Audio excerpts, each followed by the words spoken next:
to hold our heads up high and beat the drum to what we love. Risk the fall, or we have felt it all come crashing down from far above. Stars are rising, countless worlds colliding, only one will take it all.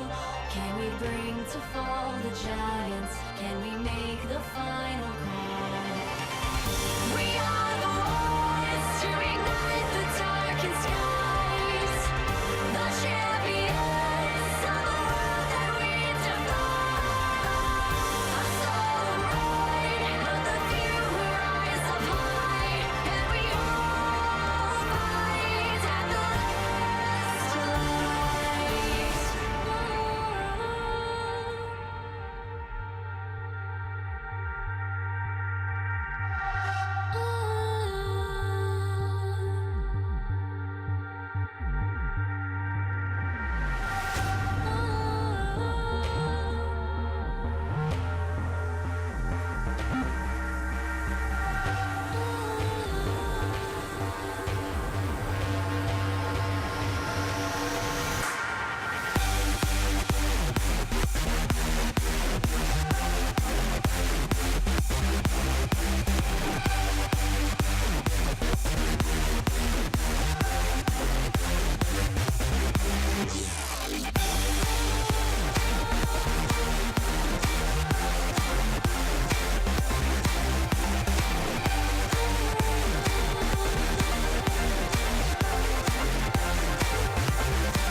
think Kassim is a very good Thresh, but not as good as Hilly, of course. A hug lands from Hylissang, steal back with the damage, and the Ren picks up the kill. Kassim is a really good Thresh player. He's aggressive. He knows where to be on the map. Manages to stay alive. He's gone back in. And the lantern. Wow, another kill for Hyun and Vitality. What he showed on Thresh was that he just has one certain style of how he plays this champion. Godfrey should escape. Hilly takes half of his health bar and damage. People like leave open Thresh so that they want him to pick it, just because they know how to play against it. Kassim winds up and he finds Soaz. Got it! Flashes for first blood. Just in the 2v2, I don't think it will be super much problem. Come back.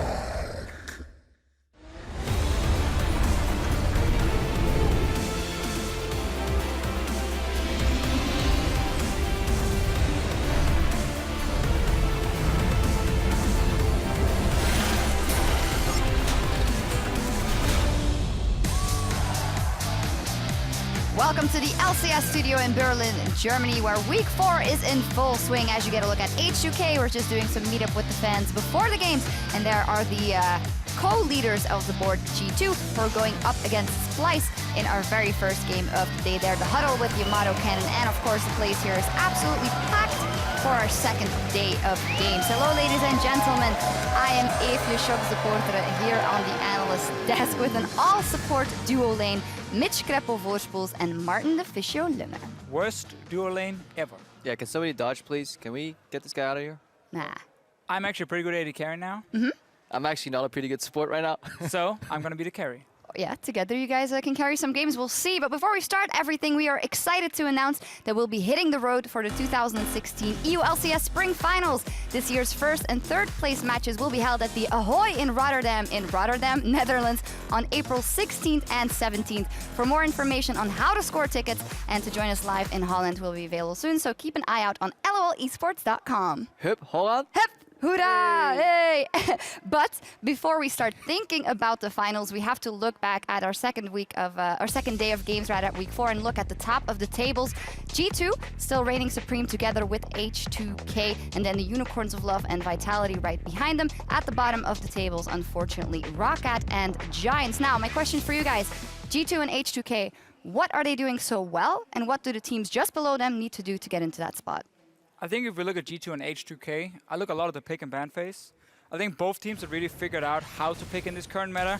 Don't go pure team fighting, have like strong matchups, strong laners where you can 1-3-1 very often and just apply pressure on side lanes.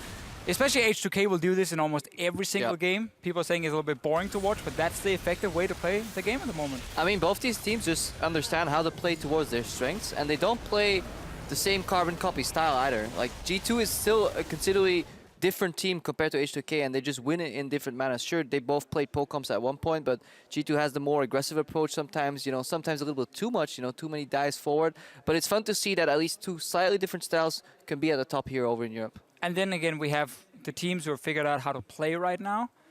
We also have a lot of star players, honestly, on these lineups. Even for G2, even though they're a fairly new team, like Perkz has come in and become one of the best mid laners instantly. We highlight Emperor Hybrid in the bottom lane. Often Trick is doing well. So there's a lot of good players on these teams, combined with the fact they've figured out how to play the meta. That makes you a top team. Yeah, the only drawback we could criticize G2 on, and obviously if a team is performing as well as G2, we have to start thinking more about the shot calling, like where does it become too repetitive, where do they insist too much on making a certain play and they don't actually go for the plan B overall.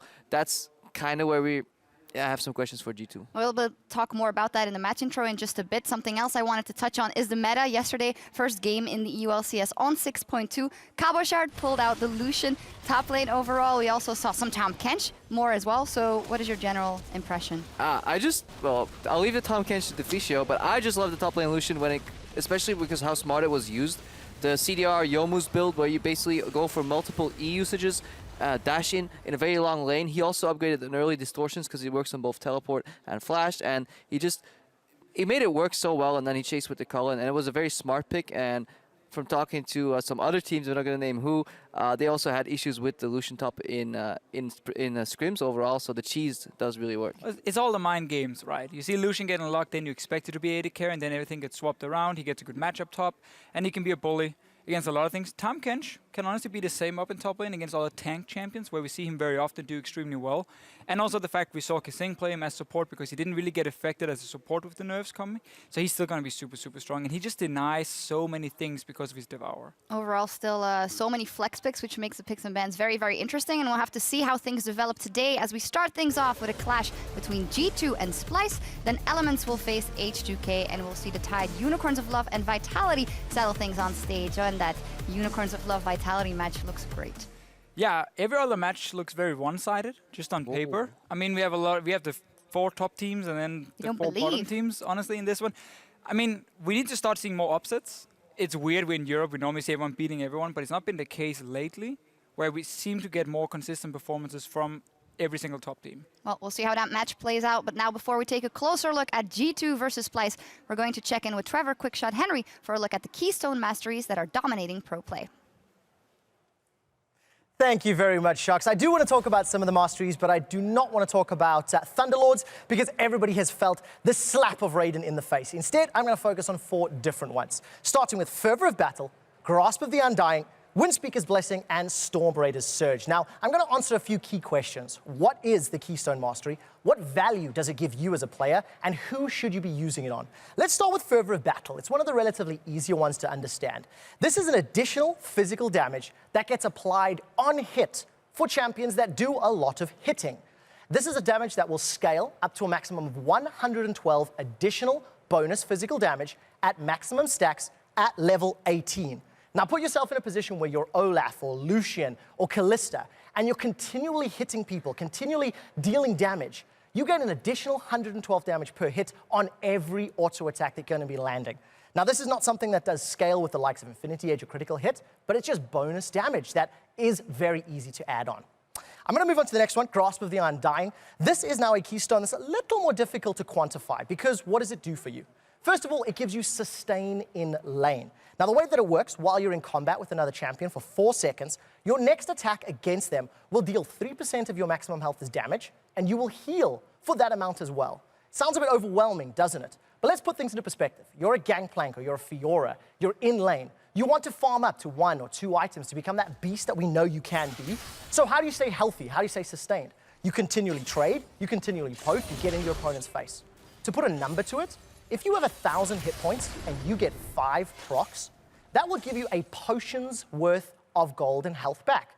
That's every 5 procs. Right, but what about if you don't want to heal yourself, you want to heal everybody else? You're a supportive player, you like to help the team out. Well, Windspeaker's Blessing is the Keystone Mastery for you. Because what this does, first of all, it's going to buff both your healing and your shields. And what it will also do in addition to that is give armor and magic resistance to your allied champions. The more champions around, the more armor and MR you're going to share. The higher the level of your teammates, the more you're going to share. Because the way it defaults is not to your lowly supports level, but to the highest level applicable. Bonus stats for everybody. It's actually quite scary when you think that if you have 4 allies around, one of them's level 18, you're giving 2,500 gold worth of armor and magic resistance to the rest of your team. So fantastic value for everybody around. If you're an Alistar, if you're a Janna, if you're a Karma, pick that up in solo queue. The last one I want to mention is going to be Storm Raider's Surge. It's a little bit more complex, and the way it works is if you deal 30% of your target's max health in damage, you will then receive 40% movement speed, and you will also gain 75% slow resist. Now, movement speed is quite a difficult concept to grasp because the more you have, the less you receive. So here's a graph of just showing you the diminishing return. It's not really what I want to focus on. What I want to focus on is just how much value you get.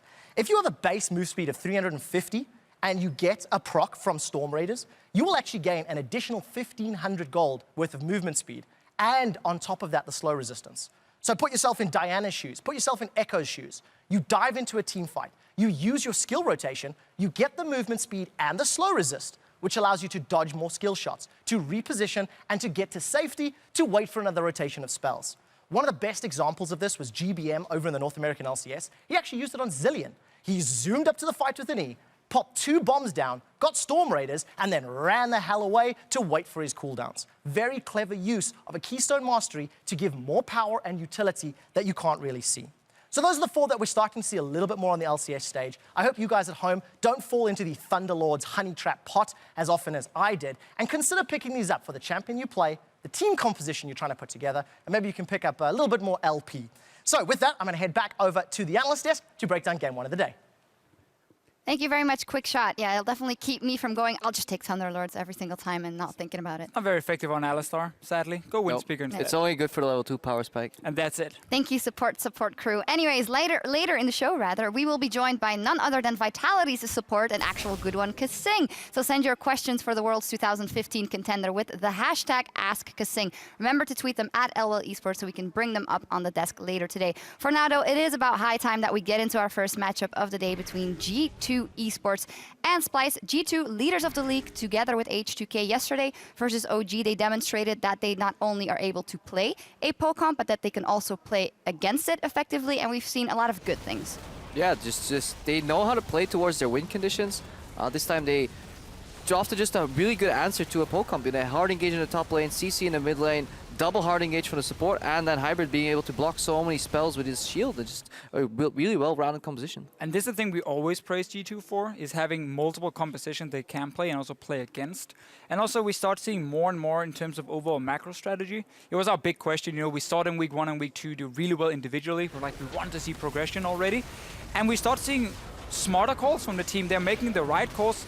Now they just need to understand that making the right call often means the other team can predict what you're doing, and you have to then have an answer for that as well. So we saw it actually yesterday in the game. At one point, G2 tried to isolate the bot lane tier 1 tower, and they tried to rotate bot and kind of force that play, but Origin caught on, and then it's fine. They disengaged, but then they kept trying over and over again, trying to force. 3 times, I think. 3 times in total, and they forced the play instead of, you know, it seems very easy from our side. Base, you know, and try and change the area of the map that you play on, but we have to start criticizing G2 on these things because they're doing everything else so well already, so they need to start perfecting their play, whereas many other teams in the league right now, they're still building up to the level where G2 is already. Well, and Splyce is one of those teams, not a wealth of options like G2. Their only option that they have defaulted to is Sencux carrying, yes or no. If not, they don't seem to have a plan, and that starts in picks and bans. It does start in the pick and ban phase. I think Splyce wants a little bit too much in the pick and ban phase. I think they're trying too many different compositions.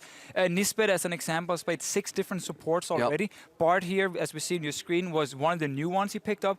I feel like when you are struggling, focus on 2 or 3 champions each. Learn to play build these compositions. This one, particularly, I didn't like it because I felt like they had very few options in how to play out the game. They couldn't really win the 2v2 lane. The 1-on-1 lane would go even and just be a dead lane, and Corki does really well in mid against H2K. And if you lose laning phase, the game is over. Yeah, we had a long discussion back and forth about this team comp already, and what it boiled down to is, yes, there are answers from Splyce, but they require so many conditions to be met, and so many lanes are defined as playable, not hard counters either way.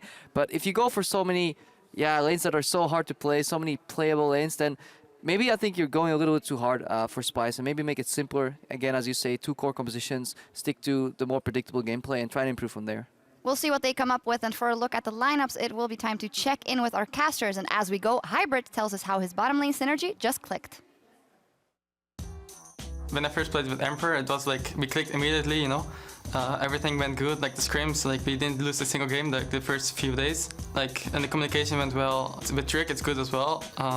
Everyone is just talking and everyone's just calm, listening to each other. Thank you very much, Sharks. Now that my runes and masteries are set, I've teleported to the caster desk, joined by James Stress O'Leary for the first contest of the day. Let's take a look at the starting roster over on the blue side. It is, of course, G2 Esports. Kickus in the top lane, Trick in the jungle, Perkz in the mid lane, Emperor and Hybrid, the duo with Youngbuck the coach. And it's kind of a blast from the Challenger past, because on the other side of the rift, on the red side, it is Splyce. In the top lane, it is Wonderwear. Trashy is in the jungle, Sencux in the mid lane with Cobby and Nisbeth as AD carry and support. And as always, Yamato Cannon is right alongside them on stage as their coach. Well, I'm looking to see if Yamato can pull some more life out of Splyce, because they've had moments where they've looked good, but truthfully as a team, they just feel like they're very slow out of the gates here in the spring split. And of course, it is coming from Challenger. What are you expecting here for these guys after what was quite a heavy loss to HTK yesterday. Yeah, it was a heavy loss. I feel like Splyce, again, need this reset that they had a couple of weeks ago when they went, okay, let's just play simple again. And it was the game where they kind of picked the Tahm Kench, they picked a strong mid laner and a decent bot lane. If they can go back to that, I think they should be in a decent spot. I kind of feel like they're putting a lot on Wonderware's shoulders right now, and it's not quite working. No, he's not able to really carry the weight that the team sort of needs him to as it pertains to performance, but let's talk a little bit about picks and bans. LeBlanc and Thresh, so very targeted here. Getting that out of Hybrid's hands. Some of the bigger champions that we were seeing banned out yesterday, actually a lot of them still available. Kalista, Graves, Lucian, Poppy. I find this really interesting they banned Thresh, because Hybrid's been playing so much Braum. Like, he's still a good Thresh and everything, but with the amount of emphasis we've seen in previous games on AD carry bans, we were talking yesterday about how Braum does so very well against a lot of AD carries, taking away one of these pick potential supports from Hybrid, I don't think it's actually going to hinder him too much. I think G2 will look at this and go, okay, well, we've got a lot of options still remaining. I mean, you got to ask the question, do they want him on Braum? That's true. Do they think they can play around it, maybe? Corki's taken away, so there's one left, which means Kalista and Lucian are your two top-tier ADs. Yeah, at this point, if Kalista gets banned, it's highly likely to be a Lucian first pick here for G2, or they say we can win whatever 2v2 we get in the end of it.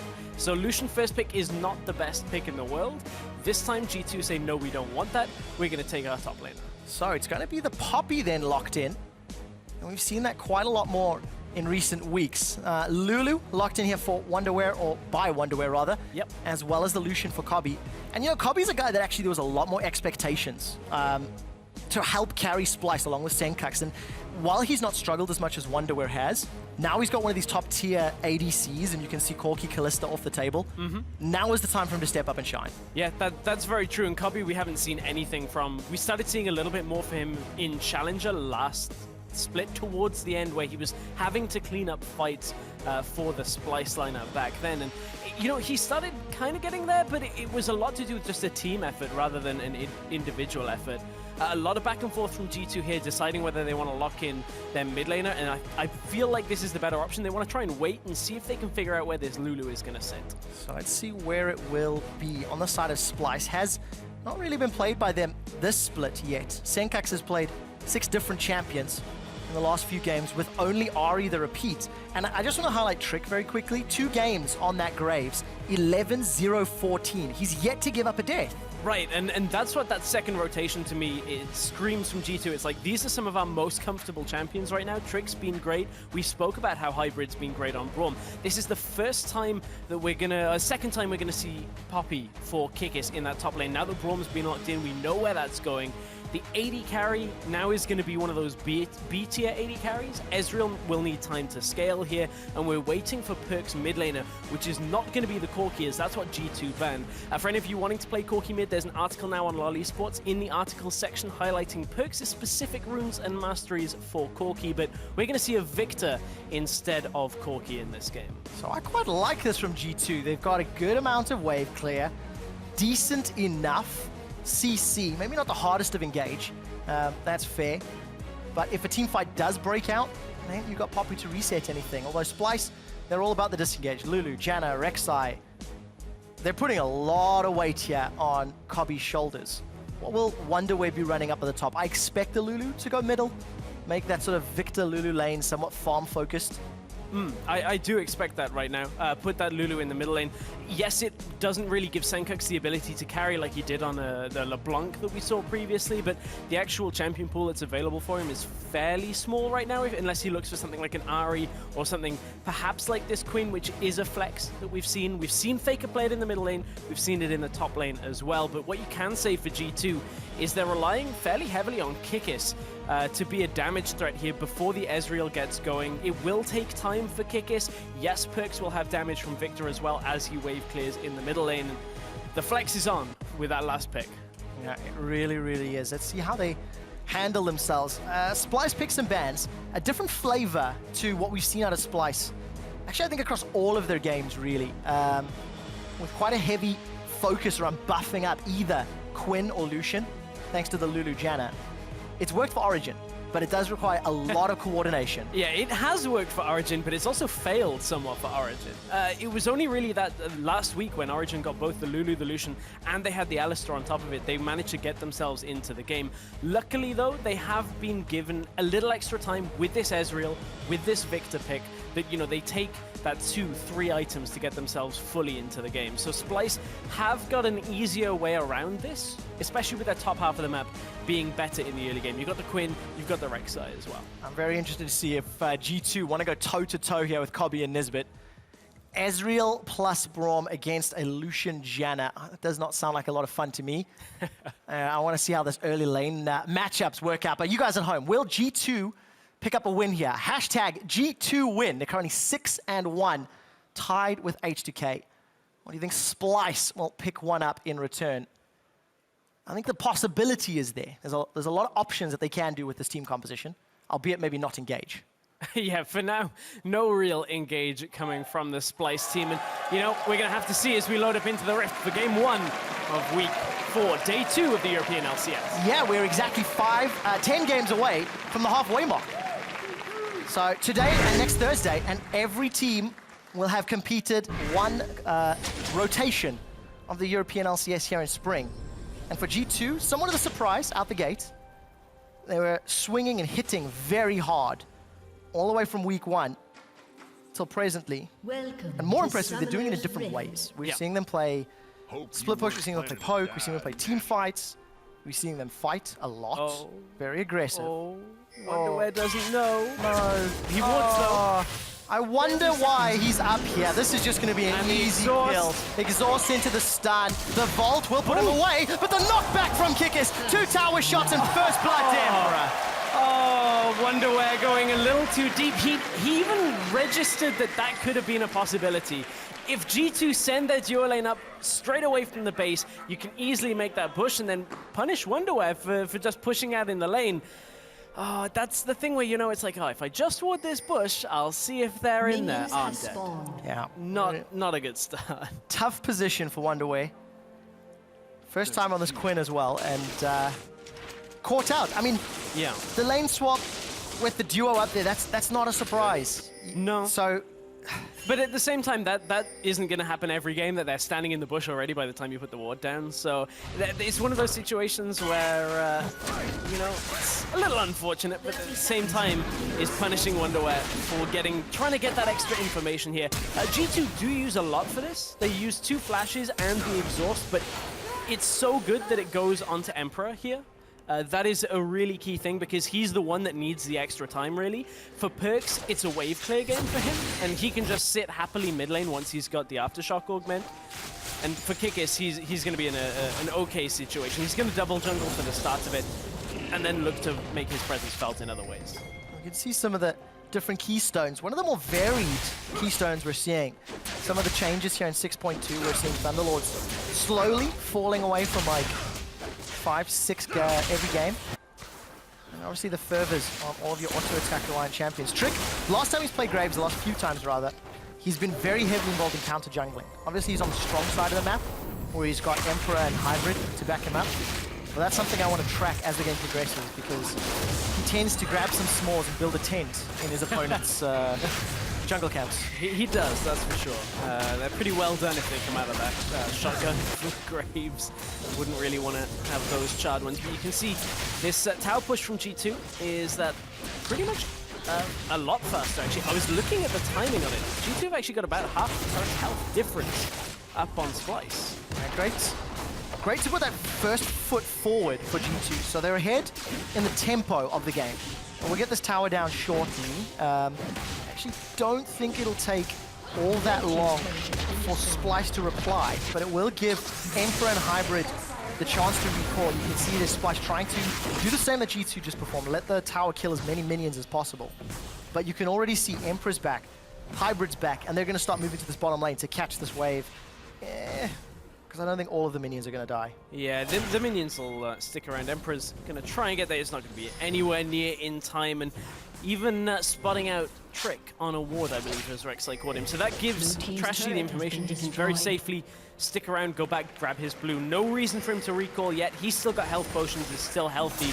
from the early jungle pathing, so no real threat to Trashy in the jungle just yet, as Splice have evened up the tower, but it is that first blood really that separates these two right now. The overextension from Wonderwear in that top lane. But one thing I want to focus on, that isn't going to become prominent for a while, is the mid lane matchup. The last time these two lineups faced each other was in week 5 of Challenger Series Summer Split, and Perkz went off. He destroyed Senkux in the middle lane as Victor. He went 6-0-7. And these were the two mid laners. When you looked at Challenger Series last split, it was like these two are the ones that are going to LCS. And Perkz has done so much better and done so much more consistent work than Senkux has. It's impressive. Absolutely no doubt there. One of the most impressive rookies during spring. You see both of the coaches there, Youngbuck on the left, Yamato on the right. Close eye on their team's performances. G2 already pushing down in that bottom half of the jungle, and as expected, Trick continuing to clear out camps. Is actually a big buff ahead because he's managed to pick up the blue away from Splice.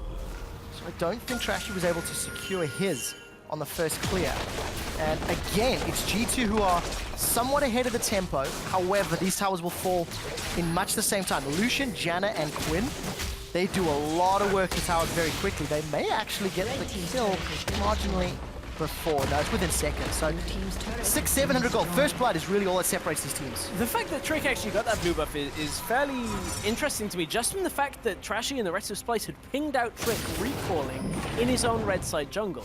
So, I mean, if you see that recall finish, you can kind of get that blue buff, but I'm just interested in seeing exactly how that went for Trashy in that decision-making. Not the worst thing to take away from a Rex side. Blue buff's nice, but it's not critical.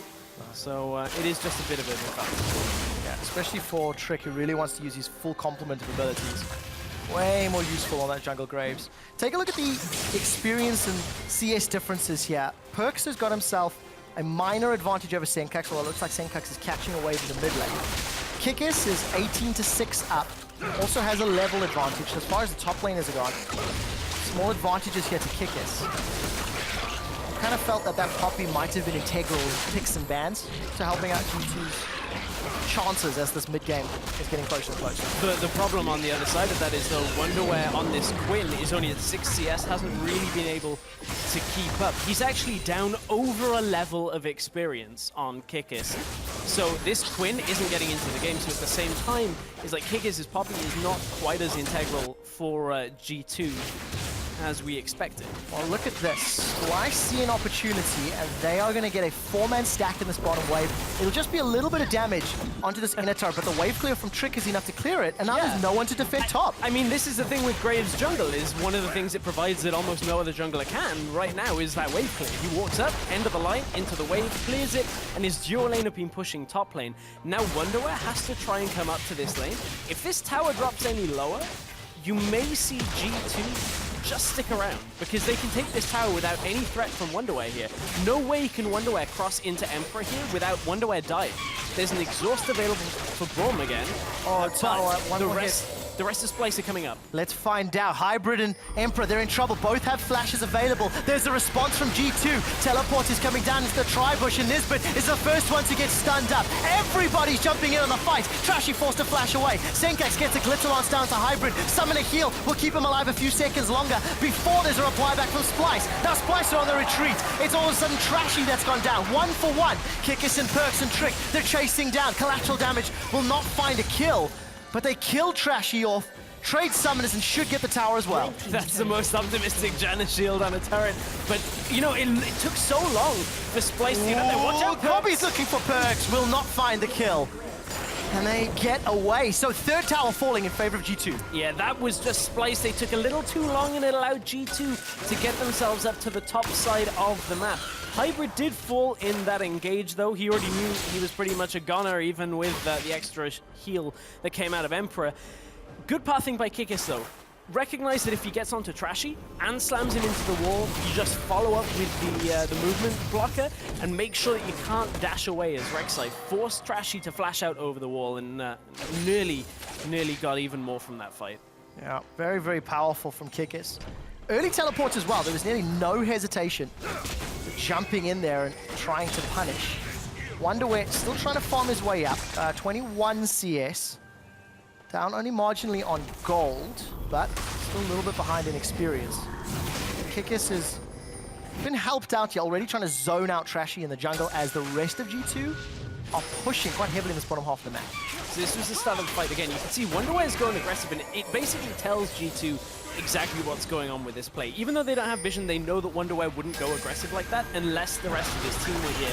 So it's Pink Ward, instant teleport comes out from Kikis. There's the smash into the wall, forcing the flash away. At this point, it's just about repositioning for G2, but Perkz ends up dropping really low after using his flash and has to back himself out a little bit later, but from here this is business as usual for G2. And I just caught a glimpse of how much damage that unbreakable shield from Hybrid blocked. Yeah. Both Wonderwear and Kobby were in front of it right at the beginning of that fight. So good positioning from Hybrid on Braum, the champion that we were expecting when the Thresh was taken away. Played it 5 times out of the 7 games, and he's won 4 of those. Fans are definitely in favor of G2. Let's see if G2 can pick this blue buff up. Stress, there's the unbreakable shield. True shot barrage. Empress says thank you. Empress is like, well, you're not taking this from me. I'm going to block all your projectiles, and I'm going to ult this with the G2 duo. So, you know, one thing I want to look at is, because the itemization for AP items actually... Oh, Syntax. Well, this kind of goes to the point I was about to make. So now that we don't see Frostqueen's Flame anymore, Victors now basically just go for the 2 upgrades on the Hex Core before going for their usual items of either or. Nomicon is what we normally see. You can see on the other side, Senkuk's opting for that Chalice going towards the Fiends. It's just a lot more efficient now, so you don't have to go for any of those Frost Queen's paths. You can just go straight for those upgrades, wave clear very effectively now, and have the extra movement speed and shield that comes from EQ. Splyce currently cannot wave clear effectively because Senkux was pushed away. Yeah. Tower is going to go down to less than 10% hit points. Perkz going to look for some damage, and Emperor still sticking around. Look, there's way more support for G2 coming up. They've already got a 2,000 gold lead, and it looks like they want another outer turret, the last remaining. Oh man, that is really difficult to deal with if you have Splyce. True Shot Barrage into the laser from Perkz just clears the way. There's nothing you can do against that this early on. Problem is, Splyce have regrouped around. They've secured vision. You can see top side of mid and bottom side. They've got pink wards around. They've got good control now over this mid lane. The problem is the tower is so low that as soon as G2 sees somebody out of position, if it's Kobby or Senkuk's not in that middle lane, they can just walk up and take it. There's almost nothing that Splyce can do to stop that tower going down at some point in the next few minutes of this game. Yeah, that's going to be even more problematic because of just how far behind they are. Look at all the vision. G2's got 1, 2, 3, 4 pink wards in their inventory. There's a couple of stealth wards, I believe those are, in the blue side jungle of Splyce. So G2 got all the tools they need to push that outer turret down in the middle lane, then set up vision around either the Dragon or the Rift Herald, and just try rinse and repeat, maintain control. What we need to keep in mind, though, for Splyce is this Lulu Lucian comp with the Quinn on the side lane should end up doing fairly well. As soon as they've all got a couple of items, that's when they can really do a lot more with their composition in the game. There you can see Perkz doesn't even need the rest of his team, just runs up to mid lane and hits it. The other side of that is G2, because of how well Emperor did in the early game, yes, he's down in CS, but kind of expect that in this situation, the way Emperor's had to play around the map. Yes, he's a little behind, but he's still getting there. As soon as he gets the second item, the Iceborne Gauntlet, plus the Muramana, he's going to be active in this game. Same with Perkz. Yeah, it's also interesting, though, despite the fact he's down 20 CS, he's actually up 800 gold because of the additional towers, because of the kill, the assist. So, you know, G2 have said, you don't need to farm to get power, we'll feed you. Feed you the rubble of Splyce's towers. And Wonderware, on the other hand, he's still trying to earn some power, farm some power. Get revealed here by those heightened sensors. And G2 again, look just how much they're controlling Splyce's jungle. And a lot of that added difference from where the towers came from for G2 was that play a little earlier. Where, oh no! Nisbet, he finished it! There's no support! Kobby's got pinned against the wall. Kikis is going to be able to swing the hammer, knock Kobby into the air. Defensive flash, followed up by Kikis. I think the hammer shot caught minions though. Wait, here comes the true shot? No, it's not going to hit. Okay. No, not this time round. And Kikis was tanking up those minions as well. But Kobby almost getting taken out by Kikis. Yeah, Kikis does have to respect the damage from Lucian at this point in the game, though.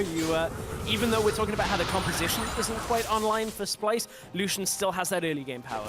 He has the Essence Reaver now completed after he's recalled, but had the components, is able to output a lot of damage there with Trashy around as well. Kikis knew he had to back away. Yeah, and he did. So flash for flash, but Copy's the one that might be in trouble. Perks gets caught up by the Glitter Lance. Trashy is already flashed forward. Gravity Field will keep Rek'Sai in place, and Perks, he's going to be able to get away with his life. The rest of G2 looking to take an inner turret in this bottom lane. Hybrid's moving in the front line. Look at the mini-map. Splyce is starting to flank. Glacial Fissure comes down from Hybrid. He's trying to body block the culling. And Splyce have got a 5-man stack. Teleport's available for Kikis, but he's busy recalling. Trick is going to dash over the wall. He's going to find some support from Perks, and the Chaos Storm will come down shortly. There's already a kill. Down onto Trick. It's Trashy that picks it up in the jungle on jungle. Nisbet gets chunked out, and the kill credit's over to Perks. Now Kikis and Hybrid, they're on the front line. Emperor's got mana and health, and he's pushing for more. It's a 2 for 2, and Splyce are running away. Tag onto Trashy. He needs 2 more connections for the stun, and it will not find just yet. But Hybrid, he's now pinged onto Senkux. Arcane Shift should be available for Emperor if he wants to. Uses it with the flash, and they get Senkux for a third. Really extended fight here for G2, and what really catalyzed the extension of the fight was Trick going over the wall. He basically admits that somebody in this fight is going to die from G2. They are too surrounded to get away with all of their lives. So Trick goes over the wall, tries to find himself funneling Splyce into an area where he can hit the end of the line off and make it explode immediately. He got a good amount of damage down and then ends up falling. This is his first death on Jungle Graves, keep in mind. He buys the time, Kikis manages to teleport in after the recall, and the rest of G2 can follow. They get the tower as well, Stress. So they got the inner turret down to very, very low. A couple hundred hit points on that one. Now, this is the beginning. Look at the minimap as Splyce feel they can flank G2, but Kikis starts to recall in just a moment. And G2 have had a lot of time to plan this. They've seen all of this coming on wards, and Trick says, okay, I need to drag people down towards Perks and hold them here, because if we just put the damage down ahead of time, we can have Hybrid and the rest of the team clean this up at the end of it. It doesn't quite go their way. Both Perks and Trick end up falling here. They were looking for a little bit of safety, but the rest of the cavalry comes. Kikis has teleported into this, and now you're trying to run away from a Braum, and Hybrid lands that first Q, follows up with a nice auto attack as well on Senkux, just to get this last passive proc for Senkux. And Hybrid's Braum yesterday against Origin was quite game-changing as well. He kept finding targets that the rest of G2 would collapse on, and it just allowed them to accelerate further and further ahead. Now Perks, Chaos Storm is still available, throws it down into Trashy's head, but the burrow and the tunnel away will keep Trashy alive. Dragon number 2 fell, and Kikis is going to shove a minion wave into the tower. There's no one from Splyce to defend. Without Senkux or Kobe, maybe wonder where their wave clear is non-existent. I mean, that's 3 of 5 champions, so obviously that's going to be the case. Yeah, they don't have enough there to wave clear, but G2 at that point were just going to push up and take that turret anyway. It seems like whenever G2 set their mind on a turret, Splyce are just behind the play. And it's because of the way that G2 are controlling the incoming waves for the most part. The last tower was not really to do with that. It was just the way that it was already pushed up and taken down. But the Graves clearing earlier, the ability for G2 to control side waves with the Ezreal ult as well, means Splyce are never really pressuring out on the map. Well, they can't. Yep, Trick has been in the jungle so much. 89 CS to 53. Vision quite deep, actually. If you look at that pink ward in behind Splyce's red buff, it's one of those wards we talked about yesterday with Deficio. And it's not super common. That's only about the 10th time, I believe. So we'll talk about that in a second. Trick is the one that's a little surrounded. He's going to dash away. Collateral damage is available. And he's going to fire that out, I believe, shortly. True Shot Barrage not available for Emperor. I wonder where you do not want to come in from that angle. Kikis looking for an engage over the wall. Heroic charge. Trashy's already gone. Glacial Fissure. Two-man knockup. Kikis has found them, and with the steadfast presence, nobody can get away. There's a pin against the wall for Senkux, and G2 find 2 easy kills. Oh, that looked too easy for G2, as you said. Great play by Kikis, just getting that flash into the instant knockup. No need to charge up the hammer on that one. And G2 are going to set themselves up for the Baron.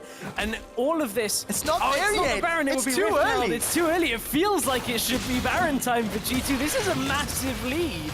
It's just about 8,000 gold, but all of this catch came from the fact that G2 on the Victor mid now have added slow potential as well. We'll talk about this as it goes, as it follows on. So Perkz right now slows Trashy and has him just locked down for so long in this fight.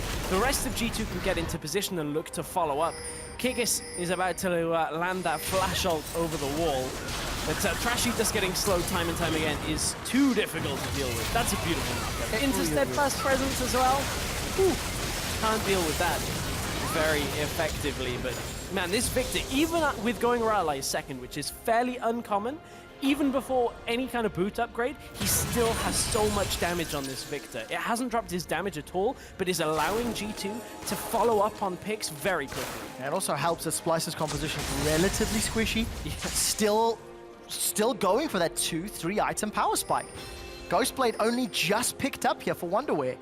Essence Reaver is still all that Kobby's sitting on versus a completed Muramana, plus Iceborne, plus Cutlass, plus Ionian Boots. I mean, it's day and night when it comes to itemization. I'm trying to find the right analogy, but 20 minutes in, you're talking 9,000 gold, and G2 are already pushing onto the inhibitor turrets. They've still got to be careful though when it comes to Hybrid stepping up. He is only level 8 right now, so it's not like he's super tanky himself either, but G2 can set up the Baron bait right now. 2 blue trinkets are available for Splice. The first one will come out any second now, unless they're all going to sit mid lane like they are.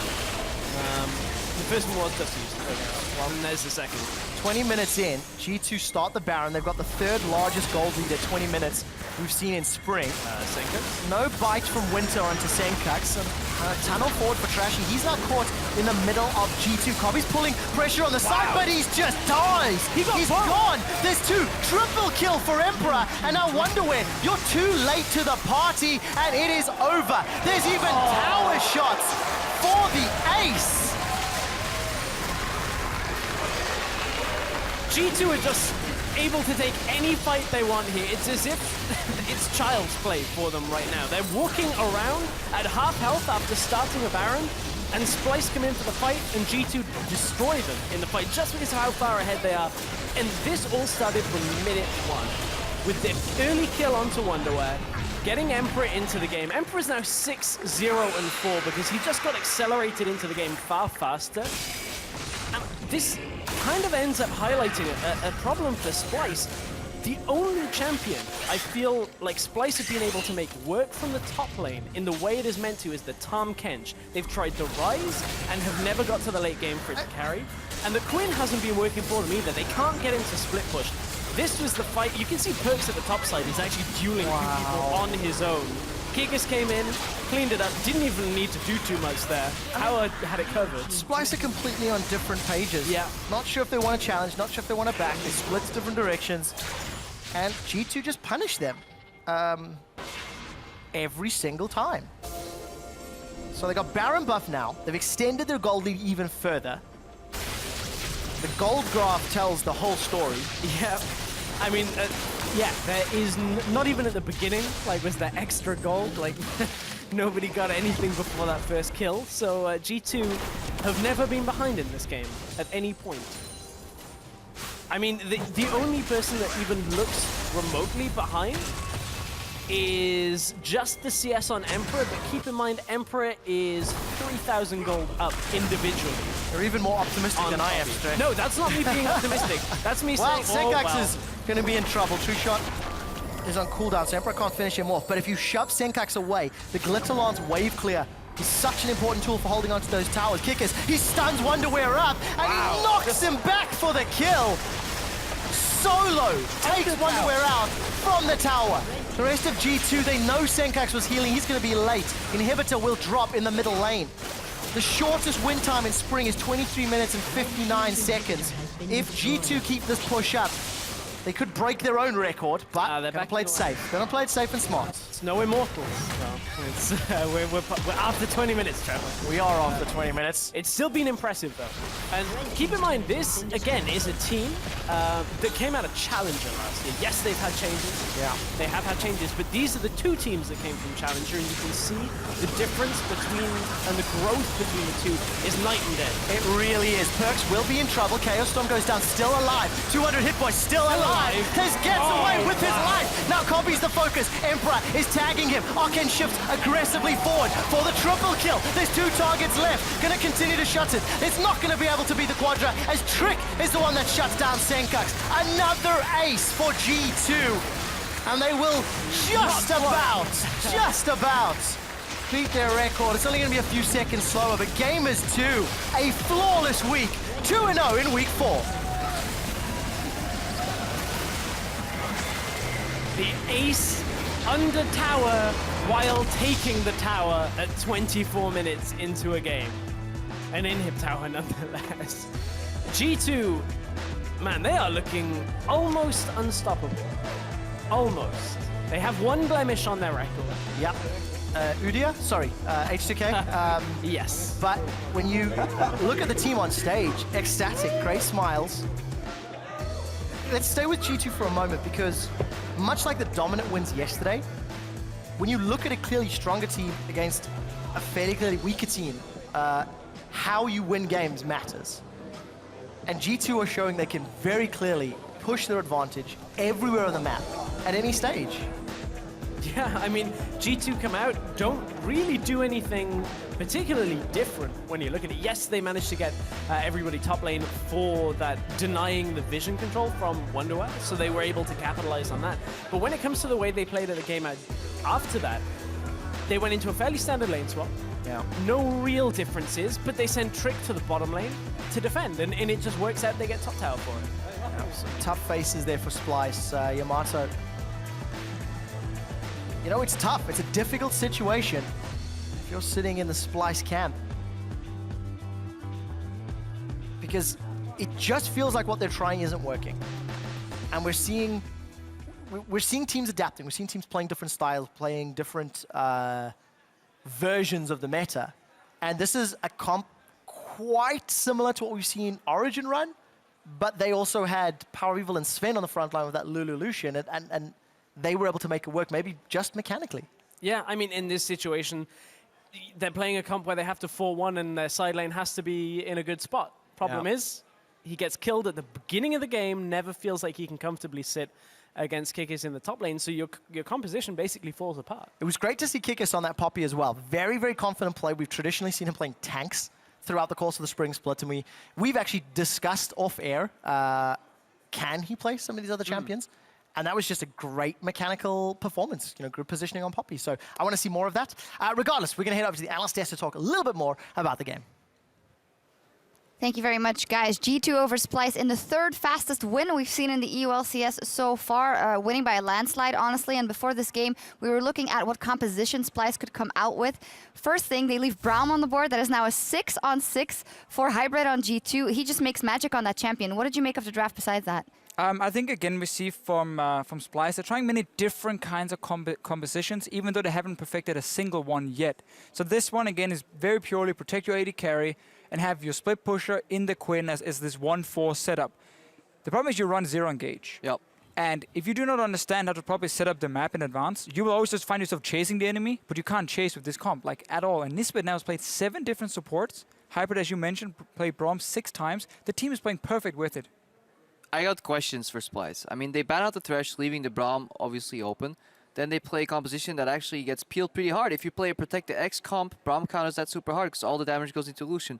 Then you have Kobe as your AD carry, and if we're being honest, he's not the guy you want to build a Protect the Kobe comp around, especially when your main carry is Senkux and you put him in a utility role.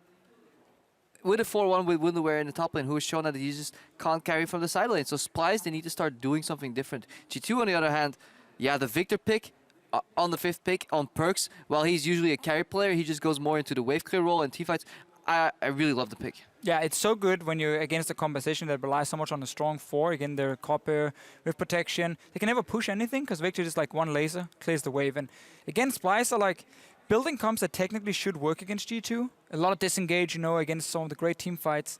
But it's not what your team can play. It doesn't fit your players, and then it's obviously not going to work. It also doesn't help when the early game goes relatively bad for you as well. Let's take a look at the replay, especially Wonderwear getting predicted on there and just giving up first blood, honestly. So we praised we praise G2 for their coaching and their drafting, but also for what seems to be their preparation here, because they're waiting for Wonderwear. He walks in. We all know how this clip ends, but it just puts down the 1 in the 4-1 part already from the start of the game. And you could see how G2 were pinging in the bush, even before seeing anything. They're saying, just wait here, there's a high chance he shows up to place a ward, so they can spot where we're sending our dual lane level 1.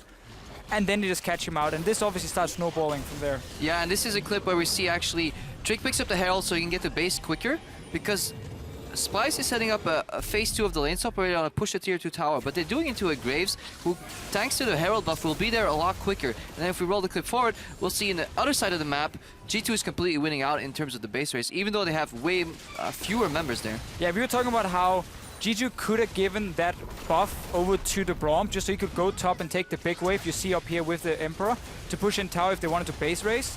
Purely for that one reason, but the reason they give it to Graves, as you mentioned, faster recall time, he can wave clear, it's such a good pick for them, and ends up in a big team fight. Yeah, this just pretty much forces an engage from Splyce. Well, you mentioned that sometimes they might be a little bit too aggressive or too ahead of the ball. I feel like for that last tower hit, they greeded a little bit, but they can fall back on their team fight prowess, so they made this work. I mean, Hybrid in this fight was an absolute joy to watch. He saves his shield to turn it to the right side. Exhaust then flashes out. The last tick of Ignite takes him down. But this was yet another fight, started by Splyce playing a disengaged composition. Every single fight, the first 20 minutes, was Splyce chasing after G2, saying, we need to pick a fight now. We need to like burst down someone before the rest of G2 groups up. Every single time they took down one guy, almost took him down, but used everything on him, and the rest of G2 shows up, and they just win the fights. Sorry, I have another example of that right here. With Splyce, the chase. It started with Splyce, and G2 chases him down. Kikis here. I really like this play from Kikis, and this is exactly what we're looking for a guy like Kikis, who swapped roles coming into the season, and we kind of been doubting him a little bit if he was going to be good enough as a top laner. He's able to play the more utility tank role so often, and as long as he fills that engage like he did here, he's doing his role he's doing his job perfectly, and it sets up Emperor, it sets up Perkz to be these big carries in team fights. You have a couple of members with very well-defined roles within G2, it seems. Like Kikis on the utility top with the occasional carry, then Hybrid, a very heavy peel, protect support. And I like it when teams go for a couple things that stay stationary and concrete, and then you can introduce some variables in the other roles. You know, Perkz, he can go from utility to hard carry, but you can always rely on Hybrid to keep your team alive. You can always rely on Kikis to have really good TPs and play more utility role, and the other members are just filling the gaps in beautifully. Perfect one style. Once they get countered, you learn a second style, and then you can take it from there and slowly build on. Don't try and play 5 different compositions when none of them seem to be working. Unless you're G2. Yeah, jack of all trades. Yeah, but that's the thing. They get one composition down in the start, pick up more, poke comes in, now we see more different kind of compositions. So I like what G2 is doing. Slowly but surely, they're just getting better and better and better. And it's Youngbuck, by the way, because I was talking to Perkz before the game, and he told me, man, I really wish somebody would play Bard in the LCS, and I had to tell him that his opponent of today played Bard yesterday. So clearly he's not leading the draft. So Youngbuck, props to him for doing the drafting. Definitely. Very good transition there into the coaching role here in EU. And as we gear up for the next match on the card tonight, we need to take a quick break. But when we return, it is Elements versus H2K, so don't go anywhere. Wave, let's wave. What? They're clapping, man. For me, for me. Go wave for me. Happy, go wave. The Vault will put him away, but the knockback from Kikis. 2 tower shots and first blood in. Everybody's jumping in on the fight. Trashy forced to flash away. Senkex gets a glitter lance down to Hybrid. Summon a heal will keep him alive a few seconds longer. 5 for 5. Got someone. Then we can buy. Lucian. No Lulu. Nice. Get Rek'Sai. Trashy's already gone. Glacial Fissure. Good knocker. Kikis has found them, and with the steadfast presence, nobody can get away. Bobby's pulling pressure on the side, but he's just dies. He's gone. There's 2. Triple kill for Emperor. Gamers 2. A flawless week. 2-0 in week 4.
What's different in the current Masteries right now is there's actually more variety of what kind of Masteries you can get or what kind of stats you can get.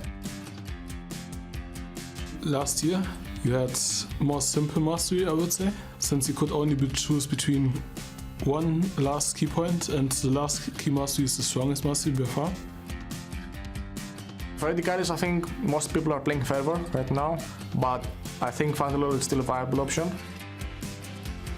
Thunderlord is better in lane, as it's better for trading. Fervor Battle is better if you actually have a longer fight where you actually hit people. DPS against burst, you know. DPS is here first, burst is here, and then DPS goes up here. For support, Windspeaker's Blessing, you get it if you shield someone, and the shields will be like 8% stronger or something. Same for heals. And Bond of Stone, you just want to soak up as much damage as possible, and you get a lot of damage reduction from it.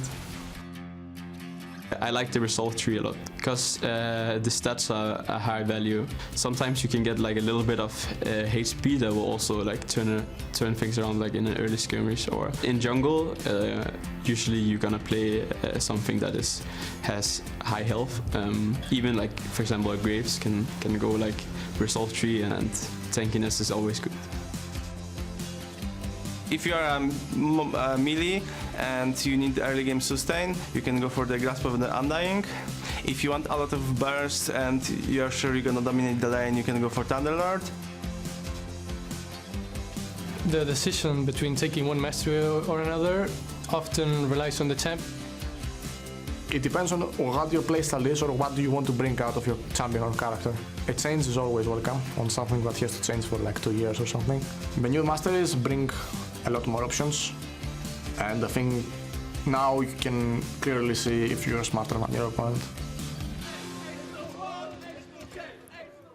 I absolutely love that line. You can clearly see if you're smarter than an opponent because you can outpick them and then you can outplay them based on your playstyle. You can always tell if you're smarter if they haven't locked the Keystone Mastery as well. You go in loading screen, it's like, haha, I've got you. That's yet to happen, I believe. In the LCS. Not in the LCS. Not in the LCS. Guys, welcome back. We're going to jump into our second match of the day. It will, of course, be Elements taking on H2K. Let's start with the blue side. Elements and their roster, Steve, Gilius, Ica, Mr. Rawls, Sprattle, and their coach, Nif. And on the other side of the rift, it's the other team that has been sitting on top of the standings. Let's see if they can catch up with G2 in today's standings.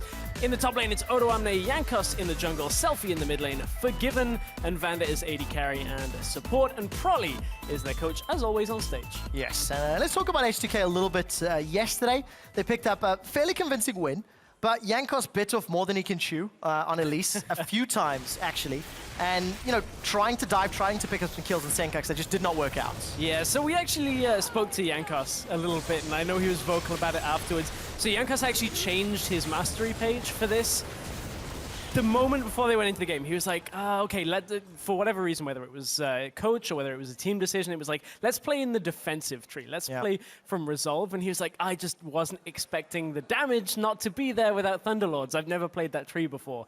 There's a tip, probably don't change it for your first game is in the LCS. Yes. But still, Jankos made up for it Thing in is, the rest of the game. I kind of like the idea, because one thing that I like about the stage, when you have these top of the table versus bottom of the table teams, if you can experiment a little bit and get some competitive experience on the stage in the most, taxing environment to see how the defensive tree works, it's a very, very good learning tool. It's a little different to solo queue and to scrims.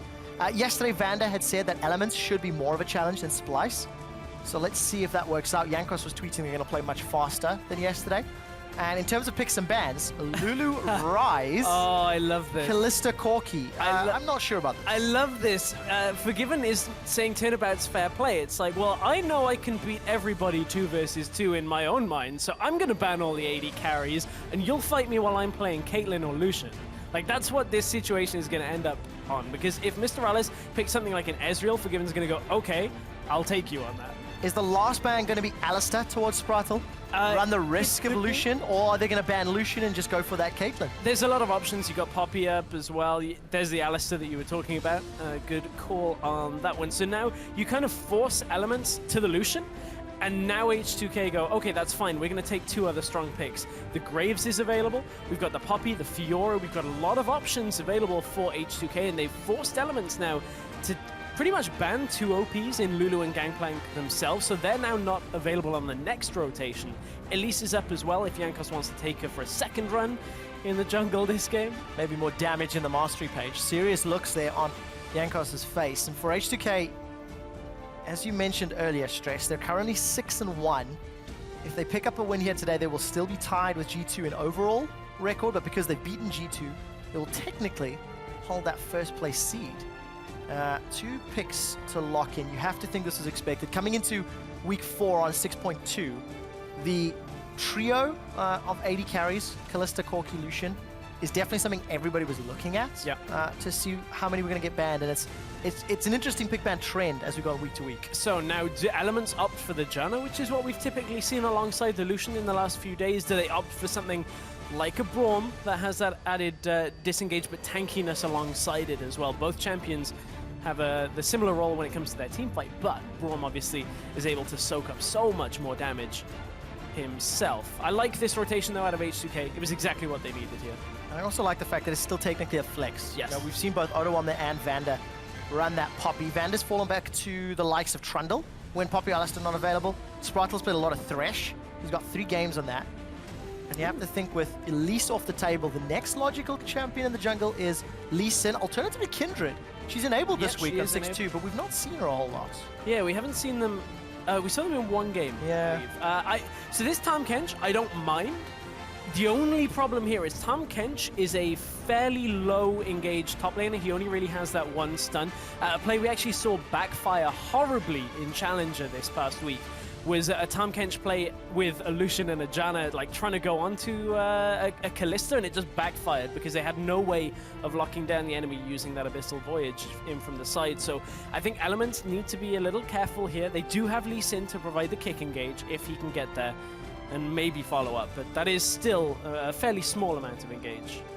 Yeah, we'll have to see how Elements round out the rest of their composition. But for H2K, yeah, I can't get away from the fact that very, very serious faces for everybody, including Broly. For a team that's traditionally very jovial and very happy, they will lock in the Ezreal for Forgiven. And it's not the first time that he's run that, but it will be the first time in Spring Split here. Corki, Lucian, Caitlyn are the only 3 champions he's played. This will be the 4th into his collection, and Selfie will pull out the Victor, another different champion for his 2nd week here on the LCS stage. So still a potential flex up to the top lane. We could be seeing a top lane Lucian here as well. Keep that in mind, it was played yesterday by Vitality. It was Cabochard that did that. So this is what the Caitlyn hover is possibly like alluding to, but I would expect Mr. Rales to take the Lucian. Mr. Rales, of course, getting MVP earlier in this split. I believe it was week 2 he got that MVP from the AD carry also. We know he still has some chops when it comes to an AD carry, but he's gone up against Forgiven. He does have, you know, the opportunity against an Ezreal to put his presence felt into the laning phase. Yeah, didn't work out so great for Splyce in the previous game, but the possibility is, yeah, that's for Mr. Rales and Elements. But I just want to go back to this Poppy flex pick, because it could still go in Vander's hands if Odoamne feels he has a counter pick, or Vander's going to lock in a support. Now that we know Elements have rounded their team comp out, it is Morgana for Sprattle, it'll be Fiora for Steve, and if memory serves correctly, every time Fiora is not banned, Steve has run it. This will be the 5th time. So really falling back on that champion a lot. So this is the situation where Odoamne now, is he confident enough in his early game and mid game so that he never lets Steve get fed? As soon as Steve on Fiora gets ahead of Odoamne, it becomes very difficult for a Poppy to actually manage a Fiora. As soon as that dash cooldown is very low, yes, steadfast presence will deal with it once, but you can run circles around a Poppy once you've got that cooldown low. So I'm interested to see now exactly how that top lane matchup goes. Of course, still could be a flex, but I feel like Odoamne is the kind of player that's fairly confident there. Of course, especially when you consider the performances that he's put on the table in recent weeks versus Steve, and the power that Jankos brings. Still heavily involved in first bloods across the board for H2K. They've picked that up in 71% of their games, which I believe is 5 out of 7, unless my math is terribly wrong. I'm not going to cover you on that. Yeah, I'm gonna commit to that one. So fairly confident of that, and it will be a Janna lock-in. So the disengage will come from Vander And again, a lack of real hard engage, but you've got pick potential from the Lee Sin, the Morgana. So we missed a little bit here because I assume the Morgana was going into support with Tahm Kench top lane. Wow. So it's actually Morgana mid lane here with Tahm Kench support and Fiora top lane. As the swap rounds have come, that's how it's played itself out. So you've got a heavy wave clear mid laner in Morgana with catch potential and the ability to control a team fight going up against a heavy wave clear mid laner with a bit of catch potential and a large ability to change a team fight with damage. So basically, this mid lane matchup is just going to be wave clear all game long. It's going to be about this side lane, the Poppy versus the Fiora. Which one becomes uncontrollable? I got Potentially so wins the excited match. about the Poppy, I didn't even look at that team composition. And Ika's run Morgana before. This is actually the second time he's used it in the mid lane. I'm not a major fan of that Tormented Soil when it comes to wave clear because it's so reliant on the minions bunching up versus Victor's Death Ray. But we'll see what Ika can do to make it work. There's your team comps, guys. Will Elements start their climb up the table? Can they pull off a surprise upset win? Hashtag EL win, or will H2K once again sit atop the table of Europe with G2? Hashtag H2K win. We are loading up onto the rift. The flags are lit on the left-hand side of the stage. There's Elements versus H2K with the Morgana mid, which we now know. With the Morgana mid, and to maybe stem a little bit of your worries about Morgana mid, keep in mind that in a neutral lane with 2 fresh waves, you always will have it stack in the same place, and if it's pushing in towards you, you know it'll bunch on the turret as well. So there are a couple of key points, but you're right that it's a little, you have to wait for the wave to settle. It's more situational. Yeah, unlike Victor, who just catches it when the wave's coming, you have to wait for it to settle, but we'll catch up on that later into the game, because Elements looking to go aggressive onto Jankos. They're not going to get him in the jungle this early on. But, we've had some early game action today already. Oh, yes, we have. And for Elements, going to get the vision done. It seems to be replied by Forgiven and Vanda down in the bottom half, bottom quadrant, rather, of the jungle. And this is going to give all the information. So Sparkle, Tahm Kench support. He's seen... I think Vanda was saying yesterday he felt the nerfs to Tahm on 6-2 affected him more in the top lane than in support, because it was primarily focused on damage. Yeah, it was shaved some damage off his ultimate. The TLDR of that is that rank 3 ultimate now gives you what rank 2 ultimate used to give you on passive damage, so it is a bit of a nerf to him. But from that support role, really it's just Devour that you're looking for, just that ability to protect an ally. And we'll watch that as it goes through. Sprattle has been spotted on the bot side, as will Mr. Rales if he crosses over this ward. So the information is there. You can see immediate responses H2K saying, yeah, we want this 2v2. Let's go bot lane and be able to hold this. So it's going to be 2v2 bot. All right, we'll see how that pans out. We saw the Keystones, coming into this week actually, 56% of all Keystone Masteries with Thunderlords. In the last 2 games that we've seen, only 2 out of 10, making it 20%. Math I can do. But what were you getting very excited about there, Stress? So it's the fact that H2K rushed themselves to the lane. If I'm seeing this correctly, H2K have just edged themselves ahead in experience here by skipping the Gromp and getting the most of the wave, because Rales and Sprattle split the Gromp and then missed a couple of creeps off this front wave of minions. So H2K are already zoning away the bottom lane here. And of course you've got Tahm Kench melee support into a Janna plus Ezreal, so the ranged poke and harass is going to be very difficult to deal with. Vanda's already starting to zone away Rals and Sprattle. This laning advantage is all from that ward that they got. From Jankos spotting the Elements team in the top side jungle, to H2K invading bot side, getting 3 wards down, and being able to spot the early pathing. It's a great start. Steve could be in trouble here. Yeah, already the flash comes out. Very good riposte. Means that the cocoon just gets blocked. But Jankos already has Steve's flash down in a matchup that could stay in one player's favor if they get ahead. Is already now going to give some advantage to Odoamne, especially if Jankos continues to linger, maybe place a ward or 2 down. Yeah, that's just going to allow Odoamne now. I expect in the next couple of minutes he'll look to somehow get the wave to come back towards him so that he can try and force Steve to overextend in this lane. The only problem with that is now Odoamne is looking for a dive with Jankos, so screw it, pushing back. Jankos has been spotted though. Riposte should be able to block this. Let's take a look. Stun against the wall or the cocoon. One of them can happen.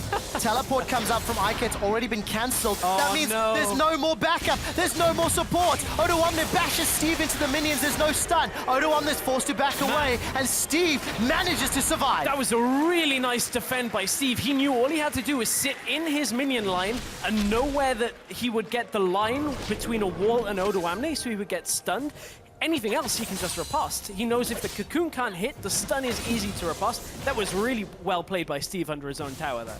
Mechanically comes out ahead without a flash. The cost was Ika's teleport.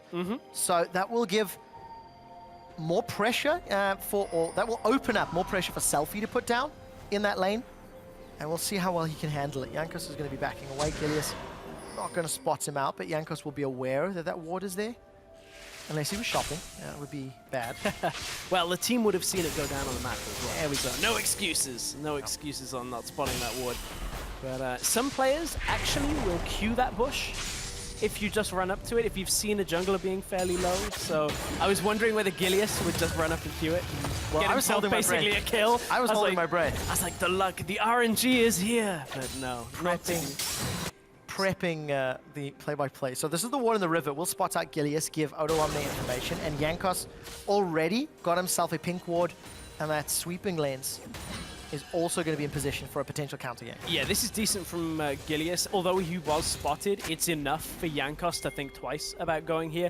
It's good counter gank timing, knowing that top lane was pushing away from elements. So Steve pushes it all the way out as far as he can safely. They've got each other in the jungle, though. Wow. Jankos called Gilius yeah. in the jungle. And all that information, right? That one ward in the river.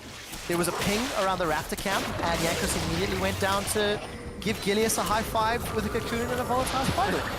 It's not a nice high five, though. Vander, oh, he got it! So good. Man, and that's the other side of that information, is Vander knows there is absolutely nobody that could be in that jungle. 75 damage on that Zephyr. He manages to pick that one up. 75 damage for that just over 80 gold. Ooh, bargain. Exactly. Exactly. And all of the stacks from Spelltheep's Edge. So going to give them an advantage. Forgiven still 10 CS up. All the other lanes are very even, but for the time being, H2K looking very comfortable and very happy. Odoamne is farming his way up. Got himself that bombing cinder. Starting to build towards some tankiness. And as you mentioned, him pick some ban stress. The farm lane in the mid lane. Oh yeah, it's going to be like this for a while. Well, what that does really mean, though, for H2K is we've seen them playing this win lane, win game kind of style. This is a fairly neutral lane by the fact it's just a farm lane for now. Like, neither is going to push the other out particularly well. Top lane as well now is swinging slightly in Steve's favor when you look at the CS difference, but I believe it's actually Odoamne is about to receive a fair amount of creeps in that top lane. Steve's also ahead on CS, on experience as well. So Steve's doing fairly well after that defense under tower. And this is very quintessential H2K. In almost all of their games, their aggregate lead at 10 minutes is only around 400 gold.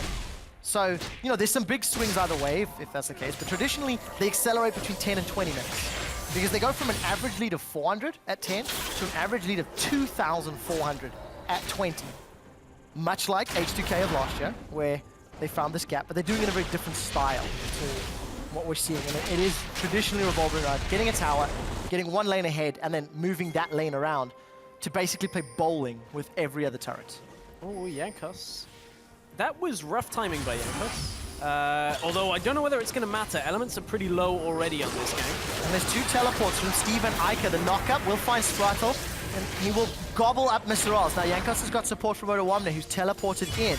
And it was Steve cancelled his. He's there. There's the steadfast presence. Mr. Raz can't get away. A knockup onto Spratle. Odoamne tanks up the tower for a 2 shots. Vander, bloodthirsty support, 2 kills. Yeah, it goes well because Steve cancelled his TP, Odoamne didn't, and that results in the 2 kills. But, you know, Jankos is looking a little bit rough with these early game invades. He attempted to dive in the top lane in this one. Yesterday we saw 2 go wrong. On that one, Jankos gave the game away way earlier. Realistically, there was nothing that Elements could have done at that situation anyway, but in a slightly different situation, Jankos went in with the minion wave as it crossed that small opening in the jungle, and it allows you to have vision on it. Gilius is a little too far up here. No teleports of his teammates are available. Let's find out if the Raptor camp is worth it. Odoame has got flash. He's flashed over the wall. Gilius will find the Rift Herald and will make it out alive. What is the cost? Ghost from Selfie and flash from Odo for the flash for Gilius. Yeah, Odo without that flash now. He did also give away a fair amount of that laning pressure when it comes to the CS he gave over to Steve, but of course did pick up 2 assists for himself. Is going towards that tankier build, and then probably going to go for the Iceborne Gauntlet on that Poppy. And I think it's important to note that both Steve and Ica used their teleport for that previous dive. They cancelled it or was interrupted. Either way, they didn't make it down. And again, it's not available. So Odo won this TP, first time to a skirmish, nets 2 kills and a tower. It does, but you know, Elements have been a little bit weird with their teleports. They've been cancelling them very quickly. I mean, think about it. Ica used his to try and go to the top lane, cancelled it when Steve, rightly so, was fine under the tower. So it's fairly slow paced, but we have had these little pockets of action when it comes to teleport usage. But there's the ward left behind by Jankos. Again, Gilius is just being spotted out in the jungle every minute or so, and it makes it fairly easy for HUK to read the next play. You can really feel the impact that the wards have in the game. HUK full of information. The riposte comes out from Steve and will not find a stun on Swaddle on there. I think that blocked the Hammer Shock. But either way, Odo continues to just trade. Down a little bit in CS thanks to the TP play. Jankos is down bottom and Gilius is running away. So this will be a 3 versus 2. Knockup onto Spartle. There's a flash forward into the Monsoon. Pins Spartle against the wall for a few seconds. The Cocoon holds him in place a couple seconds longer. The Mystic Shot and a 3rd kill of the game for Vander. Oh, Vander's stacking him up, man. He's going to become Medjai's Janna. We're going to see it, Trevor. I certainly hope so. The way H2K are playing, there's not much risk here for anybody on the squad. But for Elements, look, they're still farming. I mean, Ica's pretty good. We'll talk about that in a second. Steve's coming. Gilius is coming forward. Dragon's Rage still available, and Jankos has not been kicked. A ward hop as Jankos is pinned against the wall and squashed under the boot of Gilius. A TP from Steve results into a shutdown kill onto Vander. And just like that, Elements come to life. Nice reaction play out by Elements. They could recognize HUK. We're a bit too far forward. Wow. Ica flashes forward for this one. The gravity field comes up, and even though the stun found Selfie, there was not enough follow-up damage. Seemed to find you too there for a second. But Selfie at this point backs himself away. Interestingly, actually has the Swiftness boots here as well. We've actually seen a decline on Swiftness boots when it comes to mid laners, when now that we've not got so many spooky ghosts flying around the place. We just saw in the last game Perkz opting for Boots of Lucidity, aids his wave clear, as was always the case with Victor. But I guess Selfie just doesn't want to get hit by like that tongue lash and get slowed, or you know, Tempest and Cripple from Gilius. So just interesting choice. They are the same price, so you know, it depends on what H2K are needing from Selfie. Problem is, he doesn't really need any extra wave clear against the Morgana, because it's not like anybody can push that lane at any point anyway. Definitely not the case. Ica still got that teleport available if any other action works out. Although I think literally started casting it as a start to the sentence. Either way, oh dear, we're gonna farm back to the middle lane to farm up. The gold lead that HTK have accrued is almost entirely in Vander's pocket. He's got plus 1,200 gold over his opposite number, Spartle, thanks to, of course, all 3 kills. We actually heard Vander talking about this yesterday. When it comes to support itemization, with the changes to Frost Queens, no longer do you see many supports opting for that, sometimes. But Vander was talking about how he now prefers to go Eye of the Watchers, the Sightstone upgrade, and then go straight into whatever they need, whether it's extra magic resist from a Locket, which I expect is what he's probably going to go in this game when it comes to this Morgana having a lot of damage.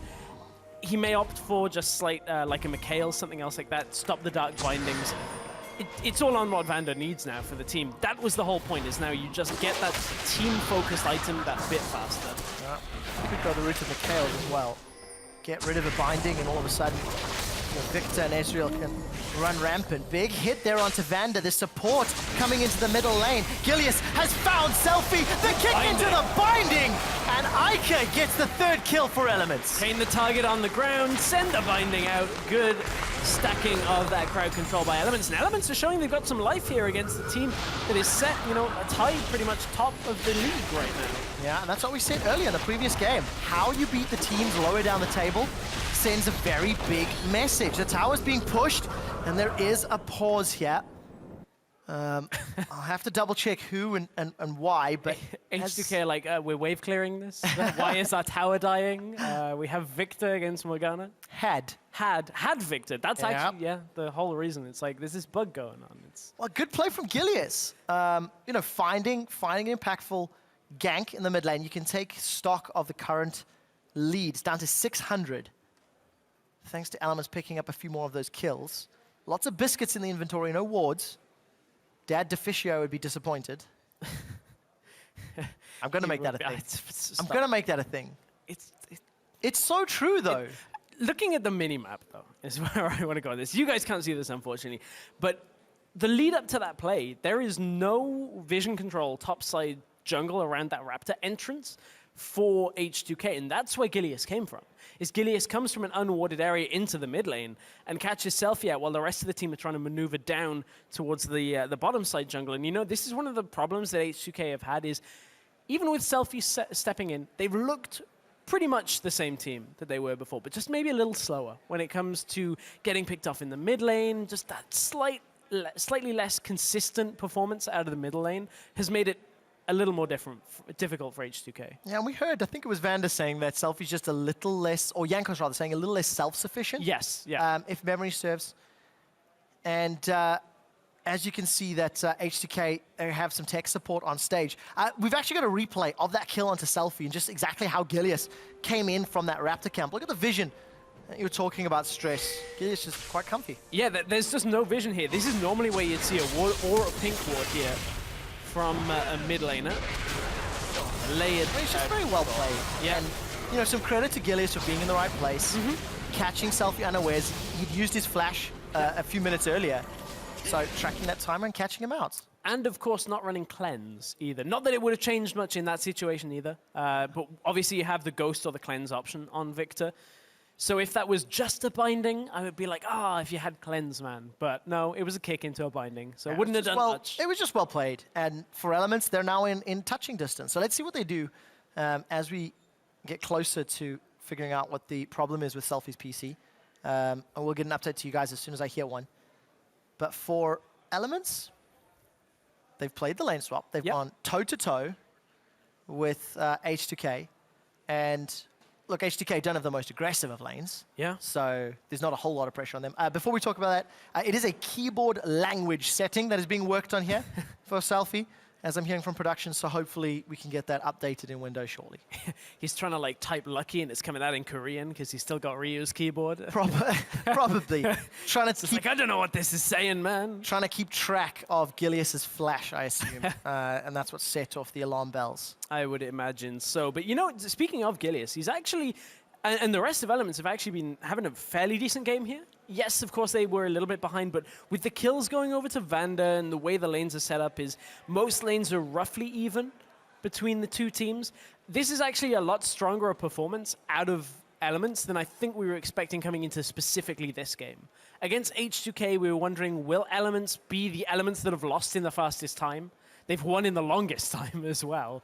So we were wondering, really, was that still the way it was for this team? And seems to be the answer is no, they've come out better today. Yeah, I mean, we are still technically in the laning phase, so I want to see what they do with this lead. Now that they've got a kill, that they can open up the mid lane, that is where the true test happens. It'll be the first tower that Elements will secure. You can see they've got 0 on the bottom left of your screen. And then I want to see what they do next. They don't have any pink wards to place vision from the play yet. But with an exposed lane and pressure on Selfie, now is the real test. Something pretty intriguing, though, is a departure from the norm for us when it comes to Ezreal AD carry. Last couple of games, or pretty much the whole season long, we've been seeing blue build. Yeah. If you look at the items on your screen, that's a Trinity Force for Given there, which is going to give him power a little bit earlier in the game. Not so reliant on that 2-item spike. Not quite the same as Corki's, but still is going to have that earlier spike. And I quite like that when you consider he's against a Lucian, a Morgana, a Lee Sin, champions that are already enabled or they've already come online. Maybe that's a better term to use. All right, guys, I'm hearing from production that we will be jumping back into game shortly. You can see Vander there rattling off information. As we jump back onto the Rift, the tower will fall. So Elements secure the first tower of the game against H2K. Their first tower. And it actually gives them a marginal gold lead. And to reset that for you, it was all from that gank from Gilius. If you did take a moment away and you're like, why they paused? Gilius ganked in the mid lane, they got a kill onto Selfie, then there was a keyboard issue. Elements get the tower, and now we're back into game. 3-3 overall between these two teams. A lot better from Elements, I think, than we were perhaps expecting. Yeah, so too. But Elements have shown that they haven't really rolled over and died, maybe. That's true. But they do seem to be lacking in some of the bigger picture decisions. So let's see what they do now with a small advantage. Odo just throws his shield out. Trying to play catch. Yeah, why not? It's very frustrating that sometimes the way the buckler bounces. Because it always goes nearer your enemy, so you always know that, but it's whether it goes on the angle slightly closer to you or slightly further away. Sometimes it goes further away and they just step on it and go, well, I can't play catch with you anymore. I'm not a dirty top laner, so I don't actually play Poppy. You can play the support, man. It's so good. Or jungle if you feel like trying to 1v9. Okay, that can work. It can work. Let's take a look. Vander's got the support of Jankos down bottom. There's no tower here in the bottom lane, so Mr. Rolls would have to be quite extended for anything to really happen. And Forgiven's picked himself up 2 long swords to go with the Triforce. Looks, Jankos is still sitting there. Oh, hang on. Is it fish for dinner? Is fish going to be served for dinner? Sprottle's walking his way in. The cocoon will connect, and Spottle gets knocked up. Pops the Grey Health, tries to run backwards. The culling finds some targets onto Jankos, but True Shot picks up the kill. Fishing with bananas at this point with that True Shot barrage. Ica is looking for another play on mid lane, but you know, Selfie's not going to fall for that kind of thing where it's just a stray binding out of the bush when his tower's already down. He's not going to push forward. He's going to receive the wave further back. And Ica can't really do too much more coming down here. There's too many members of H2K around here, and that's going to be the first dragon for H2K in this game. 15 minutes in. See what they decide to do next. Odo's moved his way from the top lane to middle. It feels like the next logical decision for Forgiven and Vander is to set their sights on either middle or top tower, and they've pushed their way up to the middle. And that's what H2K have been really good at doing, is saying, okay, well, we got one objective, let's move, let's get another tower now, look perhaps for that middle lane with the Victor alongside them. There's almost no way of stopping that push. Problem is, they've gone down bottom lane again because they want to just extend any kind of advantage they've got bottom lane against Mr. Rales. Thing is, Rales can kind of hold this. Rales will have his ultimate back up fairly soon, so there's no way of pushing in there. Just trying to defend their tower now and buy a little bit more time here for odoamne. Yeah, and stronger. And Ica's going to have his teleport shortly as well. So the longer Forgiven and Vander decide to stick around in that position, the more opportunity or possibility there is for those TP plays. Steve has made one of them work relatively well, and he's looking comfortable and happy.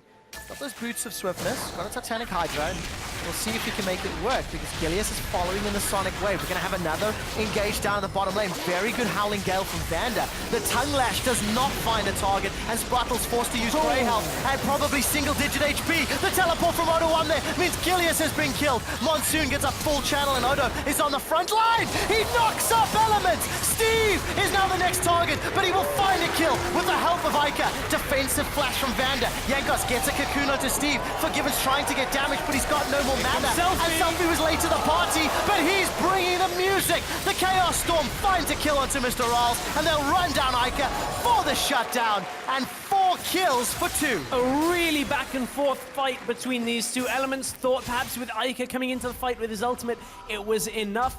Problem is, everybody either flashed away or managed to get themselves out of that lockdown before it locked. And Selfie comes down with a massive burst of damage, but again, it all stemmed from the top lane TPs from Steve and odoamne. Both made fairly big plays in this, but it was odoamne's knock-up on 3 that really brought H2K that fight. I think it actually got the kill credit. It did. One. He actually got that the knock-up, and it just killed the capture. We've seen some fantastic knocks from that hammer on Poppy. And Odo's now going to move his way back to the top lane. Ooh, Forgiven. He's going to get away with his life. That was very, very close. Almost trying to push the towers down. So I just really hope we get to see the interaction where Poppy charges up her ultimate, gets devoured, and hits Tam Kenshin herself away. I love that interaction, man. Yeah, saw that in LCK as well. So here's a replay of this fight and Gilius being knocked out. Yeah, this is Steve TPing in. He actually was looking to make a play here, but couldn't get himself into the fight.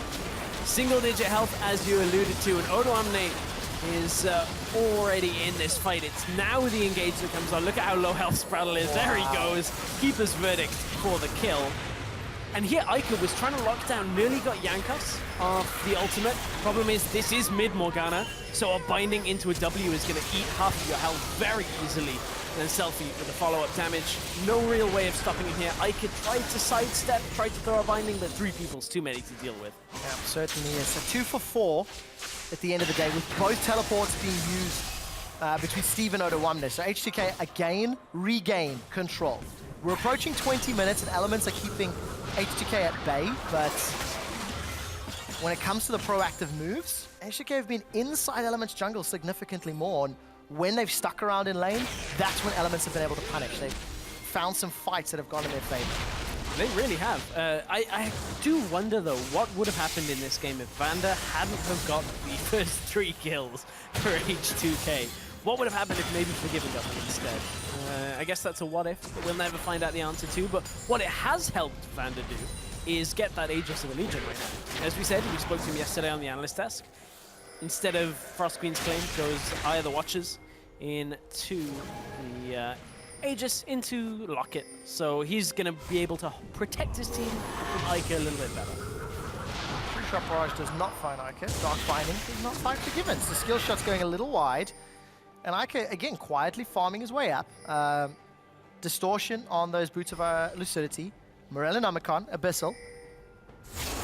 No aren't really outside of that Abyssal versus the fairly heavy magic damage side from Jankos Selfie Forgiven. We'll see how else they're going to pick that up, as Forgiven and Vander not really at risk of being towered up. I was going to say, this is the most optimistic dive, so that's why Elements back away and just look to take a tower. I mean, if there's a lane that's fairly ungankable, it's Ezreal, Janna. Good luck with that. Janna's got her ultimate as well, but really it's just a tower game for Elements. That's what they're looking for here. It was the tower that still remains. The problem is the rest of H2K are already moving on the map. You can see Selfie and Jankos coming up through the jungle. And that's enough. Just them disappearing off the map is enough for Elements to go, okay, we need to reconsider on this. Oh, Forgiven is actually going to channel that Arcane Shift just before he got caught by the binding. So Stress, I'm going to ask you to answer a difficult question. Oh, okay, it's not maths, is it? No, I wouldn't put you there because I wouldn't be able to share an opinion. But like, take a look at Odo. He's got himself the Iceborne, Spectre's Cal, Balmy Cinder. Yeah. But full tank, basically. Up against Steve, you've got Titanic Hydra, you've got Fade, some long swords. Who do you think would win that fight? Well, Odoamne, if they decided to. With the Iceborne is so it's tank, but you still have that added damage that comes from the Sheen in there and the slow. We are getting to the point, though, where Steve's Q is so much shorter cooldown than Odoamne's Steadfast Presence. So it means that if Steve picks his fight correctly, he can actually proc the passives, the vitals, fairly consistently on Odoamne. That's one change that happened in 6.2, is it got normalized to always kind of mirror each other. So you either get left and bottom or top and right. And whichever it is, you get the opposite the next time. Vital. So it means you can actually predict exactly the pathing, which the low cooldown on Steve could open it up. There's been a lot of discussion about Fiora and how you've changed from Ravenous Hydra to Titanic Hydra for that extra tankiness, the ability to survive a little bit longer in fights up front. So basically, lifesteal. Not actually committed to an answer. No, I haven't. I'll press you for one in a second. Thank you for that, Trevor. Because H2K... We're going to see it, though. Don't worry. Down the middle lane, and it's instantly wave cleared by Elements. And Selfie's now going to play wave clear duty in the middle, in the bottom lane. Runs the risk of a head-to-head clash with Steve. And Steve is going to get a lot of damage onto this tower. So if you were to predict... I'll go with... my gut says Odoamne, but my head says Steve right now. Well, there you go. You see, I'm happy with a 50-50. That's still a bit... How are you happier with that 50-50 than I gave you before? There was literally no reasoning behind that, Trevor. I think I've triggered him. You have. I'll say Steve. All right, Steve it is. Cocoon will connect onto Gilius. Sprathel will devour him. A very good knockup from the Howling Gale. Vander's in trouble. He's flashed away defensively. Does channel Monsoon, and it will keep H2K alive. The True Shot Barrage will get Ica below 100 hit points, and the kill's picked up by Selfie. Now Steve will kill Selfie before being eaten up by Spratle. Explosive Spiderling will pick up a kill onto Spratle and spit Steve back out, as Gilius is the sacrificial lamb on the back line. A 1 for 3. That doesn't count, by the way, Trevor, because that was team versus team. It was not the 1v1, but H2K managing to take that fight. Steve was in the fight, but it was a little too late. He appeared after all the lockdown had come out from Ica. Ica managing to get so much damage down. Here comes Steve with a teleport, though, looking to disrupt the Baron attempt. H2K are very high health here, and no smite available for Elements. Baron is still at 5k though. Yeah, it's not the greatest amount of damage. Steve and Rolls, they've caught H2K in the pit. Odo's playing defensive. Hammer shot came down. Steve's used riposte. Mr. Rolls is going to find a kill with the help of Steve. Jankos follows shortly thereafter. He's not going to get away from this one. Or is he? In spider form, flash from Mr. Rolls. Baron stopped and 2 more kills. That one counts. Steve TP is in for the damage there. Really, a lot of the damage that went onto Steve came from the Baron itself, because the way most of that circled around the opening of the pit. Here comes round 2. Odo Amne wants the fight this time. Mirrored situation. Odo Amne could look to disrupt. Jankos isn't here. Selfie's on his way. Elements could be in trouble. The Chaos Storm's available, but Selfie's using it on Ica. He's not used it in the pit. Ica's down. It's followed by Steve. Baron's down to 13. It's picked up with a smite from Gilius, but will Elements get out? The short answer is no. Gilius is left alone in the pit as the last man, and it's an ace for H2K. Man, Elements had the play, and they basically fall into the same trap that H2K were in. Elements go, okay, we cleared them out from the Baron, let's do it ourselves. Nothing wrong is gonna happen here, right? Oh, the teleport's available. In comes Odo Amne for the cleanup. This is now H2K solidifying a little bit more in this game. Yes, they didn't have a gold lead before this passage of play because of the Baron gold going over to Elements, but they're about to blow this game wide open. Death Timers are still on for 4 members of Elements. This should likely be the inhibitor turret. And look at the bottom wave. There are 1.5 million minions pushing to that inner turret. H2K will open up the middle inhibitor and should peel down to the bottom to pick up another tower if they wanted to. Instead, they may peel back for Dragon. A lot of options available here for H2K, as they've exposed Elements base. They have, and you know, Elements were holding on for so long in this game. They've managed to kind of claw and scratch any kind of objective when H2K were taking them. They'll be helped by the gold that came over from Baron, but keep in mind, nobody survived the fight that ensued, and that means Elements don't have the buff to go along with the Baron. Well, H2K, maybe not in the position you were expecting coming into this game, especially when it was top of the table versus bottom of the table, but they picked themselves into relatively weak. All right, so Baron power play, ladies and gentlemen, of plus 108. It lasted a grand total of 8 seconds. Yeah, it was nice. It was good power play. That might actually be a record. That might actually be the shortest total Baron power play. We'll have to double check that. Look, some I'm not gonna commit to it. some things 8 seconds is a long time for, Trevor, but not for a Baron power play. 128 gold. Keep in mind, that is including the Baron gold. So the change in gold difference for Elements was plus 128. It's going to be falling even further. The culling is being used defensively by Mr. Rolls, and the boot back onto Odo Amne. Chaos Storm is sitting on top of Spratle and Ica's head, and Elements are splitting up. Rolls is forced into the jungle and he's low. A good dog binding on Selfie will prevent him chasing, but Odo Amne pins Spratle against the wall. Ica's going to continue to peel backwards with that Dark Shield. And H2K need to not forget the basics. There's minion waves pushing against them, but they can take an inhibitor and then go deal with those side lanes. Rales and Steve are waging war on the jungle while they lose an inhibitor. Like, Rales was kind of needed in that situation if they wanted any hope in holding. Odo Amne doesn't even care about jungle vision control at this point. He's just moving bot lane because nobody can really stop him. H2K have just exploded this game apart just from that play around Baron, and it looked so good for Elements. It was looking so good, but they go, okay, let's just start the Baron. The B word happened. Yeah, it did.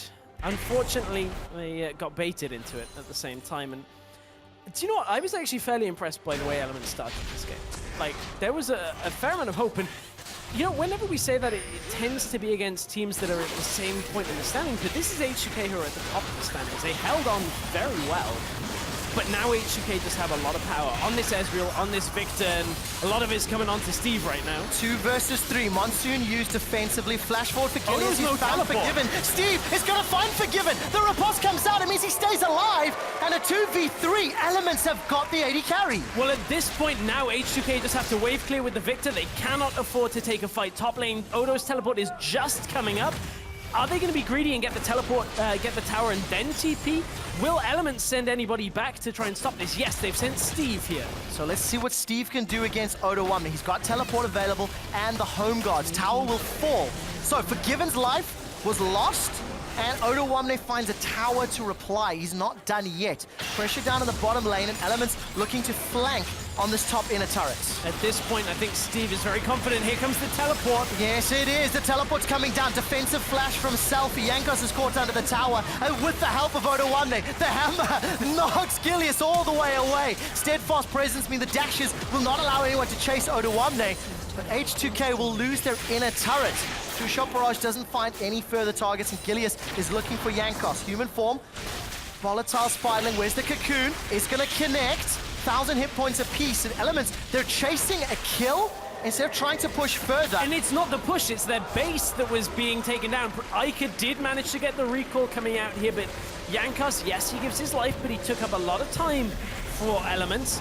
Look at the tower damage that was already done. Any longer, and that could have potentially been Nexus towers going down. Elements are forced back into their base, though. Gone is the time that they can step forward while those super minions are pushing into their base. That gives H2K the freedom to get out onto the map, lay down the vision control, and maybe look to contest Baron once it becomes available once again. Well, this Elements team is 3-4 in the standings. They are pushing H2K at 30 minutes, dead even. H2K was tied with G2 Esports coming into the day. And a loss here to Elements not only would be a shock and a disappointment for H2K, but mean that G2 holds sole position of first place. And because H2K showed 3 people in the top lane, Elements go okay. Mid lane is where our inhib is down. We'll push that. We'll go with everybody but Steve and push that lane through. They're now getting an inner for an outer, which is a worthwhile trade for Elements.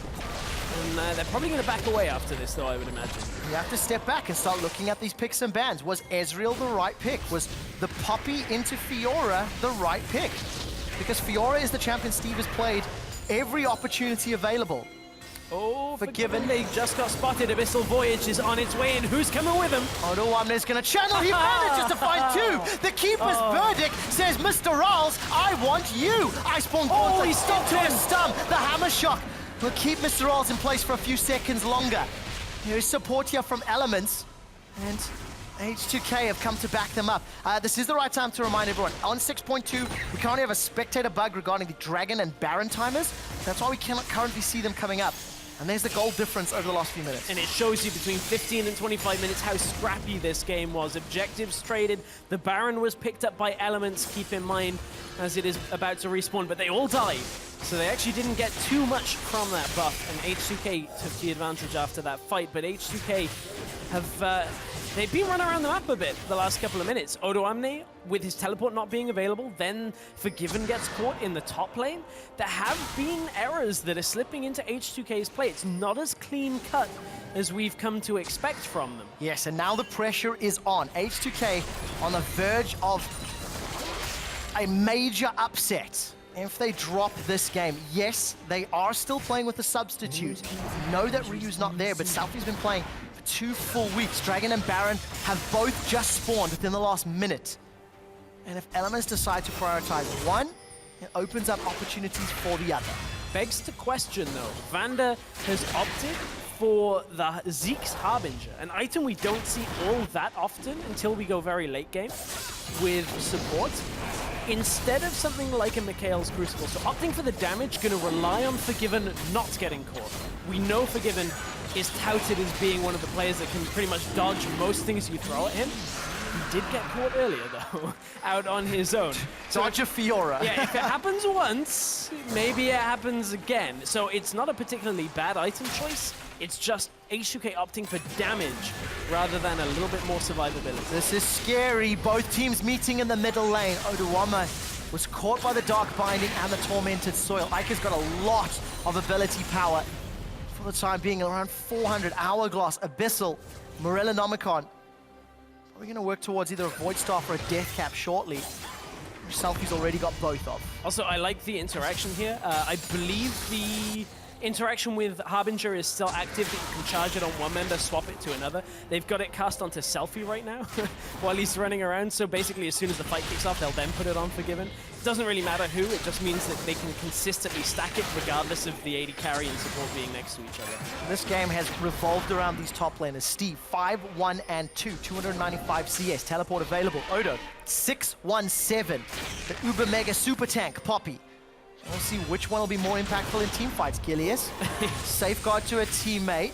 True Shot Barrage just tags Sprattle's bottom, but he'll be able to regenerate that with the Grey Health. And H2K are relying on there not being a ward here for Steve, but there is one in behind them. The further they push up the wave, the further the ward goes away. But H2K is still looking to pressure. Steve is getting a turret from this, no problem. Good timing on that Black Shield from Ica. And with H2K sticking in the mid lane, I mean, Steve has got the tower. That is the 6th of the game. Even on towers and Elements has a 2,000 gold lead. Yeah, Elements, despite having their inhibitor cracked earlier in the game, have been able to maintain a lead for the last few minutes here. This is not the H2K we're expecting. In goes Odoamne. He's got Mr. Rollis. He's knocked up into the air. Mr. Rollis may as well have frequent flyer miles. He's killed. Steve is teleported in for the fight. Dashing onto Selfie, trying to get it, but there's no support. Steve will fall, and H2K have found the team fight that just might win them the game. 45 seconds before Rolls is back. A minute before Steve is back. Odoamne is pushing forward. The rest of H2K are coming in behind. It's 5v3, and they're going to take the inhibitor down. It was very clear from H2K. Get Odoamne onto Mr. Rollis, deny him from dashing away, and get the kill on the most of the damage that's going to come out. From there, Steve can't 1v5.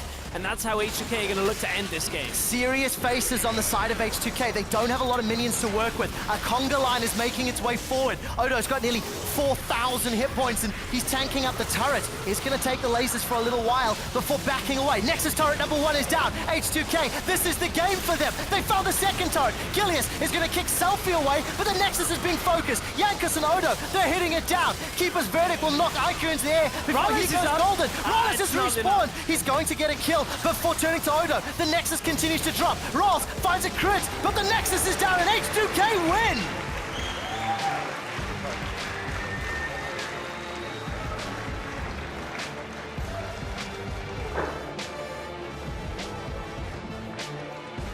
Relief and smiles for Forgiven. Yankos Selfie. But that is not a game that they were expecting. No haste to what H2K. Yo, do it. No, do it. H2 H2K. H2 H2K. H2 H2K. They'll be relieved, though. As you said, relief and smiles. That was more game Elements than we've seen in a couple of weeks. That's a little more reminiscent of the Elements that started the split, where they went 3-1 overall. You can see between the two. I know what that's like. I'm the same height as Vander, and talking to Rolls is so difficult, but it's great to see the sportsmanship between former teammates. And it's great to see Steve on a champion he's comfortable with, the level of impact that he can bring. 5-2-2 on the Fiora. But then you have to credit Odo on that Poppy. He did pick it into the Fiora, opted into that pick, and they managed to find Rolls in that last team fight. I feel like H2K, even though they put so much emphasis on AD carries, their key bang here was honestly the Alistar. Like getting Sprattle off the Alistar onto this Tahm Kench, it just wasn't the same Sprattle that we saw. In the week we gave Mr. Rollis MVP, you could have almost given it to Sprattle at the same time. He had a great performance, but I feel like it's one of those picks now that you look at and you say, well, they can never get this again, because it neutralizes so much of what Elements have to offer. So great to see the fans in-house, and if you are an H2K fan, that was a nail-biting game. Absolutely nail-biting. Oh, yeah.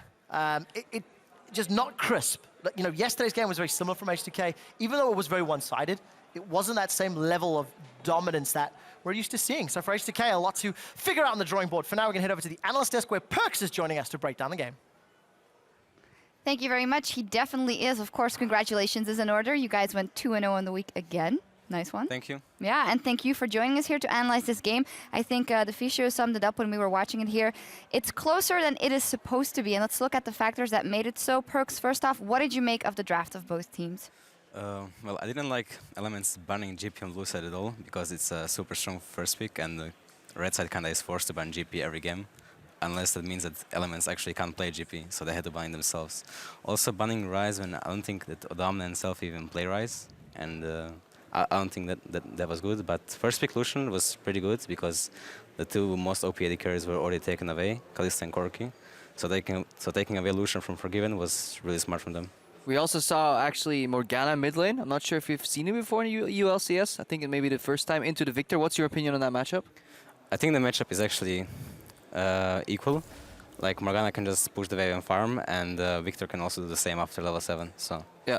So we saw actually teleport being run there on Aika, and that actually could have been used in a couple of plays earlier in the mid game. We actually have an example of a dive here that H2K pulled off later on. In 1 second.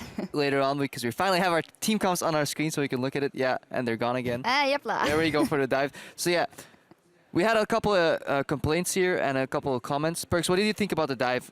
First of all, the setup. What's in an ideal world should happen here for Elements? I think setup by H2K was actually good, TPing with Poppy, but then Steve TP'd and canceled his TP, which was okay because they still have Morgana TP. But then H2K went again and Morgana didn't TP, or he TP'd so late, and yeah, it just turned out really bad for them. Yeah, this was a really smart play for me from H2K, actually initiating the dive and then backing out, because earlier in the game they went for a top lane dive where they forced it too hard on Steve, and they came out just double chunked. Right there they had the patient cancelled 1 TP, and then they went in before the second one came, so there H2K was on top of their game at least. Oh yeah, and then this is where things started falling apart, you know. A failed engage here from Elements, and this is something we've seen pretty much the entire game. This play was kind of overforced by Elements, and then Gilius goes to deep, gets stunned by Popping, then he's done, and then they go deep, but then Morgana has TP up, but he was walking from mid lane instead of TPing bot as well, which, I don't know, took so long time. If he came earlier, I think it would be a lot better for them. And Selfie just popped Ghost and came there basically the same time. Yep. And just cleaned them up. No, I definitely agree there. The TP timings and even the setup. We were watching this game obviously together, and Perks, you were talking about how there wasn't any wards in place for the teleports either, so definitely lacking on the side of Elements. Yeah. Outside of the Elements in general, yesterday the Fisho said it as well, they just don't know how to team fight very well, and the timing is off, and the setup. And this time they tried to go for the teleport flank, but Aika, yeah, forces the R-Flash in with the Black Shield, but there's no synergy, and it almost feels like Elements forces too hard, and this then was HBK really ends up winning. as well, yeah, because Morgana doesn't have Zhonya's, so if he goes in 1 versus 4, he will just die. He cannot do anything.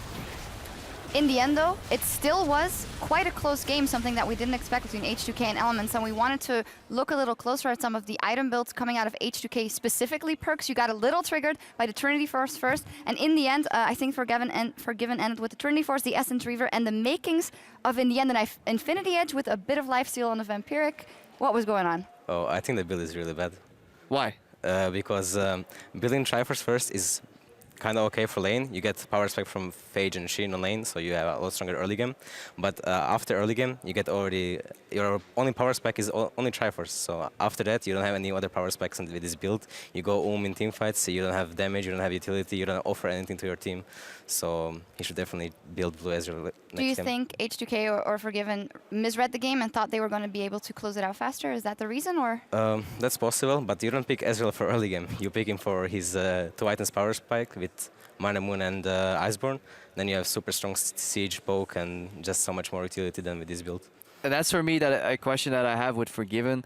It feels like he doesn't want to play any champions that have the risk of playing a struggling early laning phase, because Blue Ez requires a lot of patience and just requires you to yield the pressure sometimes. Sometimes you gotta walk away and let the other guy farm, and you know that on 3 items you will be super strong in the game. And H2K had all the tools to stall the game too with a Victor mid lane, so they didn't even need to go for that really ham Ezreal build, but they kind of did it anyways, and then it just bit them, yeah, in the late game. In the end, they still managed to win. Maybe finally for Elements, I feel like we did see some good things coming out of it for the first time, although the engages weren't as crisp as they could be. What do they have to build on here? Do you see anything that can make them into a better team in the future? I think them running double TP this game didn't work out because they didn't really have good coordination. But they have some good mechanical players, so they could definitely improve and be better. All right, and then for the side of H2K, they are sharing the top spot of the tables with you. If there is one thing that you think H2K does better than you guys, or that you would like to do better that they do, what would that be? I don't think they do anything better than us. All right. So, yeah, G2 or H2K? Who's the best team? Of course, us. Of course. Of course, G2. Thank you for that, Perks. It's on the books. Well, the Unicorns of Love and Vitality are taking to the stage next as we speak for our next match, which is our next match of the day, obviously. There's more EULCS coming your way, so stay right there. Can you just get your mic away? Because you're actually so loud. Can you go farther? Hello, teammates. Sparna. I'm actually tilting. I don't know why, but I'm actually tilting, by the way. Actually, my team is too quiet now. Coming into the middle lane, Gilius has found Selfie. The kick into the binding. Monsoon gets a full channel and Odo is on the front line. He knocks up Element. I exhaust. I'm moving now. We can fight. Go, guys. Go. Here. Moving around. I'm here. Victor is there. Focus. Go. Morgana. No flash. Yeah, no flash. Killer. Good job. Orange down to 13. It's picked up with a smite from Gilius, but will Elements get out? The short answer is no. This is not the H2K we're expecting. Ingo Toruamne, he's got Mr. Rollins. He's knocked up into the air. Mr. Rollins may as well have frequent flyer miles. An H2K win.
I think Kabachat is a bit of too aggressive at moments, and he can be abused, I think, if you play against him.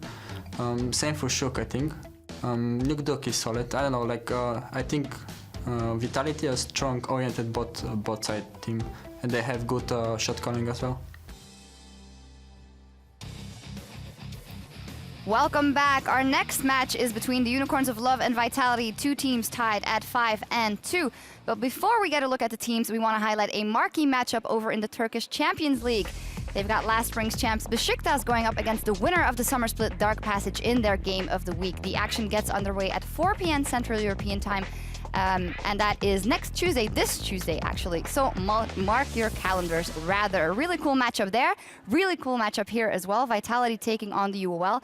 And we heard there Hylissang saying, I think Cabo is a kind of person that you could put something up against. He played Lucian yesterday. What do you make of that statement?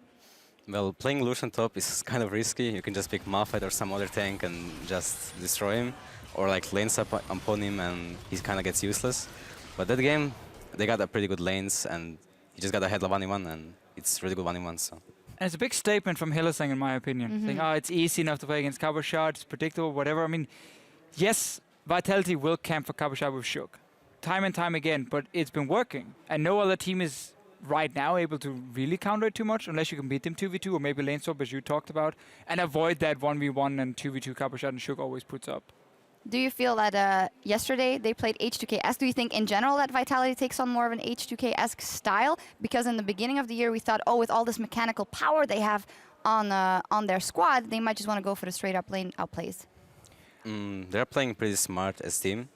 Like they're doing a lot of lane subs and they're playing them pretty good and they always get ahead of enemy teams. So they're kind of like H2K, yeah, with strong individual players. Yeah, they're a strong team overall.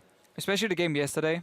Against Elements, it was basically a standard H2K game, not like the one we saw today where it was a bit of a clown fiesta of a lot of fights going on, but where it's built around never team fighting. Honestly, just push every single lane from the start of the game and always out-rotate the other team. That's what we saw from Vitality yesterday. We want to see more of that, because combine that with the strong players, that's how you get a great team, obviously. Strong players and good macro play, that's the foundation. And that's the winning recipe on the side of Vitality. Now, let's take a look at the Unicorns of Love. You said in the beginning of the split, this is the best shot calling I've ever seen. From the Unicorns of Love. From the Unicorns of Love, and it's starting to ring through. Now they've had the third jungler in a couple of weeks, Rudy, and they're still putting up great games. Perkz, what is it about the Unicorns that makes it that whatever jungler comes in, they're able to perform? I think Unicorns have really smart top laner and support who are like there for a long time, and they're pretty solid players actually overall. Like they're pretty underestimated, I think, especially with Itachi. Like he's a really strong player. He has good mechanics, good TP plays, and I think they're doing a lot for the team. And also now with Sheepy, we heard in the interview yesterday talk more about focusing on the team and how they were playing. They wanted to be more consistent, more focused on strategy. Last year was focused on crazy picks and like insane games. Now, what should we say again? The foundation for this team in how they want to play is there, so you can plug and play players a bit more. Do you think now, let's just say, like you took Trick out and you put in a new jungler, would you guys play exactly the same way you're playing now? And he would just be able to kind of fit in and follow you guys? I don't think so, because Trick is like a really big point of us for early game. He does a lot of early game shot calling or invading or whatever, so it will be a bit harder. What if we removed you from the team and put in your mid lane instead? But you can if you pick removed who. me, we would be lost. Okay. Oh, there wow, Perkz, big words. We'll talk a little bit more about that later. Anyways, the players are ready, so we're going to dive into this matchup and go over to Pyrotechnics and Stress. Thank you very much, Shox. I've come over and commandeered the caster. This is my first mate. Stress is still here. I was going to say, speaking of removing people, we figure get Trevor out of here, get in Pyrotechnics for game 3. After he a game like me that, too I don't blame like, him, to be honest. It was that's pretty what insane. happens. Don't challenge me, Pyro. Don't challenge me. I'm gonna do my best not to, but you know, just in case, just be on the lookout for things. Let's take a look at our two squads, though, lining up on the blue side. For the Pink Ponies, it is Visit Chachi in the top lane, Rudy in the jungle. That's their third in several weeks. Fox in the mid lane, Steelback, Deity carry, Hylissang on support, and of course, their coach, Sheepy. And this game is a bit of a menagerie when it comes to it, because on the red side of the rift, we have the yellow bees of Vitality. Up in the top lane is Cabochard, Shook in the jungle, Nukeduck in the mid lane, Hyanan in AD carry, Kasing support with their coach Shawns. Yep, another coach that's definitely come up and become a very, very big figure for his team. They talked a lot about it at the beginning of the season, how much of an influence he has on that squad. We'll have to see how it shakes out in picks and bans. These guys both sitting in the third place position, tied it up right now, and this will tip the scales for these two in the standings. And when you look at that being tied third, I think you'd kind of expect that for Vitality, even though they've been underperforming a little. But Unicorns coming into it, we were talking about who's going to step up and take the carry mantle away now that Power of Evil's not there. Unicorns have looked really sharp, actually. They've looked impressive when it comes to their performance. Yeah. So I'm now interested to see who is going to retain sole possession of this third place. Yeah, we've definitely had a number of unicorns stepping up and doing some impressive things. We've talked about Steelback and how strong he has looked, especially with Hylissang, and the synergy that those two have built up in the weeks that they've been a part of the team. But how about Chachi? We saw Odo in the last game go off on Poppy, but Chachi, the OG Poppy player, pre-WeWork, right? He's been a pretty impressive carry in his own right in a number of games. We haven't seen Poppy on him, though. One day. We've seen some other stuff. We've seen, like, the cannon come out from Visit Chachi. Played GP yesterday when it was left open. Yeah, he did. And, it's really interesting to see Visit Chachi as a player because, he was known a little bit, actually, like Cabochard, as somewhat of an innovator when it comes to Challenger. Visit Chachi, Cabochard, and Odo Amne played in the same kind of Challenger tournaments back in 2013, and all of them would bring these new picks in. You'd see Visit Chachi with the Poppy, with the Yorick, with these crazy compositions, but Chachi is probably the one of the three that has yet to cement himself as being like one of Europe's best, and he's just on the fringe. Just there. I think a dominating performance potentially over Cabochard may raise him up again in other people's estimations. Well, that's going to be a tough ask. You look at what Cabochard was able to pull off yesterday. Obviously had a penchant for carry champions throughout last season on Gambit, but he always required a lot of gold to get him going. This time, well, he got himself that gold, picked that Lucian into GP, and man, we saw him tear it up. Fast tower pushes, absolutely went off. I think, though, we heard Perks talking about it. It's not the kind of thing that you can pick every single game. Tanks can kind of destroy it like a Malphite. So I do wonder. Now Chachi is a stronger opponent in lane, I think, than Steve when it came to Steve's Gangplank. Let's find out what Vitality have got for us. We will indeed as we load up into picks and bans. On the blue side, ponies are going to take Graves away. That is another pick that Cabochard has been playing. Started that off a couple of games in a row in the top lane. So he won't have the option to take it this time. What does Vitality answer with? That is the question. It's going to be a support off the board. We heard a lot about Thresh, but it's Alistar that's the first support that's got. I still think Thresh is going to be very contested. Lulu is taken away. Kalista is not an option either now, as Vitality have chosen to remove that. So do we see the Corki ban come out and then force either a Lucian ban, or it's a Gangplank that gets taken away? Again, and Perks just talked about how, it's not the best blue side ban because you should be able to play it, and seemingly they don't.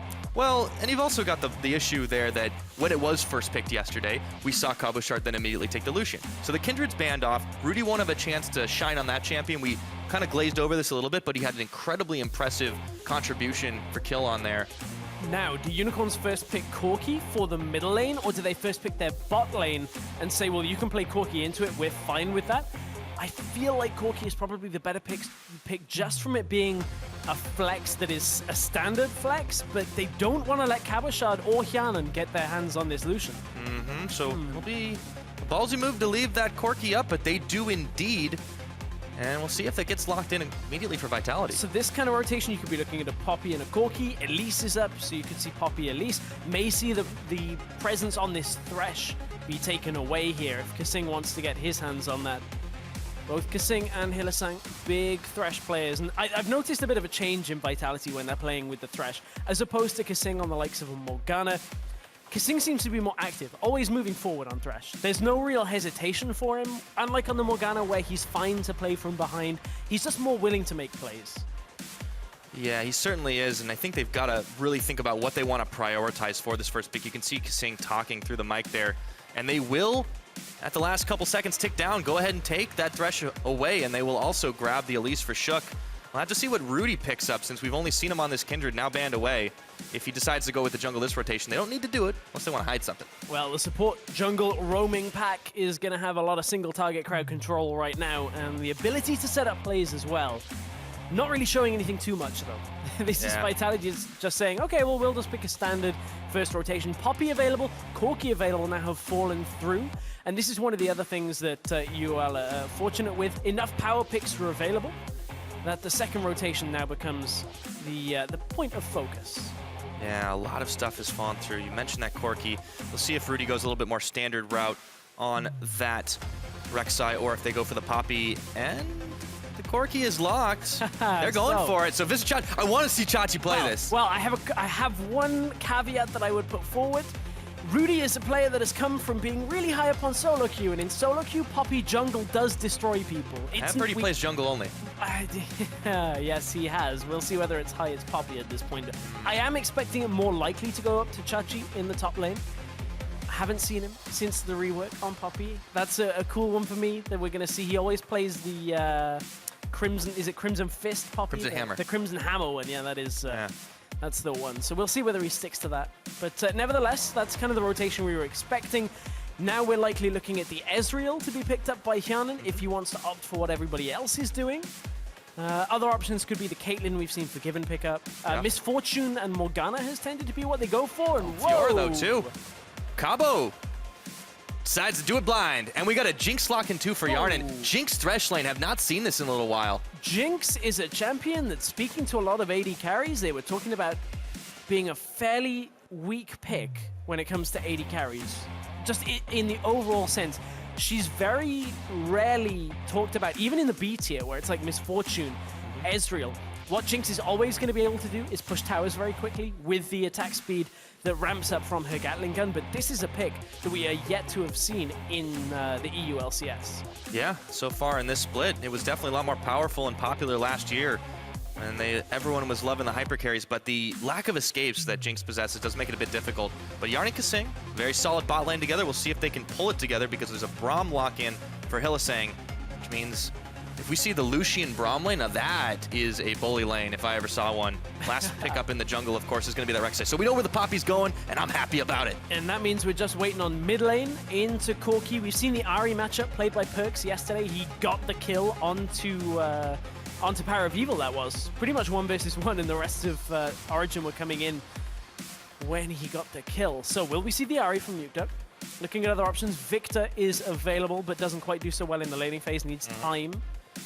Still options for Nukeduck. Still options indeed. Should be a fairly safe lane for Fox if he plays it outright, but there is the Ahri lock-in, so Nukeduck says, I can take you on. Got himself that Ignite, and now we'll have to see how these two shake out. This could be a very explosive game, a whole lot of damage on both sides. So I wonder whether we'll see Vitality running the same kind of setup that they were looking to do yesterday, where you have Kabashad in the 1v1, looking to scale up, looking to take control of that. You have Nukeduck on Ahri, take control of the other side lane, and always push it out and regroup with the team quickly. And then the rest of the pack's kind of mid lane pushing. I wonder if that's what Vitality are going for. It's a difficult comp to pull off, and it requires a lot of vision control, especially against the likes of a Corgi, who has the package. Rek'Sai can cover a lot of distance very quickly with the ultimate as well, and Chachi will have the teleport as always. We will have to see indeed if the Unicorns can pull off that coordination that they have been so excellent at adapting, and Vitality is going to be a tough ask for them. But as it all stands, a hush settles over as the coaches will shake hands, get ready to walk off stage. But for now, we are ready to go. The lineups are locked. It's time to load up for this match to the top of the standings. Ignite ticks him, but the tower shot! Oh, that's it! They seem really strong. Just in the 2v2, I don't think it would be super much problem. Giannis flashed away! He's got a triple kill with bullet time! I feel like so much more confident now that I have Tupac next to me and I can finally play my Thresh and show that I'm good. We already saw what he can do with the champion. They'll even leave open Thresh so that they want him to pick it. They are much better than the Unicorns roster before.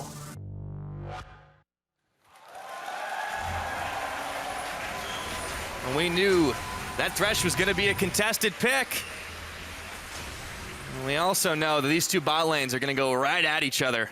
I'm excited to see this 2v2 Stress. I am as well. We'll see if Kasing is comfortable. He has his Thresh. He has his pillows as well, the Baron pillow that a fan so kindly gave him to make sure he is comfortable in the game. But it is all about the side lanes, as is with the current meta right now. And, you feel like Vitality are looking to just grab control of that fairly early and continue pushing with this Jinx. I want to call it like an old school pick of Jinx, just because it is really. Like, this pairing is old school. It is, and you know, you have the Thresh to give the Jinx safety. Jinx can push the towers very quickly. You have wave clear that comes from Jinx, from the rockets, and global presence with the ult. But a lot of people just feel like, because there were a lot of changes to itemization and the way that the laning phase plays out, like champions like Lucian were just touted as being better because you have a good laning phase and the good ability to push towers, decent wave clear on top of it as well. Jinx, we're going to have to see whether Hyanan can make it work. Well, it is that traditional hyper carry, you know, up there with the Tristanas of the league, but the reason I think on top of all the early pushing power that Lucian and Corki were so powerful is the games are shorter on average now, and we're not getting to these late game points where the hyper carries are just out of control. And you see champions like Lucian not fall off as hard. Exactly. That is exactly right. We are ending up in a lane swap, so no 2. Sorry, Fire. Oh well. It's okay. I mean, it's the smart thing to do. Well, it's going to happen because this is how the game is in a meta game right now. Is you have the lane swap to kind of get the game in that situation and then look to control side lanes from it. We're going to take a look at Keystone Mastery. They're mirrored across the board too. Yep. They got a nice little spread of them all. Array of colors. Yeah. Keystone Masteries at this point. If you guys are unsure about them as well, we had a wonderful segment at the top of the day. Be able to catch that one again later. Courtesy of Quickshot. Now, Hylissang will be making some moves around this jungle. Shook and Cabochard have already secured the red buff. You got to be careful not to run smack dab into him as Kasing goes on an early roam of his own while his free push for both AD carries in the reverse lanes. Fox in this middle lane has already managed to kind of pressure Nukeduck away. Hylissang's getting right up in here. It's just making it difficult for Shook. Yeah, that Raptor's going to reset. To do anything here. It's running out of patience. It's like, come on, guys. Are you gonna deal with me, or are you gonna have to go back home? Hilly's not gonna.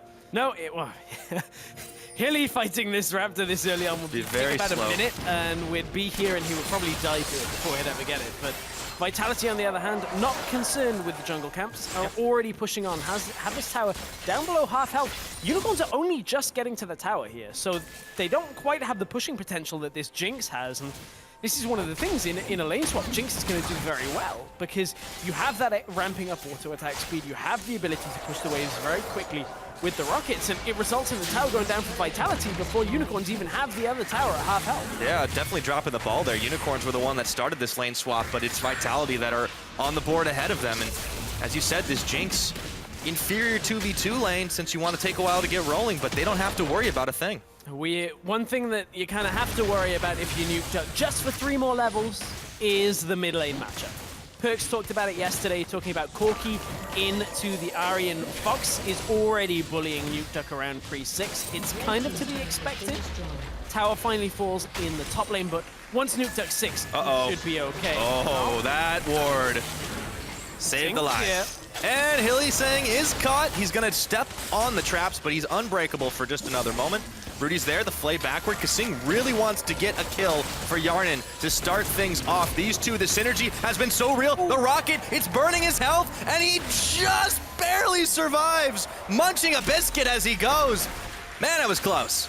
Just got that cookie and didn't want to put the cookie down, but at this point, Unicorns of Love don't want to let up in the mid lane either. 32 CS to 23. That was a nice sequence in the top lane, but again, it's a little bit of a distraction from where the real lead is opening up for now. The towers were traded fairly evenly, which means we're fairly even on gold as well.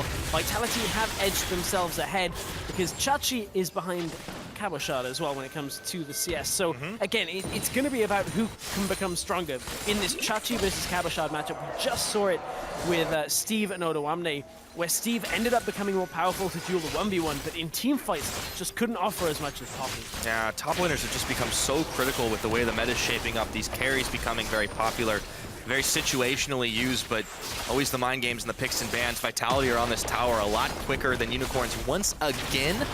So we see these fast pushes turning around. This is exactly what Vitality want for Yarnan. And not only is Cabo up in CS, he's also up way up in experience. He's over a whole level up on Visit Chachi. So it means that Cabochard, just getting into this game a little bit earlier on, is going to be able to scale that bit faster than Visit Chachi. Of course, we talked about it. Oh, Cabochard's actually going bot. Feels he can defend this turret, and of course he can. It's only Visit Chachi that's there. Big blind spot for Unicorns. They thought they were going to be able to fast push this and save it, but because they're so far behind, they don't even get the second tower. So now Steelback and Hylissang are going to have to clear this wave here. Rift Herald is opened up. Vitality are pinging for it. They're just 2 steps ahead of Unicorns right now. And I like the strategy from Vitality. They say, hey, okay, what's the meta right now? We have to push towers fairly early on, control side waves. Good. Who's good at doing that?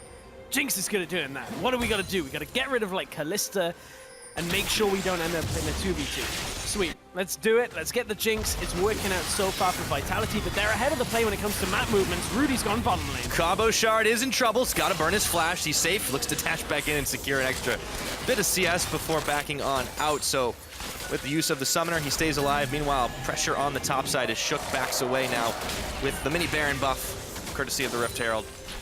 See what he decides to push. Looks like he's heading bottom side right now. If they can keep this turret defended, they have the advantage.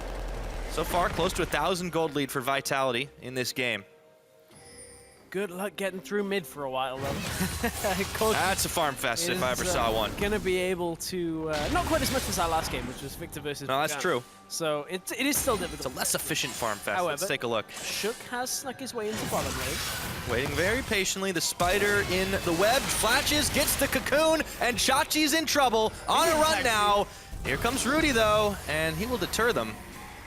Chachi makes his escape, courtesy of some minions as well. Yeah, Chachi pays the fare, gets himself away. Rudy was already deep inside the enemy jungle. You can see the wards he actually put down from his tracker's knife, put down a pink ward as well. So has the whole bot side jungle warded when it comes to camps. So Rudy is already taking, you know, a solo queue attitude and throwing it out the window. Let's just get deep vision control. Let's play for the team, play for everything, not just about himself. Yeah, very impressive how he has managed to integrate himself into this team so far. We saw the same thing with Joko, who's now over in Millennium as well, but or Ben in Millennium as well. But it really has been impressive to see Unicorns be able to swap players out like this as Shook gets a steal away. As soon as I praise him, well, it was an individual mistake from Rudy there. Yeah, the thing is, Rudy even had a smite, I think. Yeah, no, he did. He didn't think Shook was coming. The ward over the wall, he saw it, man. Last time I praised somebody. Yeah, I know. Always happens. Cursed to always have it happen just after you sing that praise. I know. Well, Yarnan's going to be pushing on the bottom side here. He's easy enough wave clear with those rockets. Kasing does the same thing that Rudy was doing, gets a lot of ward coverage in this bottom side. So much traded back and forth. Well, let's take a look on the mid lane since Vitality are heading up there, see if they can get a collapse onto Fox. It would be difficult due to his Valkyrie. So hard to gank a Corki, but Rudy's not far behind. And cleanse and flash. Yeah, maybe they're not going to try it. Bugs is super safe right now. Nothing has forced him to burn any of those. So Vitality are looking for the next best thing for themselves right now, knowing they have bot lane control, bot jungle control, and a Jinx that is going to be able to power down this dragon very quickly. Not a lot of contest options. And they left Cabochard in the top to be able to free farm this wave. Hylissang, Nukeduck waits on the charm and he doesn't get it. He stands behind Fox and he is nice and safe. We'll have to see what the Unicorn's next move is. Rudy heading up towards this top side, seeing if he can control more of this jungle as he starts the red buff. Slides and glides back on towards him. Only Cabochard is really there, no teleport available, but Vitality are already doing the opposite on the bottom side. But look at where Cabochard's had the wave for the last few minutes. He's building up this big stack of minions, and he's had it on this side of the map for a while, and it's really dropped Chachi's support, Chachi's CS and levels here. Chachi doesn't even have access to his ultimate. Cabochard is level 7, but here comes Rudy trying to fix this problem. Cabochard, who's he going to go aggressive on? Knock in, gets the parry, but Chachi knocks him against the wall. There's a steadfast presence, prevents him from getting out of there, and now he's got the heal shield on. Rudy was taking a lot of minion aggro, but Chachi swaps back in. Still not level 6. He's 1v2ing right now. This is crazy. Cabochard pushes Unicorns away. Cabochard has a serious amount of damage, but even with the irritating play that UOL were doing there, Visit Chachi and Rudy just kind of bouncing back and forth on top of each other so that Vital couldn't get proc. First package of the game. Fox is going on in. He gets locked up though, but he's going to be able to get away with the cleanse, and he gets first blood flashing away as Chachi comes in for the defense. Nukeduck and Rudy are in right behind. There's the hammer. Knock him away, and the Unicorns Get out square with a kill as the rocket misses. Double now! Fox with the back end. Nice rocket. Yeah, not the best rocket from Hjanen, though, at the same time. That was just Vitality not quite being able to close the same distance that Fox did. And Fox turning up with the package play that looked like it was going to backfire on him. It looked like Cabochard and Shook were going to be able to outduel, but just not enough from Cabo. Fox had the cleanse, had the flash available to get himself around in the fight, and Nukeduck just behind the play. I'm going to try and watch Nukeduck's tracking on the map. Like, look, he's still just leaving mid lane as Fox enters the top lane. Cabochard does a decent job of just kind of moving around this fight. Fox already used that cleanse, uses that flash to get himself away from Shook, and now the damage turns around. Nukeduck doesn't manage to land the charm because Fox sidesteps it and then goes whoop all the way back to base. And that's all so she wrote. spooky. Even the Krugs wanted to get involved in it. But yeah, really, really close. Very expensive pickup for Fox, securing 2 kills on that one at the cost of 2 summoners. But you always got to say, #worth. And after all that, Unicorns have got themselves a gold lead. Take a look at that fan vote, though. 50-50. These two teams, it's so close, and it's so close to the fans as well. Well, it's, I mean, it's a good sign for these teams. Vitality, of course, a new organization to League, not a new organization overall. Unicorns are in their 2nd year now of being an LCS organization, so clearly fan bases for both of these. Yeah, Unicorns usually can bank on that fan vote win, though, unless it's against a team like Fnatic. So Vitality definitely coming out in force on Twitter. We'll see if they can do the same on the Rift. 200 gold down. It's 11 and a half, or almost 12 minutes into this game as Chachi trying to push Cabochard away as he takes a tower shot. Still very far behind in the CS this game, but it has been a lot of action, not so many kills.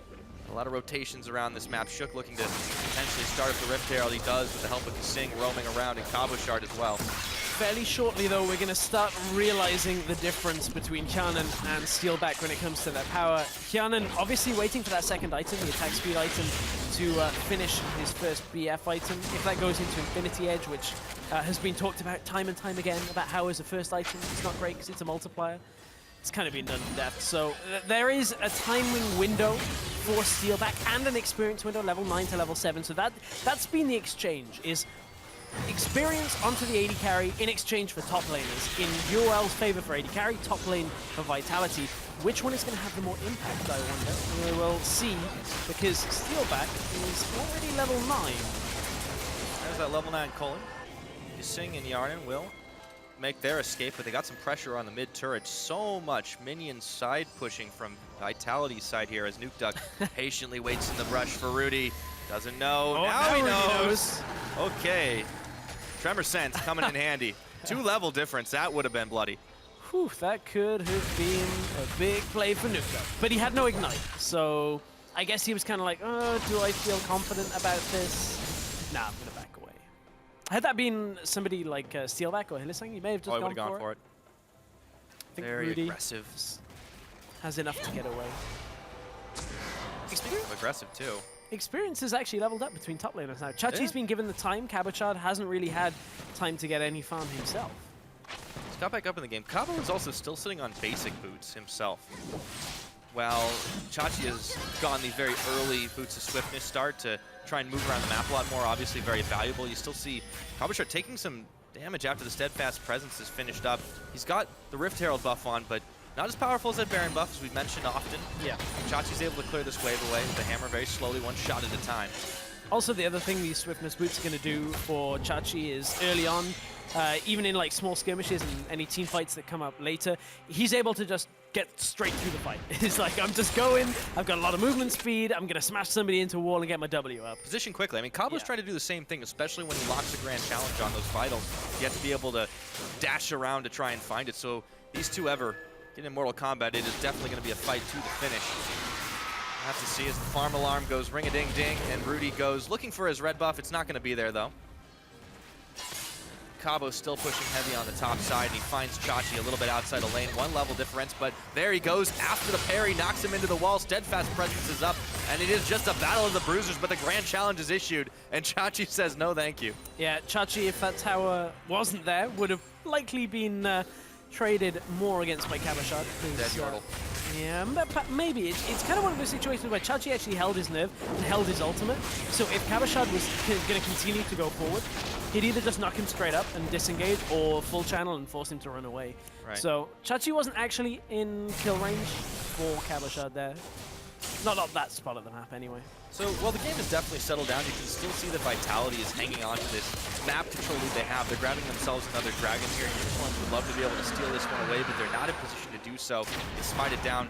Question is, where do the Unicorns really go from here to get mid lane? This one? Mid lane they go right now because you can see, look, the vision control is already here. Hylissang is going to wait and just slow Vitality wave clear from being here. Teleport coming out too. Oh, a big package from Fox, and he's turning his attention immediately to the Jinx. Ignited Yarnan already burned both of his summoners rather, as Nukeduck is going to try to foxily sneak his way away. That means everyone's gotten out on the side of Vitality.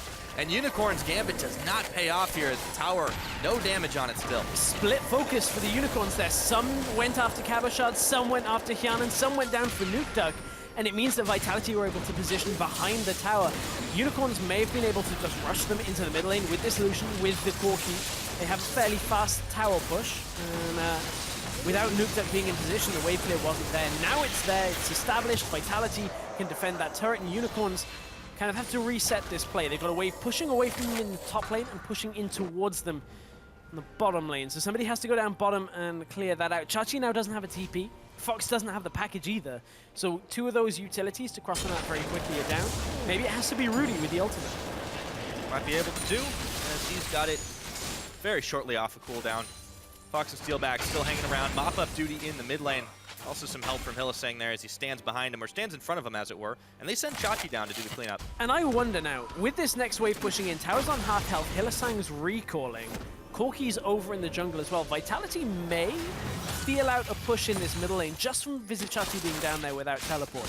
Cabo can go top because he has his teleport available, so he can catch that wave and look to make a play in the middle lane. But Vitality aren't going to go for the all-in play here. Rudy has his ult to get back into the lane. And it means Vitality just going to nudge at the tower and not actually push up to it. This could be a very slow game here. We're already 17 minutes in, only 2 kills on the board. Yeah, well, Unicorns definitely had a pretty slow start to the game yesterday. Really wasn't until 19 minutes that first blood was picked up, so we've already beaten that metric, but Vitality definitely want to be a little quicker about it, I think. Well, they're going to get slowed down by something, and it's something we haven't seen in a little while. Something that kind of has changed around being standard when it comes to extra cooldown reduction on Lucian. So we're going to have that culling up fairly often. And we'll be able to get that and push down lanes. Is standing at 20% CDR right now with Boots of Lucidity and the Essence Reaver. Not to see. Vitality still have been controlling the objectives in the river. The Rift Herald should go in their favor as well. This will be the last one available, as Yarnan, though, is unfortunately caught out, throws the traps, but he is knocked and battered and bruised. Kasing can't get to his rescue in time. Chachi's got the kill. Kasing has got to flay away, but he won't be getting away. Stunned up, Winter's Bite hit down, and Steelback takes him out. This is one of the problems with Jinx, though, is on her own, she is a very big weakness when it comes to getting picked off. No escape mechanism when your flash is down, like Hyanan gets caught trying to come across to Kasing. The fact that Rift Herald was taken down and there was a global warning is a big enough factor that UL know that they can just make that catch. They're able to push a tower, look to push another one. Shook is only the one here to defend. That is going down, so another tower picked up by Unicorns, 2 in the middle. A couple more kills, 4-0 now. They've got themselves 2K in the lead. And despite the fact that Nukeduck and Cabochard were pushing in the top and bottom lane, they can't actually get too much more. Someone should come down to deal with Nukeduck. And in that middle lane, Hylissang actually tanked up like 3 or 4 tower shots just to ensure that they got it. Otherwise, the minion wave would have died too early. They would have had to have backed away and looked to reset. So just cutting a corner for the Unicorns of Blood that pays off in a fairly big way. Yeah. Dodging the cocoon, Shook looking to push forward. Vitality want to answer back this one. Nukeduck still sitting in the brush, but he's spotted again. Rudy, he's not going to be fooled by that trick. He's played too many games. Yeah, too many solo queue games with no communication to know that just fire out the Braceseeker every now and again into those common spots and Ahri would be waiting. I think it's kind of that inevitable time now with Rift Herald on that middle tower is going to get taken down. Of course, Minion waves not really affected in anything other than attack speed with that Rift Herald buff. It's enough, though. It's enough. Let's take a look at Yarnan getting caught because he just steps way too far over here. He actually just steps out. There's not even a ward here from the Unicorns that spotted him. That's actually just like a solo mistake from Yana, which is very rare. We rarely see that kind of mistake where it's like, I'm moving forward here, especially with no flash. And especially with regards to playing with Kasing. I mean, he's been on the squad with him for, at this point, roughly a year.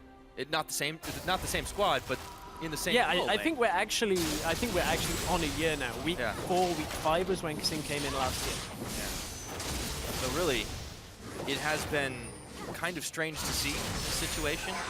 Yarnan making a solo mistake like that. Don't expect to see too much more of it as Rudy moves his way back to blue buff still. Unicorns throwing their weight around. So Vitality got off on the better foot.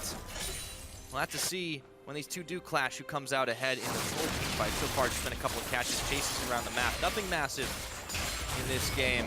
Vitality still, though, have a Cabo Shard, have a Fiora. See if that split push can come in handy. I think Chachi is in a place to stop him still. Well, one thing that could come in handy right now is some of the items that are in Kasing's inventory. He's opting for the the build towards the Aegis of the Legion. One already completed on Shook, so as you kind of expect right now, one's going to lock it. Will Kasing put it in Banner of Command to slow down some of the wave clear from Fox? Situational, I suppose. It is. Remember Corki now is like 70% magic damage as well, so it is more difficult to deal with. They do have a Lucian ahead of Poppy, so it's not the end of the world. It's not like they're running a triple AP comp and they're like, oh no, bannered up minion, what do I do?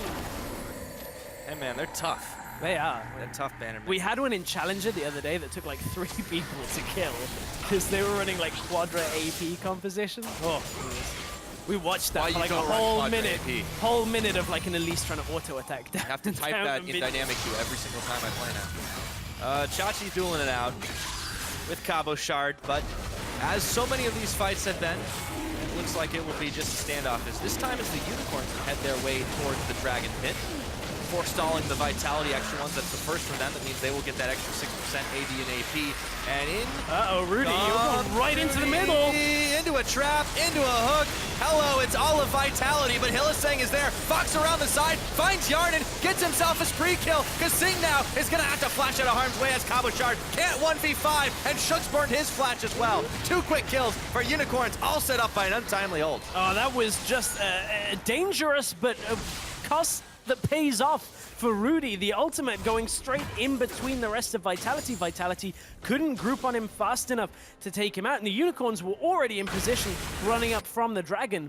That was just catching out Vitality, and this is one of the problems that Vitality have actually succumbed to in the last couple of weeks, most notably in their game against H2K, when they haven't had enough vision control to read fights and read situations, so they've either been forced into bad fights or no fights, and it stalled the game out to the point where Vitality got outscaled by H2K. The problem is Unicorns are really good at skirmishing right now in this game. Unicorns don't want to wait later in this game. They have 6 kills already, and Vitality know that something has to happen quickly, and that could be the Baron here. They saw Fox in the bottom lane, no package available, so he can't cross the distance, and Vitality are on this. They're going to check for the Unicorns. Hylissang's going to spot it. He's rumbled them, but isn't enough. And sniffed it out, but the Baron is already so low. Chachi coming in around the side. This is such an early Baron. It's so dangerous here. It's secured up by Shook, but now Kasing is caught, trying to run away. Shook won't be so lucky. Chachi nails him with the hammer and splats the spider. Nonetheless, Vitality get out without losing more than 1. The important thing there was Cabo said, okay, you guys, if 1 or 2 of you die, that's fine. I'm backing out of here because I need this Baron buff for my solo lane push. I need to be able to establish control in that side lane. Cabo Shard recalls before anything else happens in that fight. Gets himself out safe and sound. Kasing nearly runs into Rudy in the jungle, but the Unicorns have the push going for them right now. They're looking for top lane tower before the minions from Vitality can actually get there, and they're gonna get this. Rudy just goes around the side. He's able to stop him from going on in there. And now all of a sudden, Chachi turns on the heat. They get the knockup. Looking for Yarnan, but he's yanked away by Kasing. Cabo Shard is taken out in the meanwhile. A parting rocket will not do enough damage as all the Unicorns are able to make their escape. Vitality still can't find a kill. And time and time again, Yarnan is the one getting caught in these fights. This time he survived, but this is happening too often for Vitality. They need Hjanen to be able to output damage. He's finally got past that 2-item spike on Jinx. The problem is, because he's getting caught, he has to just back out, take the Lantern away, can't really deal damage in these team fights, and that means Unicorns of Love with this Corki, with this Lucian, are so strong at fighting. They definitely are. Throwing that weight around, Fox has been able to pad his score more than anything else, but Steelback throwing down that culling at such a rapid rate has been able to ensure that Vitality don't have nearly enough minions, despite this Baron buff, to do a whole lot. Yarn is going to try to change that. He sends a line of them down. Sing hooks one to finish it off, but all of a sudden, Nukeduck is being chased down by Rudy and Fox. Sends out the Orb of Deception, a whole line of minions there, and all of a sudden, it's not worth it. Nukeduck staying nice and fine. I want to revisit something the analyst desk are talking about, and that is how Unicorns have had this multiple changes of junglers now. They started with Diamond, had to swap him out for Joko due to issues. Now they've swapped Joko out for Rudy. And Rudy's having a good game as well. Like, Rudy's having a good week. Like, this kind of engage, yes, he gets played back, but it's enough. It deters some of the disengage that comes, and in goes Chachi. There's no Flay available to stop him going in on Hylissang. You can't stop him from following up, and it's enough for just Unicorns to get a pick and pull back away. And that's tough on a Rek'Sai. Normally you see Rek'Sai as secondary engage, not primary. Oh, but Chachi's going to be primary in this case as he finds Shook, who will hop his way up. But what goes up must surely come down. No Raptors available, and Fox picks up yet another kill. Cabo's on the bottom trying to make the best of it, though. Yeah, the problem is the rest of Vitality have to recall. Cabo has a fairly big stack, but I don't think it's fast enough to push in. Cabo's no teleport, so he has to commit to something here. He's going to go. Chachi's there. Recalled for it as well. Yeah, he'll have to fight him out there, but Yarnan and Nukeduck were enough to stop this push in the mid side. So at the end of the day, Vitality do secure a tower kill for the one kill that they gave up on Shook. And Unicorns can't get much else out of it. But you can see, unlike the last game where we had Fiora and Poppy, and it was Steve that got almost uncontrollable on Fiora when it came to the 1v1, Visit Chachi is comfortable in a situation now. He has the Iceborne Gauntlet, has the Sunfire Cape, had them for a while, and he's able to just sit in this lane and clear, because Cabochard, while yes, he was having a decent experience advantage and a bit of a farm advantage, it's kind of run out for Cabo. He's 0-3-0, has 2 items, which is fine, only level 1 boots, so he can't afford to be too far up the lane, otherwise he pretty much just dies. And Cabo's just not in a situation where he can control the side lane. He lost the Baron buff in the last fight. It would have expired by now as well, but it's not a good situation to be in for Vitality. Yeah, I mean, looking at it too, Cabo has been a player that Vitality have been able to rely upon in all of their games extensively. This has got to be, if not his worst score so far, one of. Take a look at it though, with Unicorns leading the gold game at about 5,000 or 4,000 as it is. 28 minutes into the game, and Vitality have just not been able to find an opening in any fight. This 4-1 is not working as well for them as they'd like. Yes, they've knocked a couple towers down. If they can buy some more time, Chachi's got no teleport, but they can't take on Unicorns face to face. And it kind of exposes the problem that Vitality are having. Yesterday, Fox has gone in. Big package, and Shook just gonna not waste any time. Burn flash. Fox does get hooked, but Hylissang is there to unbreakable defend him. This really exposes one of the weaknesses Vitality have had right now is that yesterday they won lane, one game, and just kind of had it work for them. This time, they pretty much lost their lanes. I mean, mid lane got very far behind for Fox. Yes, Nukeduck hasn't died, but Fox has picked up kills elsewhere. Same with AD carry rollers. Hjanen has just not been on form. Cabochard has not been on form. Nukeduck's trying to push down, but he's doing this very slowly because there are members of UOL that are trying to group around him, and he has to be careful. He keeps waiting in that push. This is never going to work because they keep blue trinketing him. It has definitely been a rougher game for Vitality, and it started out really, really well with the fast reverse push, with the Jinx being able to take out towers quickly, with the secures of the dragons, but there's no way they could do the same thing to Unicorns as they were able to do against Element, because this is just a totally different team. They're tied in the standings. Remember, the winner of this has sole control of 3rd place, and that's definitely not without coincidence for both of these teams. They have showed extraordinary control of the map, but right now, Unicorns is just better.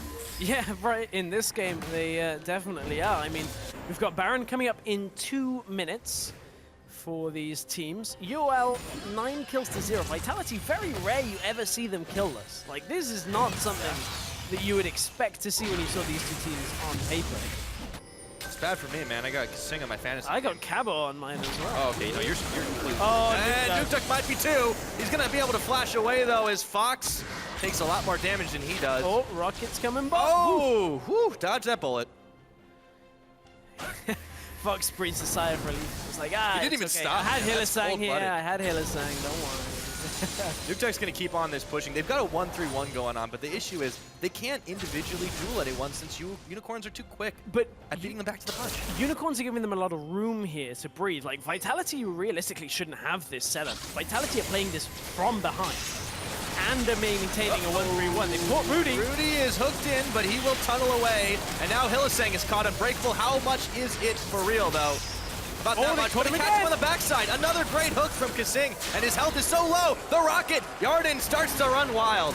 And now they look towards the bottom side. Meanwhile, still a push going on in the top with Cabo and Chachi duking it out. Cabo's winning this one, though.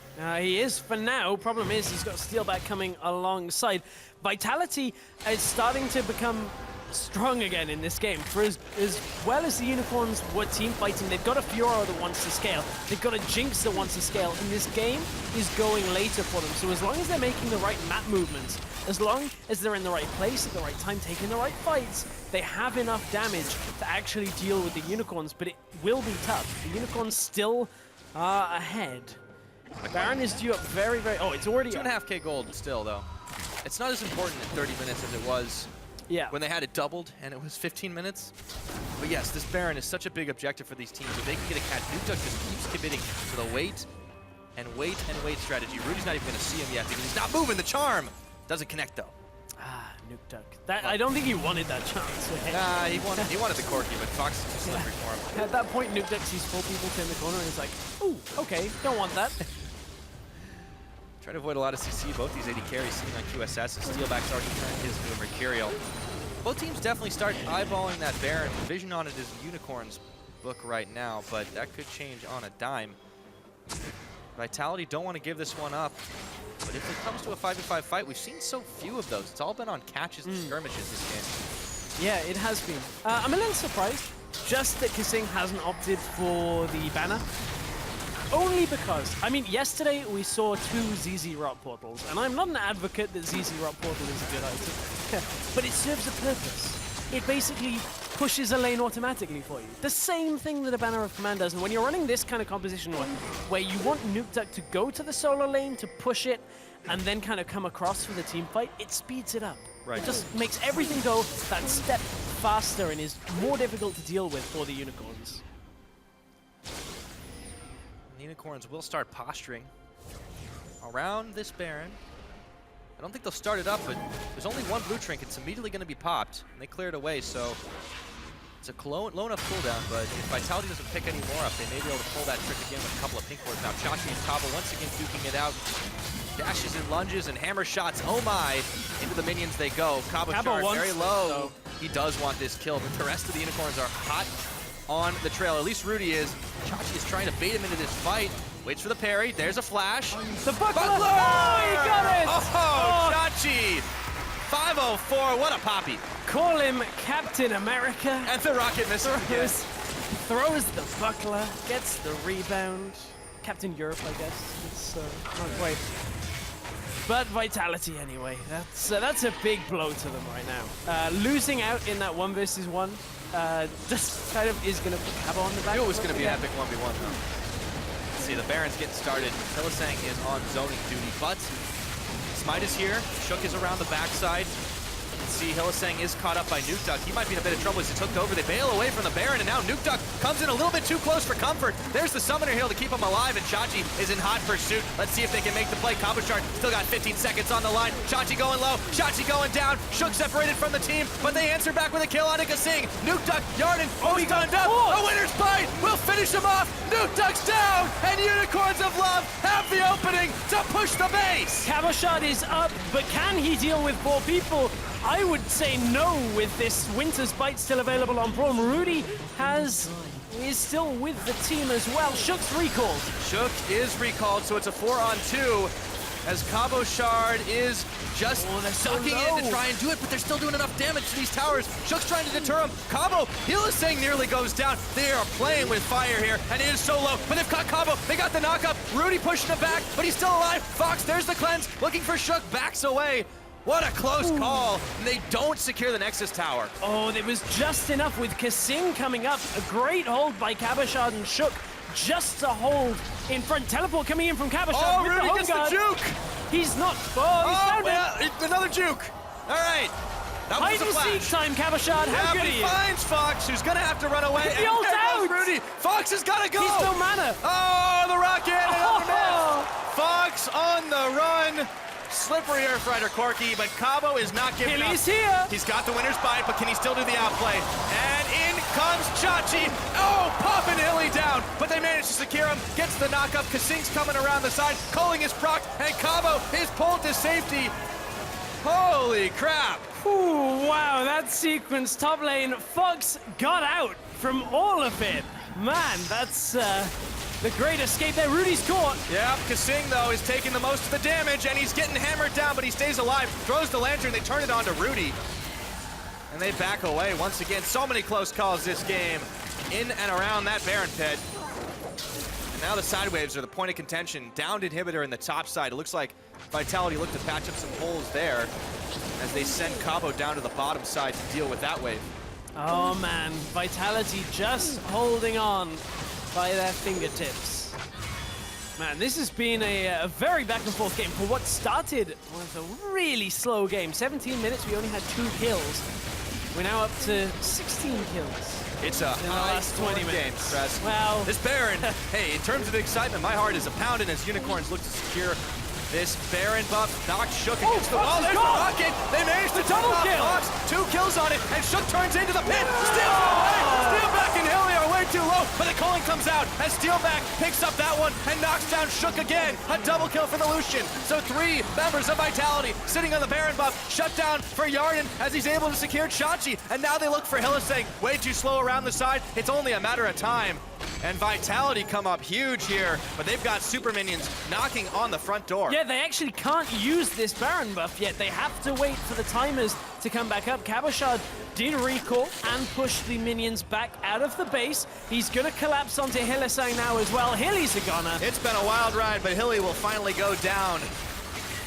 Rom's adventure ends there for the time being. So looking across the scoreboard, it is just so damn even. 100 gold separate these two teams at 37.5 minutes in.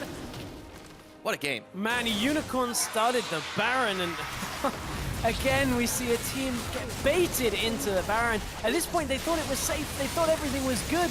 Nuktuk, however, with the plays getting in there, lands the damage is enough for Hjanen to follow up on him. From there, split focus from the Unicorns. Hylissang was trying to defend against Nuktuk, and Shook sneaks himself over the wall for the steal, and it's business as usual for Hjanen on cleanup duty from here. Yeah, that's what I love about it, Jinx. It doesn't matter how many rockets you miss, when you land that one, man, it feels good. Hey, you miss every rocket, you don't fire. Hey, look at that score he's managed to rack himself up. Yeah, he's had a number of deaths. A couple of those were definitely dumb mistakes. 5-3-1 is nothing to sneeze at. Late game, Jinx definitely coming into her own. And you're going to see Steelback, even though he's got the ridiculous cooldown reduction, not be quite as effective except for clearing those minion waves. And you can see Hjanen is being realistic about those mistakes as well. He says, well, I've had to flash out of things quite a few times, so I'm going Distortion. Gonna have that on a lower cooldown. And he's like, no, I don't want that to happen again. Captain Boots on Kasing as well, so he makes a hook. We'll follow that up. Captain Hook. Wow. Sorry. It's been a while since I'll we've seen leave. it. Oh, no, I'll give it to you. You get one. I get Because one. last week it was me doing those, so I'll take a look as Vitality holds strong in the middle. They have a wave just about even on top, looks a bit bigger, so it should start pushing in their favor. The really crucial thing, though, for Unicorns, if they want to start these fights and get back into this, after they wait off the Baron buff, that is to get Rudy into a good position to ult to a tunnel and start the flank, because there've definitely been a couple of misfires on that front. Well, Inhib is coming up as well, so Vitality are going to be looking to speaking of push. flanks, Teleport around the backside, it's Chachi. They've already caught Shook though, and in he goes, charging heroically. Steelback picks up the kill onto Shook, and Cabo Shard has absolutely no chance. Shut down, and a Yarden! Holy kills there! Not quite down yet, but very low on the side of Unicorns. They can't keep pushing this one, but they've already got 2. Now looking for Kasing. Fox and Rudy should be able to finish him off, and they do. Fox picks up another kill in this game, and Chachi goes all the way deep, but he intercepts a rocket. It's Nukeduck that gets the kill credit, and all said and done, 3 for 1. Okay, so they give top inhibitor now. Hyanan has to stay alive. If Hyanan dies, this game is pretty much done with it in favor of the Unicorns. Unicorns will take both mid and top inhibs, or attempt to. It is all on the AD carry now for Vitality. No flash available. If one stray Winter's Bite lands, it could have been curtains for Hyanan, but that is the end of that sequence. They survive with 1 inhibitor remaining. And talk about the push. We did get to see a banner of command, but it is Hylissang who built it. So Unicorns are going all in on this push strat. They've got 2 inhibitors, and in a heart-pounding game, we've hit 40 minutes on the clock. Let's see how that all went down with the teleport for Chachi. And this was Cabo being a little bit late to this fight. He appears right in the middle of 4 members of the Unicorns without Shook to back him up. And Hyanan's having a kite back here the entire time this fight. Yeah, appeared right in the middle of 4 members, and then he pulled his disappearing act. Unfortunately, Vitality was not what they needed. Kasing followed him down to the grave, and well, you know the rest of it. So Unicorn's right back in this, but the gold stays maddeningly close. It does. So, like, considering how this game started, very slow paced. At least it exploded past 20 minutes. Yeah.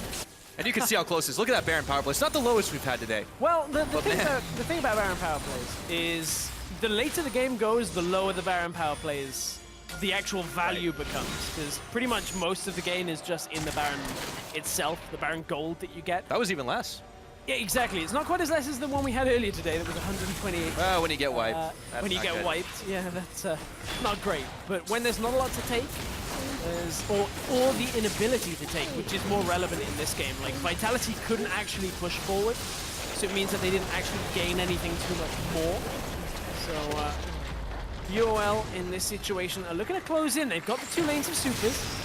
Vitality can't do too much here. They're just relying on Nukeduck, speaking of picks, they almost got him as they knock up with the Glacial Fissure, but they've got to worry about the supers pouring in the top side, sending Cabo on cleanup duty, but that means they will only have 3 left to defend with Nukeduck back in the base. It's so difficult though for Hyanan right now. He's got to chunk through a Poppy that has a Thorn Mail, a Sunfire Cape, an Iceborne Gauntlet. On the other side, you've got a Randuin's. Chachi's winding up. Yeah, Chachi just for zoning. Doesn't need it. They've got the tower, and Shook, and Nukeduck is the one who's caught in. He's getting jumped down oh so closely, and they didn't quite finish him off. Yarden manages to take out Chachi. Can they make the hole? The Rockets! The Jinx is running wild! That's a double kill! And can they pull this defense? Oh, they think they did.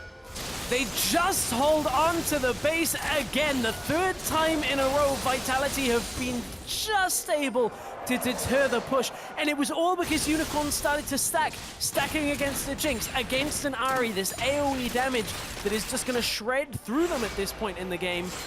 Man, it is tough for Hyanan to do enough in these fights, but if they stack like that, he suddenly gets so much more value on his auto attacks. So much more, because just with the amount of damage to multiple people, it is able to wipe them out. We'll take another look at it again. This is Chachi. They feel like they have nuked out. Unicorns all go in as one. All 5 people dive onto just the Ahri, and from here, Hyanan is getting so much damage off onto Rudy, onto Hylissang. Cabo Shard in the front as well here to apply extra damage. And don't manage the inhibitor. Wow, this game is really back and forth when it comes to these pushes. You know, in really crazy games, I often make the statement that a big fight ends it. I don't think that's true this time. These have been just so close. It will be true. Well, when there's a big fight, that someone gets aced, but that just hasn't happened.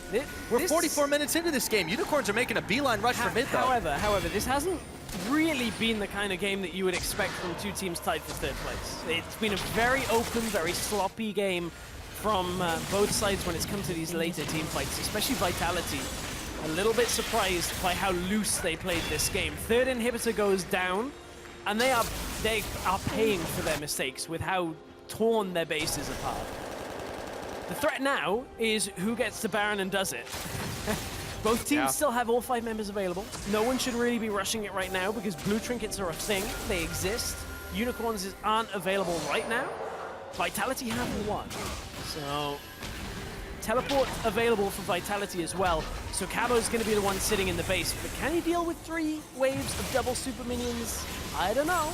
He needs a lot on the Fiora, but they've caught Hylissang and they just blow him up. Well, appropriate Nuke Duck gets that kill. Like a 60-second death timer normally you'd say is enough to tip this. The problem is 3 lanes of supers means that Vitality can't actually push off just the support kill. It does give them the ability to control the vision though. They should go Baron right now. There's Dragon going down. Well, the thing is they have to then clear a pink ward, they have to clear wards behind, they have blue trinkets. It's not a decision that you can just make very quickly for Vitality here. And a game that started with 2 dragons in favor of Vitality has tipped to put Unicorns on a point where they have 3 inhibitors already down in favor of the Unicorns. They have 4 dragons already in the bank. 6 minutes more on the clock gives Unicorns a plethora of options to end this game. Yeah. Definitely trying to stack the odds in their favor, just to tip the scales in a game that has been just so balanced, back and forth. Vitality trying to hang on. They've got 2 inhibitors back up, and they've kept Cabochard inside the base and inside the side lanes to clear things up. There's still a couple of wards sitting there, though. It'll be a while before Chachi has the option to try anything sneaky in the teleport department, but 4 members of Vitality sticking it out close, and they are committing to the 4-1 since that's about the only thing they can do with 4 super minions in the bottom side. Cabo's got his work cut out for him, and Unicorns are starting to slow march up. Oh, Cabo can't really do too much more than he's doing right now. He's like, guys, like, I'm doing it At least slowly, he's but Fiora. surely. He didn't pick a tank. It's not a Cabo-style champion. That's true. That's very true. He's played nothing but carries this split. And Unicorns are just going to go for this. They say, you know what? Let's try to make the play that ends the game. Mano a mano, but Mano a Baron is not going to happen as they pull they off. burned the TP at least here. They did. Oh, he finished Cabo. it. He completed it. Whoa. Oh, and he instantly bailed out. Ooh.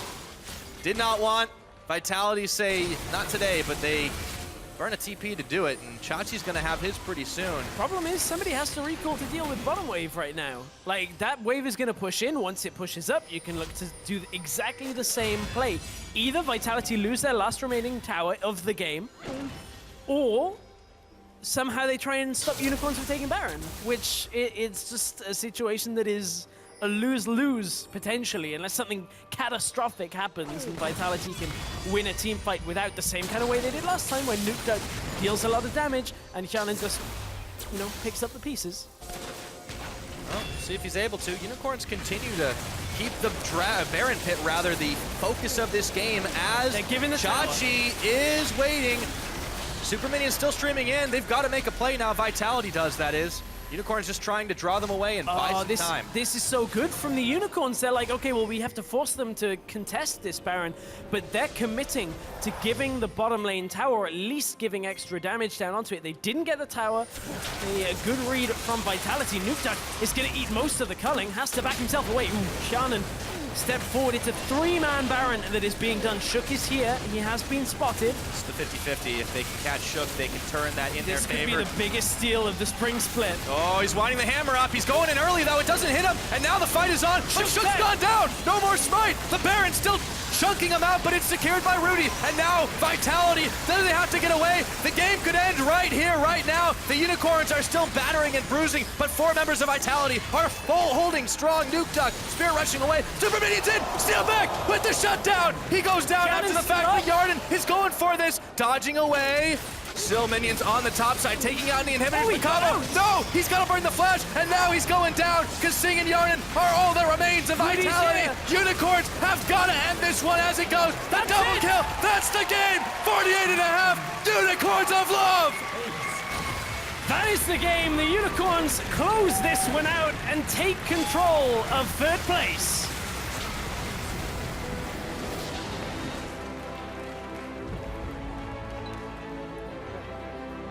I got goosebumps, man. Whew. How about those Unicorns? What a back and forth game. But they won it. Man, that was a slow game into an explosive slugfest. to end that one out. Unicorns tried to just brute force the base 4, 5 times. Finally, they realized back away, burn the teleport, and bait in Vitality. And the Unicorns of Love are looking a lot more consistent than they have looked previously. And that is with 3 different junglers. With 3 different junglers, and that was the biggest problem I think anybody had with the Unicorns, and they seem to have fixed it. For now. We're getting close to the halfway mark of the split, but for Vitality, that game was just so off the wall. They definitely played a lot out of their comfort zone, really, and they'll have to take a look at that one, but the Unicorns can be so happy as Sheepy just gives a hug to every single player here. They all earned it. On the other side for Vitality, though, that is going to be a tough game. That's the marker of this kind of team that people dub to be a super team.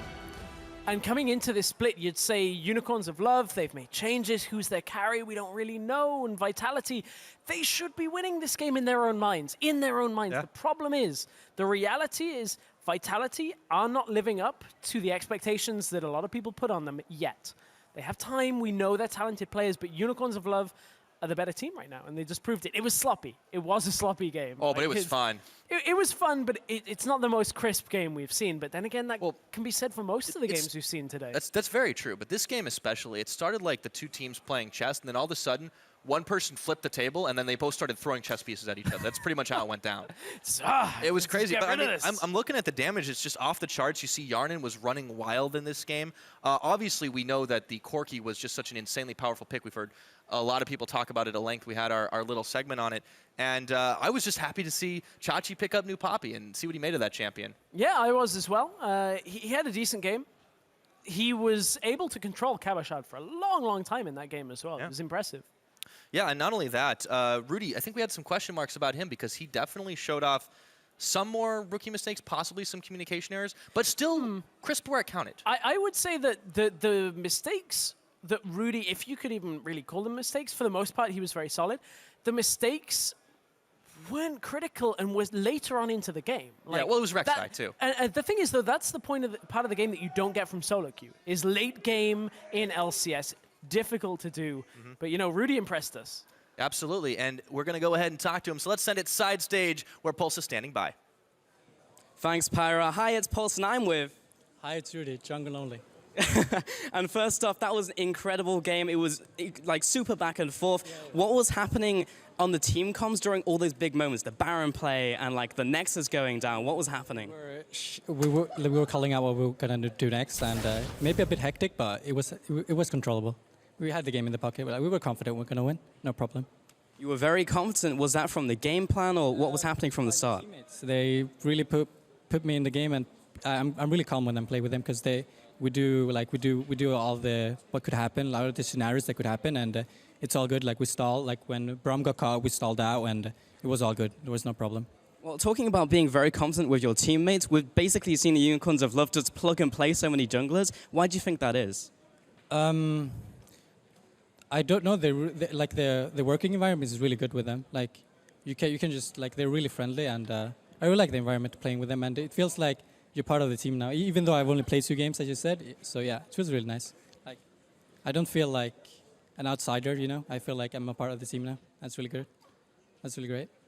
Oh, that's cool. And also being from like a very strong solo queue player, how is it like adapting to competitive play? Because it's working out with the team, but how is it like on the field? I feel like I'm more bound to help my teammates than rather than myself. Because in solo queue, what you do is you build damage. Like if I want to carry games, because I'm currently rank 3 in the US. So what I do is I just go full damage no matter what most of the times because I can't rely on my team and solo queue most of the time because I don't know I might have a DC or they just are lagging or whatever. But with competitive you have to really focus around your teammates and let them carry because jungler is like a supportish role in competitive play rather than carry in solo queue. Well, that's fantastic insight. Thank you very much for taking the time to give me this interview, and congratulations on the win. We're going to send it over to the analyst desk to take a look at that game. Thank you very much, Pulse. Fantastic interview, honestly. How do you think he's been doing, Rudy? Because as he said there, it's so different from solo queue, obviously. How do you think he's adjusting? Actually, I think Rudy is playing pretty good in competitive. So Implying that he isn't? Are you surprised? I'm kind of surprised, Okay. yeah. What is he doing well then here? I think he's been like in the right places in the right time. He's been farming pretty well, and his mechanics were on point. So I can't say anything bad about him. And again, it comes down to also Unicorns now, as he was talking about in the interview. They keep talking about what should we do next. You know, what is our options? What can we do? Where do we need you to go? And then he can follow the calls, and then he can go in there and use his mechanics. Well, that also applies in picks and bans because odd things happened. We'll get a graphic up in just a second. They first picked Lucian. Obviously, Cabochard played Lucian yesterday and did really well on that. Then you'd expect some things would get taken away from them. Yet they get their hands on Poppy and Corki. And it's a first pick Thresh coming out of Vitality, showing what they put priority on. Oh What my did you God. make of it? I actually think the draft fucking sucked. Like picking Thresh and Elise in first rotation was horrible.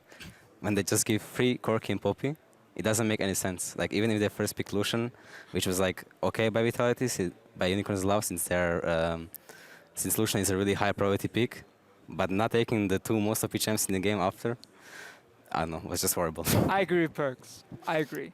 It was really, really odd first rotation from Vitality. And also, I mean, Jinx, everyone is trying to find that 4th AD carry that can fit in when all the 3 top AD carries are gone. And we see many different ones. I still prefer like some Ezreal, Caitlyn maybe. Jinx takes too long to really come online. It does, but somehow she almost decided the game at the end because so many things happened. First up, and we have a replay of this, you called out the way UOL played the lane swap. You actually said they lose the game right here, right now. I mean, sure, quick statements, but yeah, I did say that because if you just roll the clip, what happens is Vitality is a lot quicker at taking down tower. Also because they have a Jinx, this is where she does well in taking down early towers. So by doing this so quickly compared to Unicorns, who's only on like 70%, it means Cabochard on your minimap gets to sit and farm for such a long time and nothing happens, while Vitality can swap their dual lane to topside and deny Vizicsacsi. So right here, Cabochard gets like 25 CS, and Chachi's sitting on like 4 CS, and normally this would put your top laner so far behind that you can barely do anything. Because it also means you can just make the follow-up play, where Cabochard now can just go top lane and catch another wave with his team pushing in. Or even actually believe in this one, he catches the bot wave, because again, Unicorns are so far behind in tempo. The top tower is already dying, and Unicorns are now reaching the bot lane tower. Perks, in your opinion? I agree with you, everything you said. I think Unicorns Love got kind of outplayed in lane stuff. They were so late on everything, and Vitality should have snowballed more from that, I think, and not throw the lead. Yeah, because next replay that comes up has a play which actually is what starts everything for Unicorns of Love. This play. Okay, so Fox goes in. I think he could have ulted maybe a bit right to zone off Cabochard.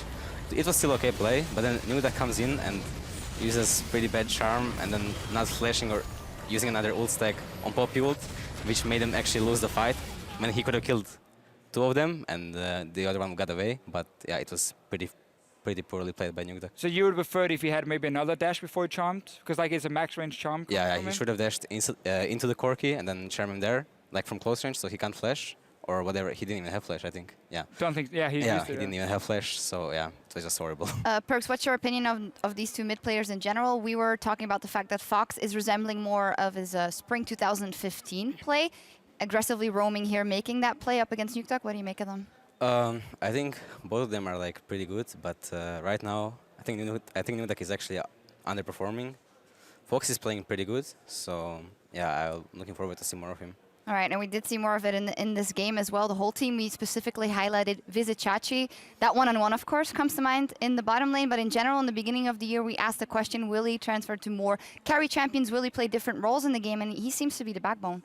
Yeah, for sure. Chachi and Hylissang, I guess we can say the 2 old school players on this team, is doing extremely well, especially Chachi in a game like this. He's able to play Poppy both well in team fights, but also in the side lanes, winning against Cabochard. But also now plays Steelback, and like he's really become that carry for the Unicorns of Love we see. And do you think he's right now one of the best AD carries in Europe, Perks? I think so, yeah. I think Steelback has been playing pretty impressively, actually. His mechanics were on point almost every team fight, almost every game. So yeah, I'm looking forward to see more of him as well. He's really improved a lot. So Steelback now, one of the best AD carries in Europe. Yeah, I know you want to linger on that one for a little bit, and they lingered in the game, actually. You know, we talked about the shot calling, and they have clear plans. Somehow, though, Chaos Style was back. We had, I think, 20 minutes of fights, Barons, yes, no, and we're going to see a couple of images of that as well. But in the end, it was UOL coming out on top, almost, though, that Jinx. Yeah, Jinx got really fed in the end, and Yanin tried to carry some of these team fights, but we talked about it on the desk, how Unicorns of Love still have enough damage to take down almost anyone on the side of Vitality. Only Elise was really tanky, and that's not enough of a front line. Yeah, he's not really tanky late game. And we just get these big team fights. Communication-wise, though, I mean, now I know G2 obviously never goes late game at this point, but when you do have these fights back and forth, Perks, what do you feel is the most important thing to do as a team to talk about? You mean in the fights? Yeah, or like just how you're setting up the fight, or the hectic games. They didn't even have vision. Like, they didn't play on vision. They were just randomly fighting all the time, all game. They didn't set up vision. They didn't play around the strong side. They basically just forced the Baron and pray for the best. But yeah, it was really a messy play.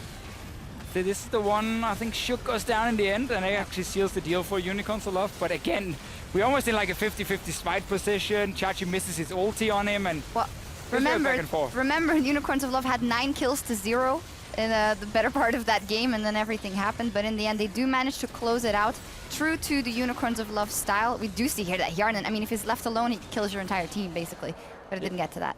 And I think Unicorns will look back at this game and look at the first Baron they took, which was the one that actually got Vitality back into the game. Yeah. Where Nukeduck gets the charm and the Q over 2 members and then a rocket from Hjarnan. Outside of that one play, there was a big misplay for Unicorns. They actually did really well. If we look at the mid-game, where they picked up so many kills over Vitality. Yeah. Looking at all the games Vitality and Unicorns of Love played so far, Perks UOL is now in 3rd. Who is the rightful 3rd place team in Europe? Well, I have to give it to them. I think they are top 3 team in Europe right now. Like, I wouldn't expect that, but they have been playing really good, and yeah.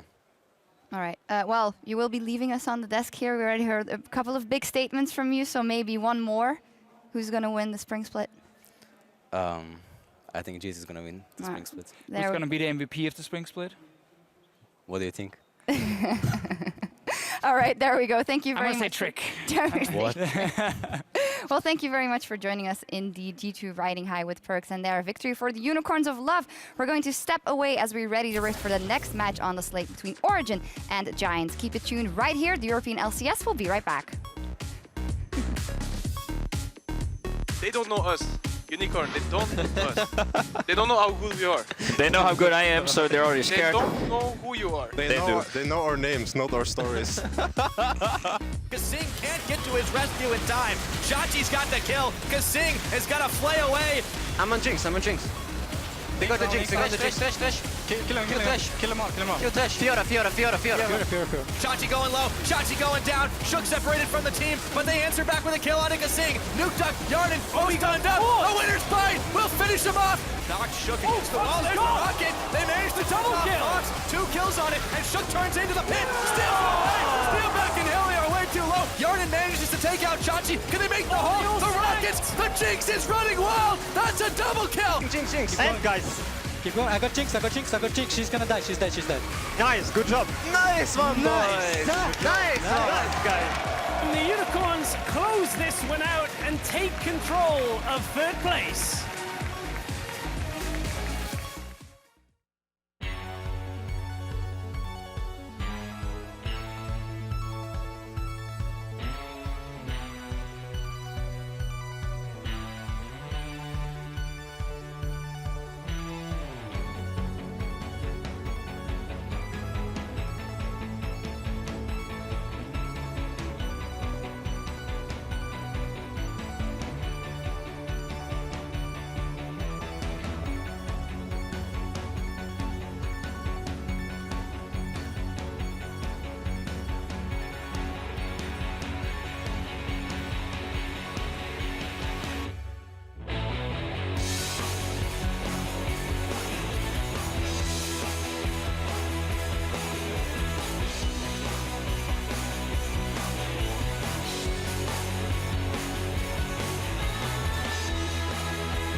imagine all the bad things that can happen to a team and then put it on Giants.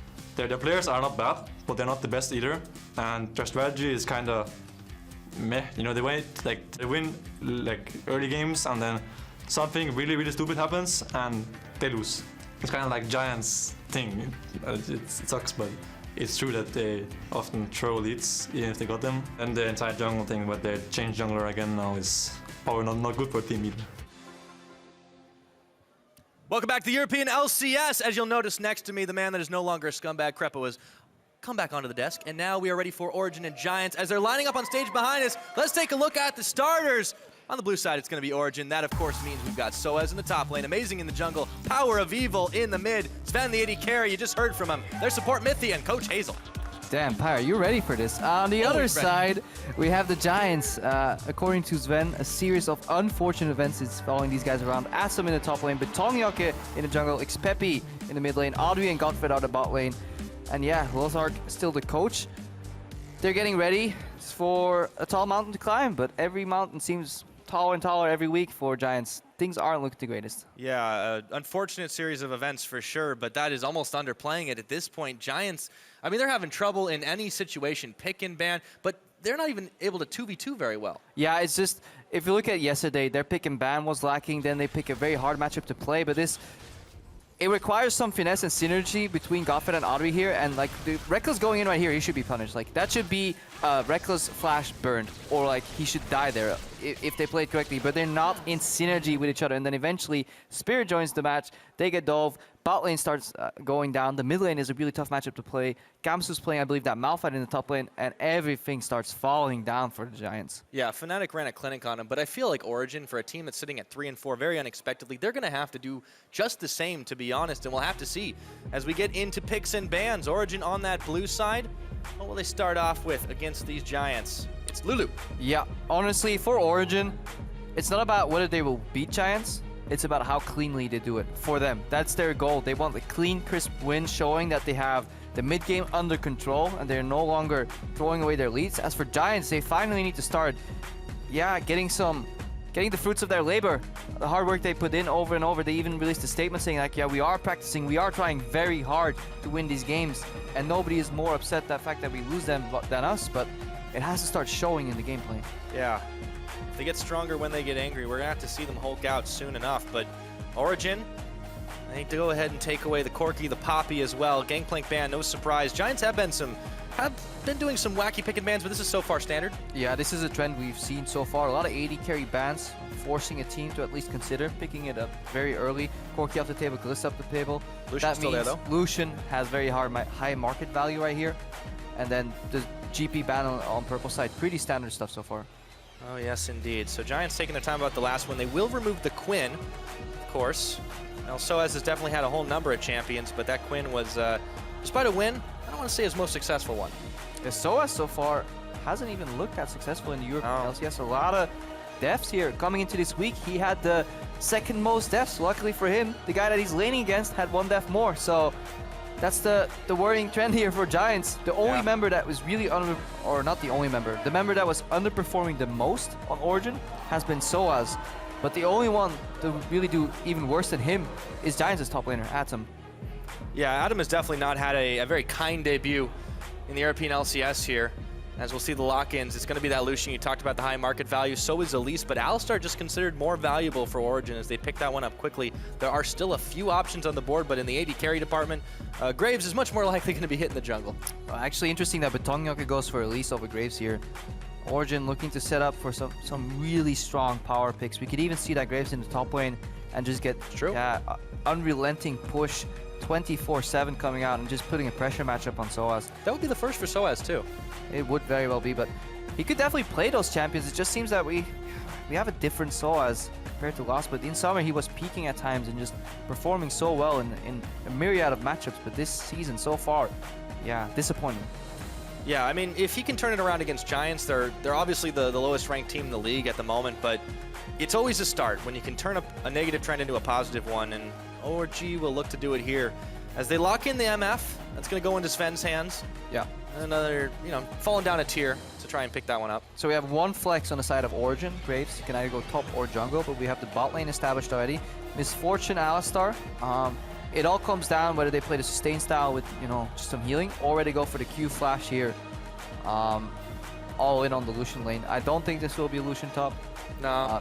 There's just no other AD carries that Audi can resort to, because he's shown that once the big three are banned out, he's actually struggling to get an impact on other AD carries. Yeah, and considering he's been one of the more higher impact players on this Giants squad, lacking though it is, that's always a very troubling thing as they do a quick lock-in of Morgana. That was something that Godford made a name for himself on last year, and a very quick blind Fiora pickup. Yeah, at least they didn't early pick it this time. I like the Fiora pickup. I think it's fine, especially with Poppy off the table, which is a rough matchup at some points. I do like the Fiora pickup here.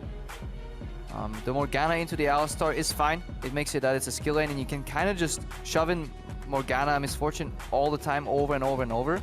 So in that sense, or in that regard rather, it makes sense for the Giants. And they have the makings of a 4-1 Group Siege comp if they actually take a winning mid lane matchup, which they can, because they leave their mid pick, counter pick for the last rotation here. Pepinero will have to counter pick Power of Evil, who has been struggling at times this season. So far things aren't looking too worst for Giants. Yeah, Power has definitely had to reevaluate his choice as a champion, since he's really had much more success in a utility role, but Lulu taken off the table by his own team. He's definitely eyeballing that Ahri for the final pickup, and we could see a Malphite for the Wombo combo composition. A lot of firepower that OG's bringing, and that's what they lock. Yeah, so Origin going all in for the 5-man team fight with the Malphite needing some flanks later on. If Giants can stay even into the mid game, Fiora will start winning that matchup and whittle down that Malphite and put some pressure. And it's up to the remaining 4 members from Origin to root for something before Fiora starts taking those towers. We need Pepinero to get a high impact champion into an Ahri here. It should be possible to pick something that can at least survive and just offer some wave clear. Maybe just a Victor, honestly. Yeah. Just keep the waves away, keep Origin away from that tower. You add some teamfight prowess to your team. You're kind of lacking in the tank department, but then Betongyok will have to fill that role. They have saved Peppy's pick for last in almost every one of their games, and it has not really panned out. Not just because they're not winning, but because Pepinero, or ex-Peppy as he's now known, has not had a massive impact compared to where he was last year when he could solo carry games. He will lock Victor here, or rather lock Azir here, add Victor on the brain, but it's a bird instead against this Ahri. We'll have to see how that one works out. So yeah, I actually don't know if that pick rate includes this one, but I believe it's the first one that we've seen here in the ULCS, and yeah, there's a reason we haven't really seen Azir very often that much anymore. I still like him, but bronze mid laner. Yeah, it will be very hard because Azir's strength usually is keeping people at bay, but if you look at the damage sources where they come from, Malphite can close that gap and doesn't really care about the Azir ultimate. Once he gets the knock-up or the Graves ulti, damage can come from far, MF ulti comes from far, so there's no really value in the interrupt close range because all the damage instances just outrange the Azir ultimate, so Pepinero can, in essence, rather just immediately get blown up. Yeah, that's really kind of worrying for somebody who's already been underperforming, but we'll have to see as the coaches shake hands and lock up these two comps. What do you guys at home think? Who's going to take this one? Will OG bounce right on back, or will Giants pick up their first win in this spring split? Hit us up on Twitter and let us know. But these two teams are locked, ready to rock. So let's make some noise and get ready for Origin versus Giants Gaming. Are you guys ready? I think they are. Let's see how they do as we turn over to the Rift. And we turn our chairs so we can actually see our screens. Rotation, Screpo, that's what we do here in Europe. This might actually be all the rotations we'll see this game, because both teams have been severely lacking in the macro department. Whoa. Go easy on him, man. Wait until the end of the game at least. I mean, it's easy, you know, if you don't have to play. Yeah, that's true. You can critique them all you want. I bet you're liking this career change, aren't you? Yeah, if I was there, I would have made that play. Welcome to Then you look up some Summoner's stats. Rift. Crepo would have not made that play. Crepo would have been dead already. Anyways, into game. Let's see if there's a swap coming out, because Giants have shown to be rather poor in the swaps. So I think ideally they will want to do standard lanes. They want Atom to get as much farm as they can, and they want to hopefully push in bot lane with the Morgana Lucian. And then if you then look at the mid lane matchup, Azir should be able to push in Ahri early. Yeah. So we could actually see 3 pushing lanes here on the side of Giants. Then Betongyok can shine and see if he can find Amazing in the jungle. This definitely could be Giants into this game. Speaking of jungle matchups, Amazing. It's definitely been somebody who's had some trouble with the changes that have come in so far. Hasn't managed to win on Elise. And against an Elise, we'll have to see how he fares. But this, I believe, should be his first Graves pickup in the spring. Yeah, and for that exact reason that we just highlighted, Origen are going to swap, but Giants read it this time, and they're going to counter swap. Looks like they're going for the standard check to blue buff instead of doing a camp, something you always should do when you have a double range in the top lane.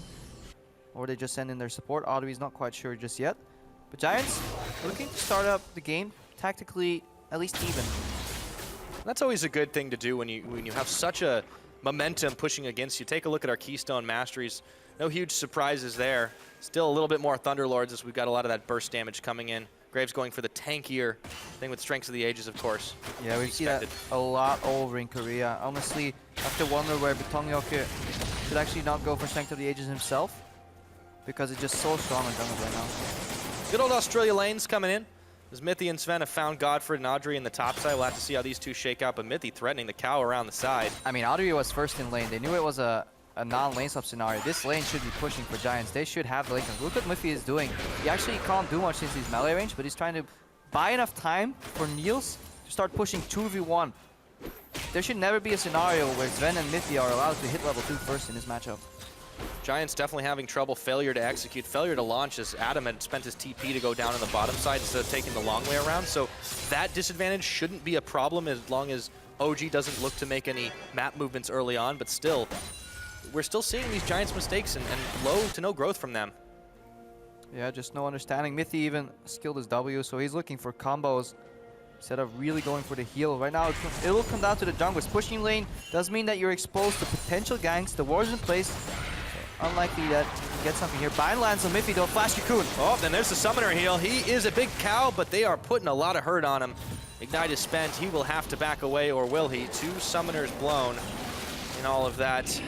And a heal on top of it from Sven. So Betongyok looks to try to make some trouble in the jungle, but Amazing has already gone ahead and cleared the blue buff away. Let's take a look down to this mid matchup. Talked about Peppy being able to bully Power of Evil early on in this Ahri, but it is dead even. In fact, Power is a slight CS lead against Peppy. Giants across the board, they're starting off. It wants CS as lead. we expect. It's so significant, Krepo. Yeah, he's so far ahead right now. At least 5%. 3 CS now. It's growing. It's building up. Oh, okay, answer back. There we go. Power of Evil taking a little poke damage from Peppy, though. That's what you can get done on an Azir early game, but Giants definitely seem to have become such a more passive team since they're having trouble getting things done in the aggressive movements that we saw at the very beginning of the split that just netted no results. Like Sven was saying, unlucky. Yeah, that's what Soliku's saying. I mean, everyone's saying it at this point. Everybody's saying it at this point. No, at least they managed to make up for the early loss they took in that 2v2 in terms of lane push. That was a good game by Betongyok. It did propel Amazing forward a little bit in experience. I need to see if he can find an opening. These lanes are naturally set to be rather passive, though. All these matchup generally will not lead to any kills, and the only way we see any differences is small CS leads. So that is the normal flow of the game. It's mainly up to Betongyok because he's a CC jungler to break open some of these matchups. Yeah, we already know since he didn't take the tanky mastery, he's probably going for a more AP-focused Elise, unless he, of course, picks up the Cinderhulk. We'll see as he moves and creeps and crawls his way down around the side. No ward to spot him, and Soaz, who's had so much trouble, knows something's coming his way, and he dodges away, but now he finds the spider around the side, still has his flash, and in comes the Graves, turns around as he doesn't need to help out, and in the middle, Peppy taking more damage from Power Evil's Foxfire as he noms the biscuit. Giants can't get anything done on that front. So either they spotted Betongyok, but I think he was hiding out of sight. Maybe the minion spotted him. But what likely gave the gank away was just a change in behavioral pattern from Atom. When you lane against somebody for as long as a time as in the early laning phase and he suddenly starts playing completely different, you kind of smell what's up. So before he turns around the corner, Soaz jukes there and then tries to outplay, buy enough time for Amazing to come in. But Giants at least quickly disengage. They don't chase the kill. Amazing. Throws a smoke screen down onto Peppy, who's able to dodge the Q away. But Power has got him shoved up under turret. The Orb of Deception takes a bite out of his health. And with Mithy roaming around as well now as the dual lane of Orcs on the ground. Peppy level 5. Oh, Spirit Rush spent. He's going up, going in again, but this time He forces the flash, and that means he spends his last charge away, but an ult for a summoner is always a good trade with Amazing coming in for round 2. Orb Deception, Peppy comes in, knocks Power back, and he's taking tower shots, but now it's turned around. Here comes the Spider to take down Power of Evil. Batong Yaka with first blood. Pepinero with the outplay. Last week, Peppy flashed in to get the kill and ended up trading the first blood over to, I believe, Nuketuck it was, and dying in the process. This time, he makes the outplay on the first blood. He cleanses the Ignite, then shuffles him back. Batong Yaka repels over the wall, and PoE drops in that engage. Well played by Pepinero. Yeah, you can definitely see this Azir pick coming in handy, and Batong Yaka coming up with kill number 1. We'll see what Origen can get done to try and answer back. We talked about it at the beginning of the game. After yesterday's rough loss against G2 Esports, they need a pick-me-up to end this week on 4-4. We'll see if they can get it against Giants. Everyone else has managed to so far, but Giants are the ones with the lead. All right, Sven and Mithy controlling this lane. It's slightly pushing towards them. Audrey is getting poked every time he walks up for CS. He's eating the Make It Rain.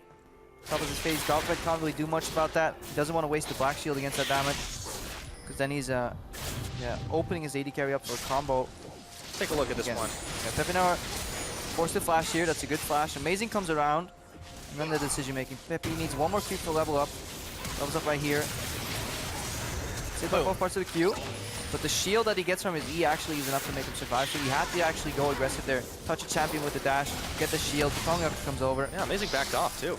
See with Adam and Soaz dueling it out. You mentioned this Fiora being very powerful onto Soaz as the grand challenge is issued. 2 vitals out of 4 hit, but Adam can't get enough done.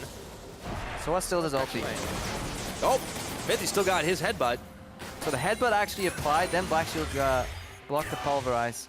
That's why Adri flew away. You don't always see that happening. It's all in those little timing windows, all in the reflexes. Big wave for Power of Evil here, but it should get chunked away by the Sand Soldiers.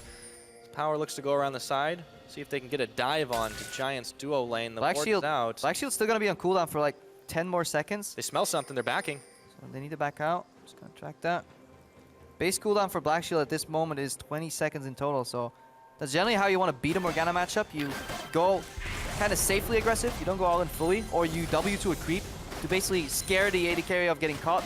Morgana will panic Black Shield, that's when you back off, and then you go in. Generally, defensive spells will have a longer cooldown than offensive spells. Actually, a really cool interaction on that is Janna Tornado and Zenith Blade. I know we're going on off topic, but there's like a 1 second difference where you can then use that to your advantage, you know. Bait the defensive spell, go in again, surprise the enemy by a 2 or 3 second window.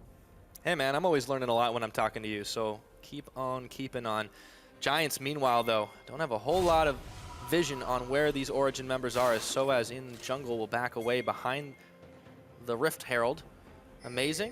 And they were able to get some wards deep in this side of Giants jungle, but didn't go for the dive here, and now they are starting to ping for Peppy, but that ended in failure last time. Yeah, they spot out Soaz, so they were going for like a double pincer on a summonerless or a flashless Pepinero overall.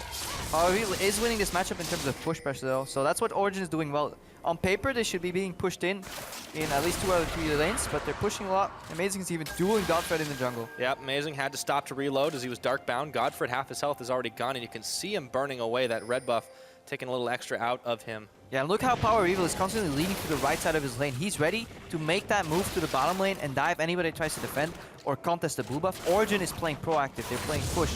They just need to avoid getting caught right here and just play on the edges of safety, and then they can start chipping away at Giants' tower, at their jungle, and slowly get a lead that way. But Batong Yaka is trying to do the same thing. The issue is here, he's got no backup. You can see Adam hanging out solo in the top side, and all of a sudden, the big rock appears. Batong Yaka is going to have to duel this one out. He's got the smite, should be able to secure it, though. He should be fine, though. There is no way in hell Soaz with that mana can all in Batong Yaka. I don't even think Soaz should go for this play, because this is a cross map from Giants. If you know you're playing with 4 members of your team in the bottom side of the map, all you should do is play for safety, play for experience, and get as much experience as you can in the top side, because you're essentially outnumbered. He did manage to buy some time for Mithy and Amazing to start off on this Drake, though. Still showing face, Sven is pushing the wave in the bottom side. If he doesn't join, it'll still be a slower Drake, but there's no contest from Giants. All right, and here we see the reaction from Giants. Because they're pressured in the bottom side of the map, they're basing, switching into the top side. Hopefully surprise Soaz with a numbers advantage, or at least take the tower. So it's an okay reaction from Giants, but again, it's a good reaction to the play that was already setting them behind. So play 1 from Origen put Giants behind. Their reaction makes them even. but then Origin is quicker on the play, which then puts them ahead again. Yeah. And Soaz knows something's up here. He's got to back away, dodges from the Dark Binding, and they've got nothing left in the tank. He shouldn't be hanging around here with so many members as Batong Yaka shows face. But this tower's going down a little slower. They managed to push the wave up. Sven had already backed away and spent his gold. Looks like he was able to complete his Essence Reaver. Yeah. Still, Giants aren't too far behind. In fact, they're actually just about dead even in the gold game. Yeah, but if you look at the waves, though, the next minute will be a little rough for Giants because Niels pushed in that wave all the way into the tier 2 tower. That is now going to bounce the way back. Even Xpepi is moving over just to get the remnants of that farm. Then decides to back off. Look at your minimap. Xpepi walked to the bottom lane, then noticed that the lane was actually being pushed out and all the farm was gone. Then he ran mid where he lost another 3-4 CS. This actually sums up Giants entirely. Missing CS. Just doing these rushed plays. You're like, oh, I gotta go bot because there's farm there. Oh wait, the farm's already dead. Oh, I gotta go make the. Oh, I lost 5 CS right here. They're not planning ahead. They're playing super reactive. They're not working as a team. Nobody's communicating, and it's those little mistakes that build up and eventually lead to a big catastrophe. Yeah, it's not just in each individual game too. It's just sinking them overall as Peppy goes way too far forward and Power of Evil finds him. A culling comes out at the backside from Audrey, but not enough to take him down. I mean, PoE 1v3s. Xpepi right there. There's just not enough respect for the Giants lineup. If a mid laner can go in 1v3, get that kill, get out on 60% of HP. And he spent both of his summoners on the back of it too. Meanwhile, Sven's completely uncontested in the top. Origin are just being able to run Giants around. Yeah, 3 members mid. That means top lane is exposed for Sven to push in. Then you have the 2-man rotation in top to at least support Sven. 1 guy's in the base. We see 1 guy revealed in the mid lane, 1 guy revealed in the bottom lane. It's a simple math, you know, you count the dots. As long as there's not enough dots in the dark that can threaten you, Origin just keep going for these plays, chipping away at the jungle, chipping away at the towers, taking small leads. Eventually, Giants will overstep trying to defend. That's when Origin strikes. And they're definitely showing they can take advantage of those slip-ups. But Origin still far from perfect themselves. They're definitely getting ahead this game, and that is much needed to close the win out on a happy note for them as Adam and Soaz look to duel even on levels, but Batong Yaka wants to odd those evens. Soaz runs away under tower, dodges the cocoon, no problem. Yeah, while this is a matchup that Fiora will eventually win and whittle down, it's not a gankable lane because Soaz will always have either flash or ultimate available, so Batong Yaka, because his mid lane and his 2v2 is losing in pressure and push, he's trying to gank the 1 lane, which is not impossible to gank. He can force a small advantage for Fiora, but on itself, Atom should be fine in that 1v1, and Batong Yaka should likely be putting pressure somewhere else on the map, but because Giants play the game the way they do, he's unable to do that anywhere else, so they're not helping each other. It's so troubling too. When you look at it, Origin are the team that are going to want to try and group up and fight, but they don't even have to because they're being handed these objectives at this point. Power Evil just takes a free red, nobody there watching, no ward coverage. Giants are losing a lot of coverage even inside their own jungle. They're trying to defend the wave in the mid, but there's nobody there. They don't need 3 members around the area. Yeah, and they're sending PoE in a side lane. That's really smart from Origin. Just using the Ahri for the split push pressure. At level 11, she's actually really potent in duels. With the Ignite, she has assassination power. She can't teleport into the fights, which means the remaining part of Origin should be relatively careful. But because they have this lead, they can actually duel it out 3v4 in terms of minion wave control. And that's enough to open up the map for PoE to find that 1v1, get the pressure, maybe lure somebody away, and then Origin can go for a dive mid. Dodge that cocoon. Can't dodge the spider though as the ward wars continue. This time it's OG pushing deeper into enemy territory. Got about 14.5 minutes on the clock, but Origin are running this map. Yeah, look what Mithy is doing here with Amazing. Jungle support synergy just like they had in the summer season. Deep vision, which means they can move quicker between the lanes than Giants can. They push in mid, force Giants to defend, roam to the bottom, put some pressure. Now Giants go more people in the bottom. Well, they go back mid lane. They can keep dancing until somebody takes a misstep and gets chunked. Speaking of missteps, speaking of chunks, Batong Yaka could have taken a lot more than that one. Giants before that were pinging around the backside. They want to try to TP flank this, but the question is, can they fight it? Yeah, look on the left. PoE, he pushed up top lane. Now he came in support for that mid lane tower. We saw the push in the bottom and the rotation mid. So OG, yeah, on top of the game in terms of rotations, Giants not pushing back at all. They're not really rotating. At this point, it's more like a pentagonal movement. It's just very slow and inefficient. Soaz is able to push the wave in the bottom side. The rest of Origin are coming in suit. And Giants, once again, are late to this party. Peppy and Godfrey are here. Can they even do enough to stop this? With the Rift Herald empowerment, they're chunking through it very quickly. The charm lands. That was a nice zoning one as Soaz is caught, but he's able to make his escape. Adam's still pushing in the top side. No response from Giants. Yeah, Origin could actually come there's teleport again. TP Soaz is ulti though, but if you lose it, He loses combat potential. They use one teleport. They have to get something on this one. Soaz is slowed. Soaz has his ult. He spends it, and he throws out the Q. The shard slows him down. TP for nothing. Yeah, and this time there's communication on the side of Origen. A couple of weeks ago, we had Sven walk to the top lane while they were fighting in the mid lane. This time the disengage is called by all parties. The 3 remaining members are not trying to help their teammates let them get caught. They communicate well, disengage, set up the push again. Now Soaz can base, he can catch that wave in the top lane, and Origen can start playing the map again. Giants, they need to use that window where Soaz's ulti is down to get something done, but it's becoming incredibly hard, especially with how well Origen have been warding. Origen definitely kept Giants lit up, especially in their jungle. Batong tries to clear a bit of that out himself, but some of these are already expiring. Origen will just be able to replace them. A couple of those blue trinkets are easy enough to spot, but Batong completely misses it. Backs away. Definitely a lot of little mistakes, team-wise, individual-wise. Giants, pieces are scattered here, and Origen, they're coming together in the right way.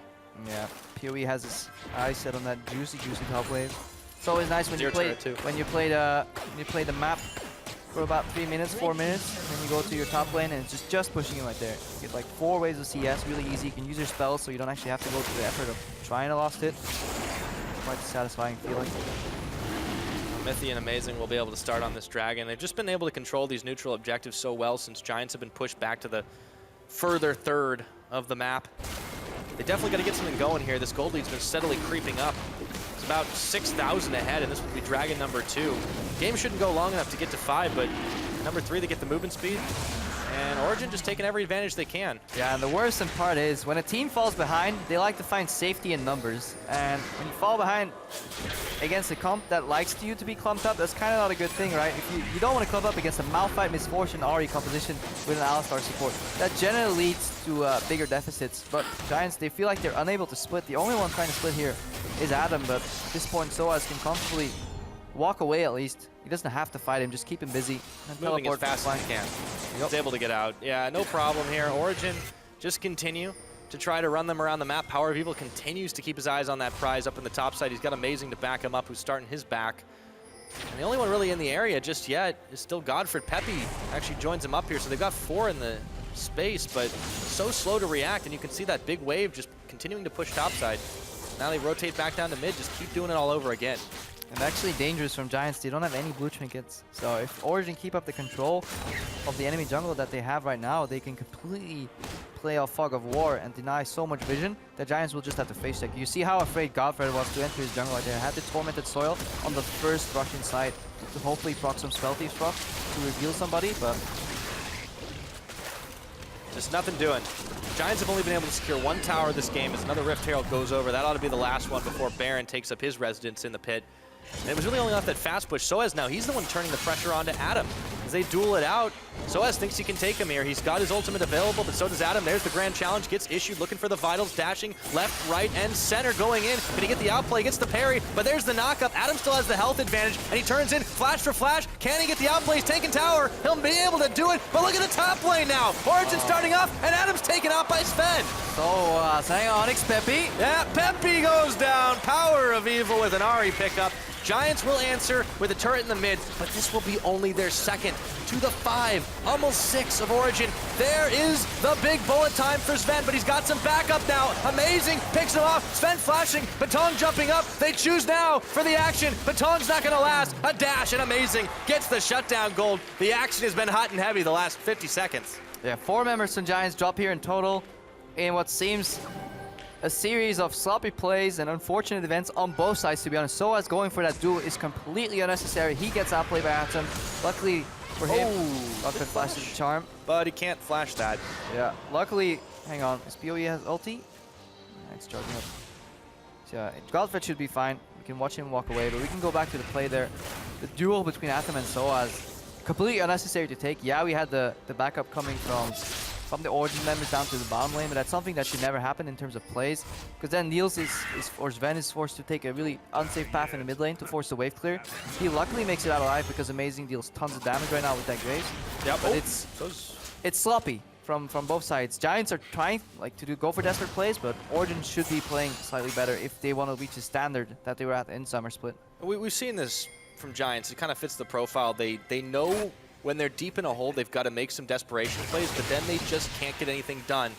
Peppy is in trouble, but he sends out the Emperor's Divide. Still being chased down by Soaz. Batong and Godford are there to defend. Still using that ultimate for one. Soaz spent his as well. Origen pressuring on this top side, not letting up. Good for Atom. Key split push. He has teleport available so many times. We see teams from behind. Amazing is in chop already.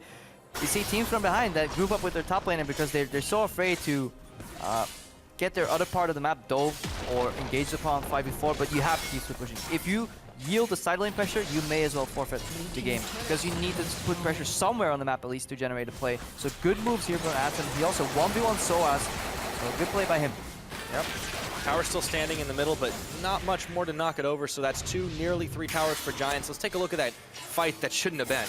Yeah, so you can never trust that Soaz is winning the matchup until the Fiora ultimate comes down, and at this point, yeah, Soaz tries to flash and damage. He gets up. But look at Sven, so he had to run down from mid lane to bottom. Amazing is coming there as well. That leaves the middle lane just completely exposed. Saw the back end of that, but Adam is now the one being chased down by Soaz. No ultimate available for him just yet, but he does not need it. That is a speedy, speedy rock, and he almost gets juked, turns it around, takes a cocoon in the back of the head, but he will still get the kill. Soaz, 1-1-1 on the board. Gets revenge. Frozen Fist Malphite. Yeah.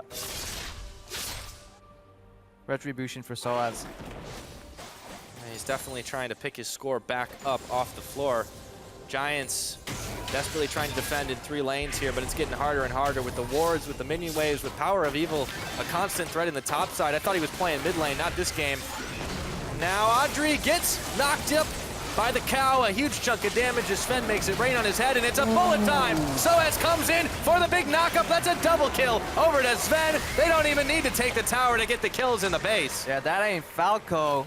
That means they're going back to the Baron right here. Origen, I was about to praise him on the vision and how they could use the Fog of War to generate Baron baits, but you can also just get the Baron by one more combo in the enemy team. Mithy with the zoning pulverize, strongest of them all.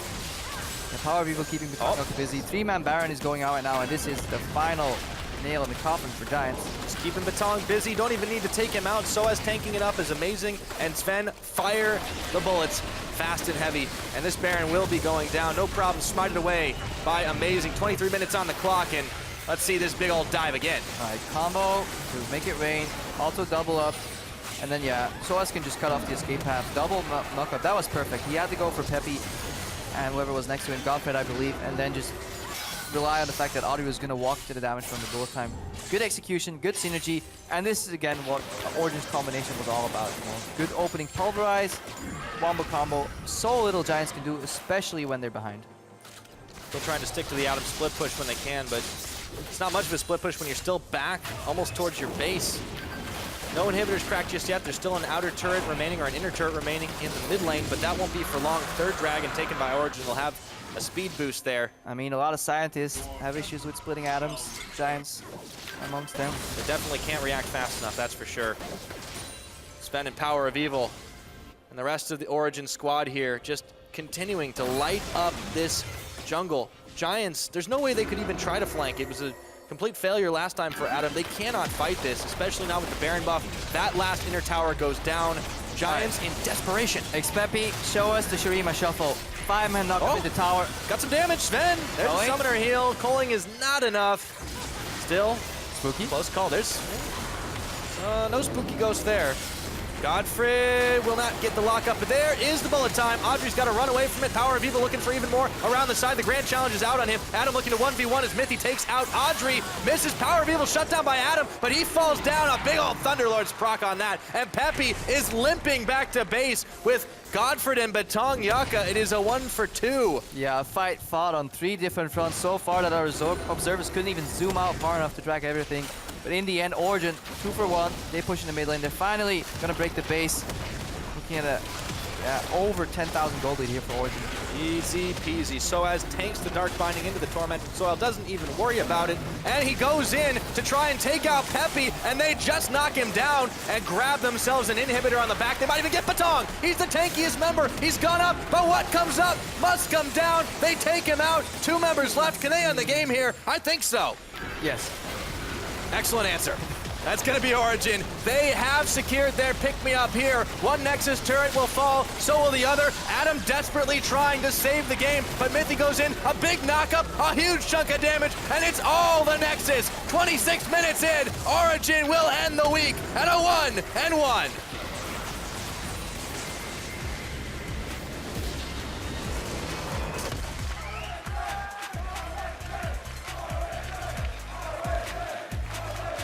Yeah, look at the sheer amount of excitement here on the side of Origen. Yeah, they came for a win. They came for a clean win. It was clean for the majority. I really like the synergy between Mithy and Amazing, especially what they did with Vision. The only misplay we can really point out was Soaz going for the duel, but yeah, if you're this far ahead, it's at this point you almost start looking for the limits of your matchup. See the group huddle here from Origen. That's the face of relief right there. Yeah, they get the win. To shake hands on the other side. Definitely not, it was clean, but not the cleanest. I think they do need to scrub a little bit harder in the week ahead. But really good team play together, and that's what counts. Yeah, I mean, Giants only got 4 kills on the board and 2 towers, and the only play that really was the failure was that duel from Soaz. Other than that, the way the lanes, yeah, managed to play out early. I can't stress enough the fact that Audrey and Godfred, when they get first the lane and they predict the lane swap, they just really need to push that wave. And when you play against a melee support like Alistar, yeah, you can just ruin his engage potential because Alistar can never combo aggressively if you have minion advantage. He can't do that. He needs ganks. They even needed Betongyaka to even out that play, and even then, mid lane and top lane at the time just got repetitively pushed in, which meant Betongyaka could only gank for Fiora, and you will never kill a level 6 Malphite if he knows what he's doing. So Giants, they like putting themselves in impossible situations, and at that point, a team with the experience of Origen should have no issues completing that task. Absolutely not, and they were able to do the job that was set in front of them. Obviously, it wasn't the most difficult of tasks for Giants. I mean, another loss on the board at this point. They're definitely getting used to it, but it's a bit of a rough, I guess, half the split for them at this point. Yeah, things aren't looking the greatest. They're 0-8 There's right now, I believe. a million things to work on, yeah. Yeah, the last game of the first round of the round robin of the split is next week on day 1. So things, yeah. Well, Giants need work. They do. But Origen definitely got themselves a pick-me-up. Now, we're going to send it over to the analyst desk to take a closer look at that game. Thank you very much, Pyra. We're also joined here by Kasing from Vitality. Thank you so much for joining us. Definitely knowing that last game you played versus UOL was very chaotic. Is there anything you want to say about it now that you've had some time to think about it before we get into this? Or just like to say chaos style. Yeah, chaos. Well, we definitely saw it. Let's keep it in this game. Also chaotic at times. Let's take a look at the picks and bans. Quite interesting as well. 80 carry bans. Kalista was banned. Corki was banned, of course, the flex pick, and they decided to go for the Graves. And then Niels ends up with Misfortune because Lucian gets picked away. What did you make of that? And what do you make of the order of things? Because some people seem to be going for the Jinx now with the Hjarnan, the Misfortune there for Sven. Oh, well, basically, initially in our draft, we picked Fresh Elise early over Corki. The reasoning is because we decided that we will get another pick, kind of like Ari, that can pretty much match his pressure that he can put. So then we thought we would pick a scaling AD carry as well, which is Jinx. So when it gets mid late game, we will probably win just because we will outscale them. But as you saw from the early game, we all call out a lot. So after that, it was just really hard for us to even scale. And I mean, even though we were a 0-9 deficit, and I think it was 4 or 5k, we still managed to come back by making a really good Baron core that kind of we sneaked. And overall, it was really hard to get back into the game. But then after, we just did a lot of fights, and after we didn't do well. I love how I asked you about the game and you initially say nothing, and now you talk about the whole game. But that's perfect. Now we know what's happened in that one. In this one. Oh, yeah, I want to talk about this game. Oh, this game. No. Oh, my God. Talk about last. It's a welcome analysis. Yeah, we wanted to hear what went wrong in that Vitality. Yeah. I am so sorry. No, it's fine. What was your thoughts on this bottom lane pairing? Because we've had a lot of 80 carry bans.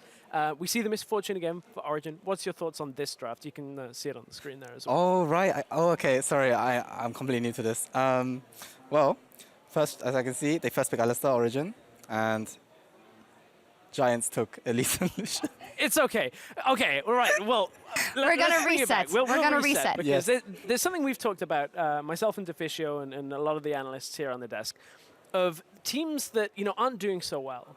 that are trying to play so many different things. From a team that has been very consistent when it comes to your playstyle on Vitality, what's your thoughts on these picks like the Azir, like the Vel'Koz that we've seen out of Giants, which just don't seem to be working? Personally, I don't feel like these picks are that great in the current meta. Like, you kind of need like either someone who can just keep wave clearing, and right now Azir and Vel'Koz don't really do that efficiently, where you can just pick someone like Victor, Ahri even, and I don't know. I just don't feel like these kind of picks are that suitable, especially when I don't think Pepinero really plays these champions. I mean, I think he's just like playing what he wants, but From your own experience, obviously, we know that Pepinero hasn't had as good of a split so far as he's played last season. Do you think that comes from insecurity? If you were in the same position, of course, you've been doing really well, but as a player, if you're not doing quite well, is that the reason why you go to picks like that, or why does that happen? I just feel if, how do I say, if you're like not going to do well anyway, or you think your team's not going to do well, you might as well just play a champion that maybe you find fun and maybe try to win that way, but as you can see, it didn't really work out. I think the problem is, we've spoken about this a couple of times on the desk, is that Giants had always seemed to be about Wirlib and Pepinero. Wirlib's now gone. Now Pepinero doesn't seem to be carrying, and the rest of the map is not doing well this week. I mean, Adri in today's game at 20 minutes was down 3,112 gold. That's the second biggest gold deficit of this split. I'll give you a guess as to who owns the largest one. I won't let you guess. It was yesterday. It was Adri with 3,420. Like, bot lane is crumbling for the Giants. They can't hold anything together right now, and it has become such a problem. And, like, I guess with the Kasing effect rejuvenating H2K, what do you think it takes to get a team like that back on the rails? Because you seem to make it work a bit last year with H2K. Well, either you sub him out, get another AD carry, or you actually try hard and actually improve, because from what I saw this game, it's like, how do I say it? Audrey is, from what I know, it's even in the last split, it was like a player that if he didn't know what to do, he would just run down mid, and he wouldn't really get anything because he has to share Pepinero or something. And I don't think this is like a good strat, because one, you have to make sure that both your side lanes are like, one is pushing back to you or something, or you can actually lane, on it. But from what I saw in this game, it was like he was just going mid and just randomly getting a ward for CS, I don't know, but it didn't look like he really knew what to do. Yeah, we've repeated it here a lot on desk already. We gotta hope that Giants comes up with something and gets back in there. Finally, maybe let's touch on Origen, because they do get a win on the board, but it hasn't been without fault this season yet either. You mentioned in the game that when you see Power of Evil play, you felt like you saw a different Power of Evil when he was on the Unicorns of Love. What kind of differences are you alluding to?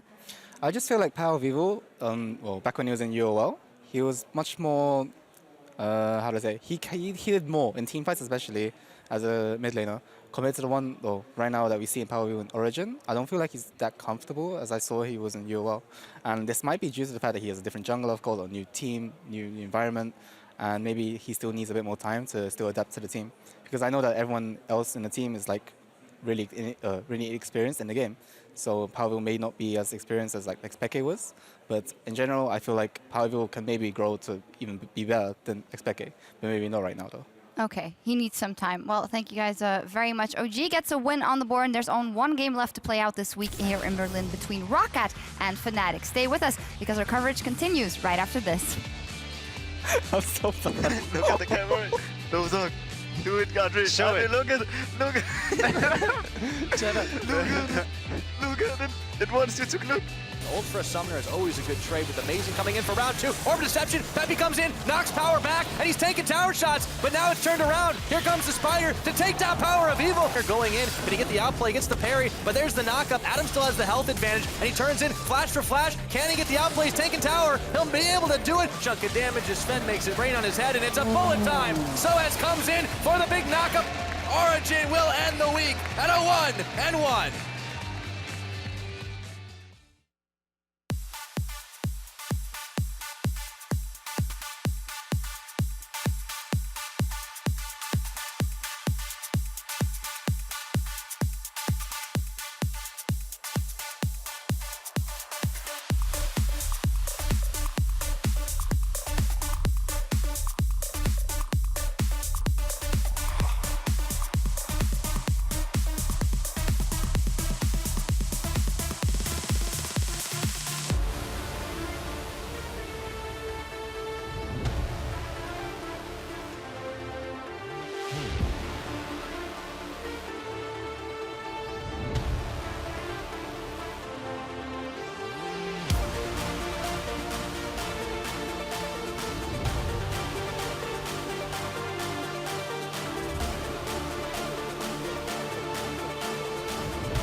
Welcome back to our continuing coverage of the European LCS, and on stage to close out the week are Roccat and Fnatic.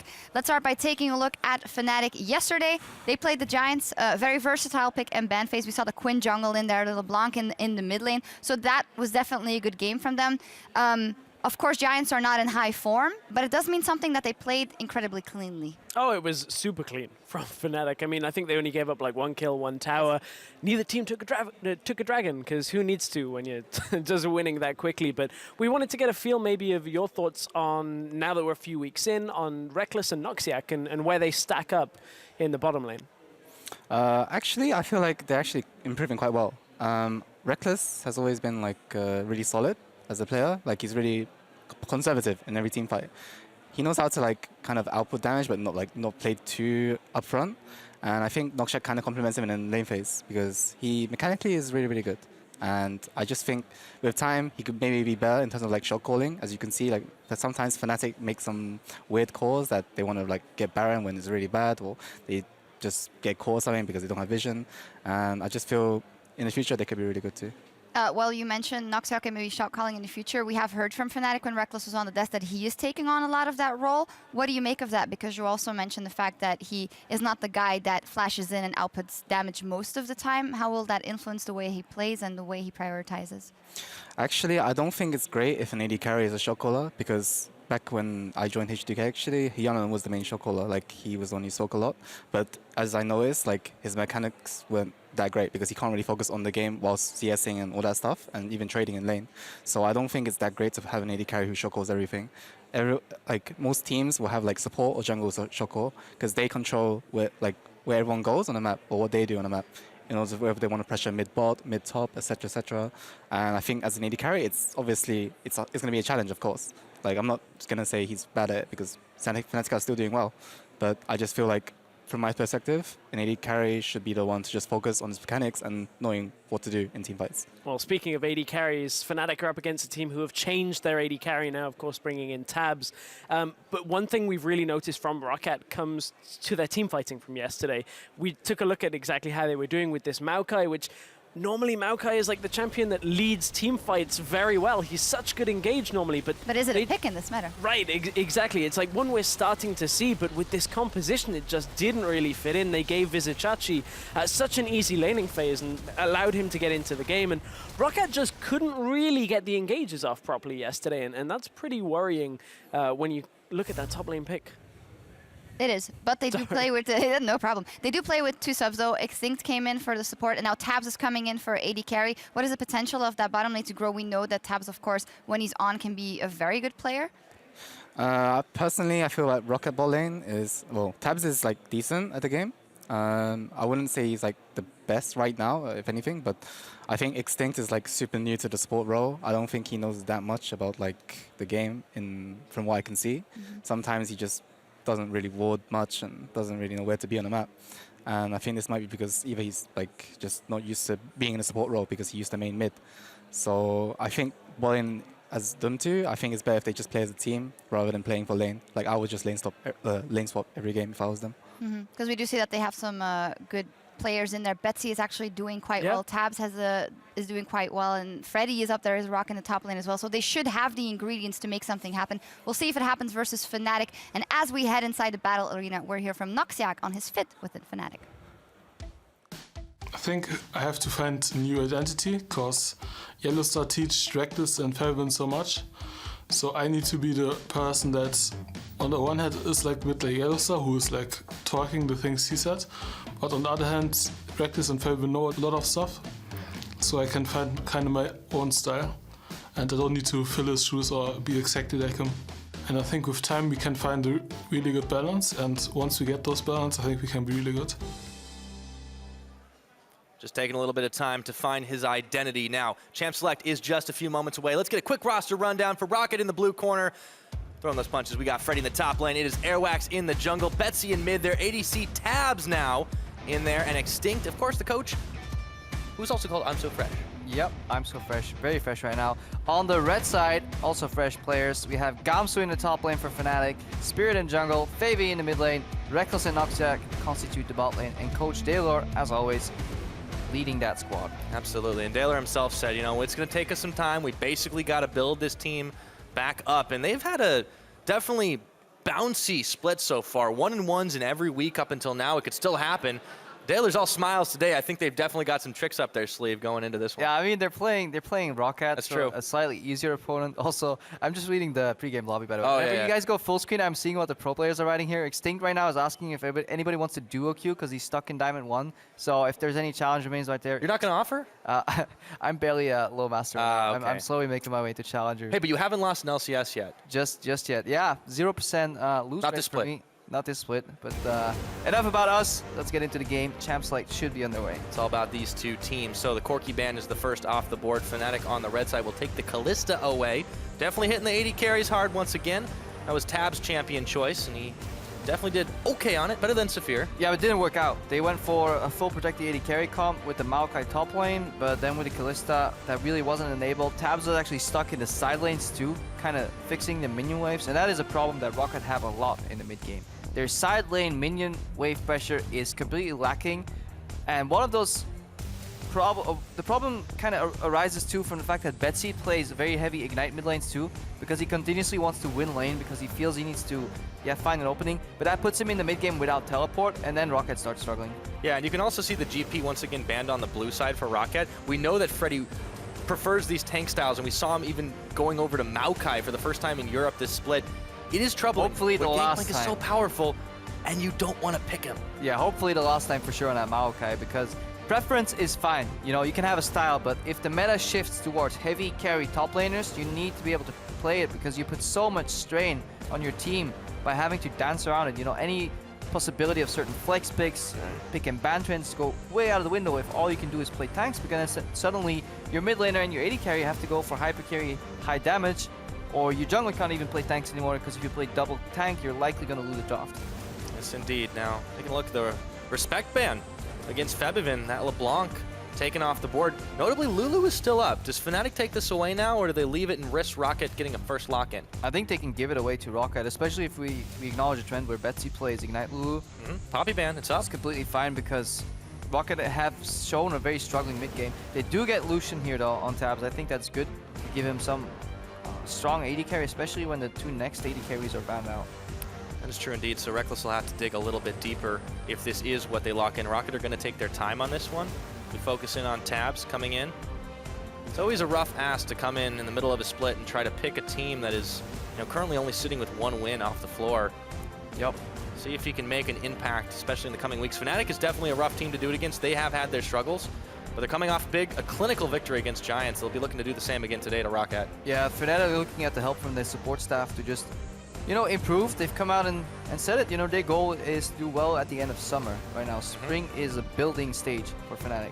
Looking to pick up the next AD carry here to lane into that Lucian. Caitlyn is always an option because of the range advantage.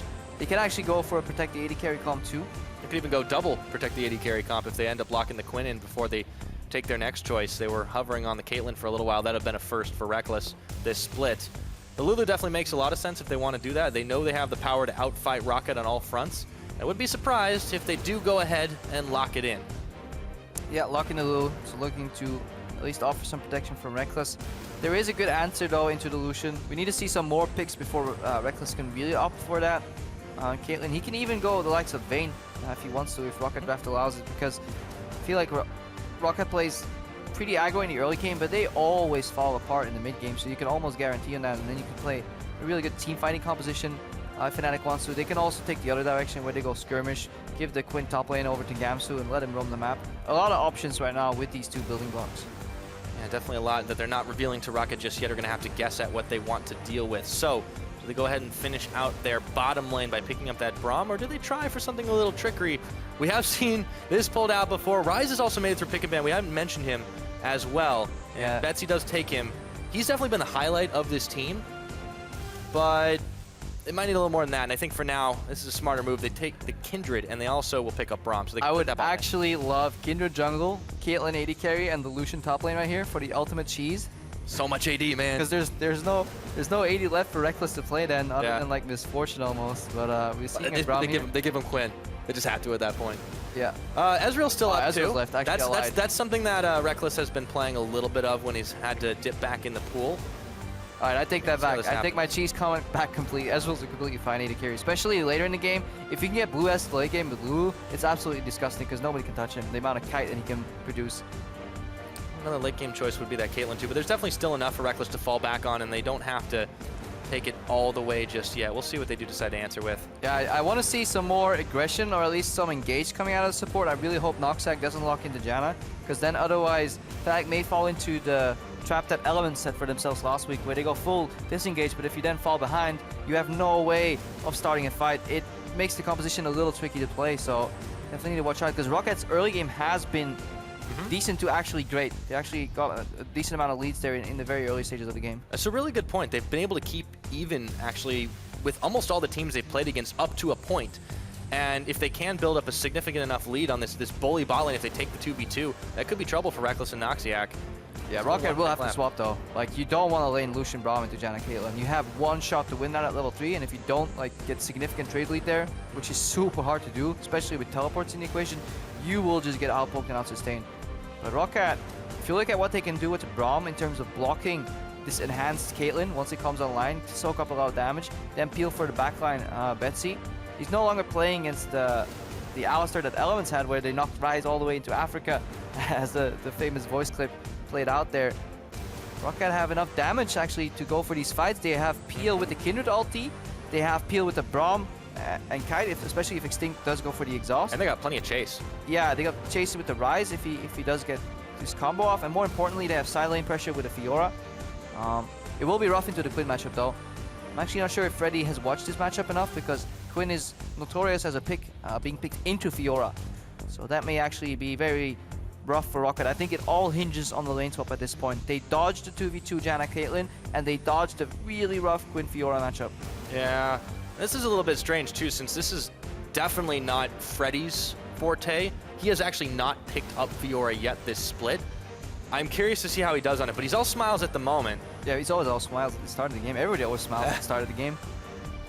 I suppose that's true, as Fnatic will take their time on deciding if they do want that Quinn matchup, and they actually lock in the Malphite, so we get to see the Quinn jungle coming back. So we could see actually the rationale behind this pick, especially if you looked at the hovers. Fnatic hovered Lee Sin, so they won the Quinn matchup in the top lane because it's good into the Fiora, but they do recognize that they run the risk of getting lane swapped upon and then getting kind of, outscaled and outfought in the mid game. So they wanted a hard engage component. Lee Sin can offer that if he flanks, but it's conditional hard engage. It's very hard to pull off and you can get flashed out. That's why they say, well, you know what, we'll put the Quinn in the jungle and just get Malphite on get top lane on a tank engage like Malphite. That does pose the risk then obviously that lane later on gets won by Freddy. Fiora will eventually outsustain a Malphite if he gets a lead.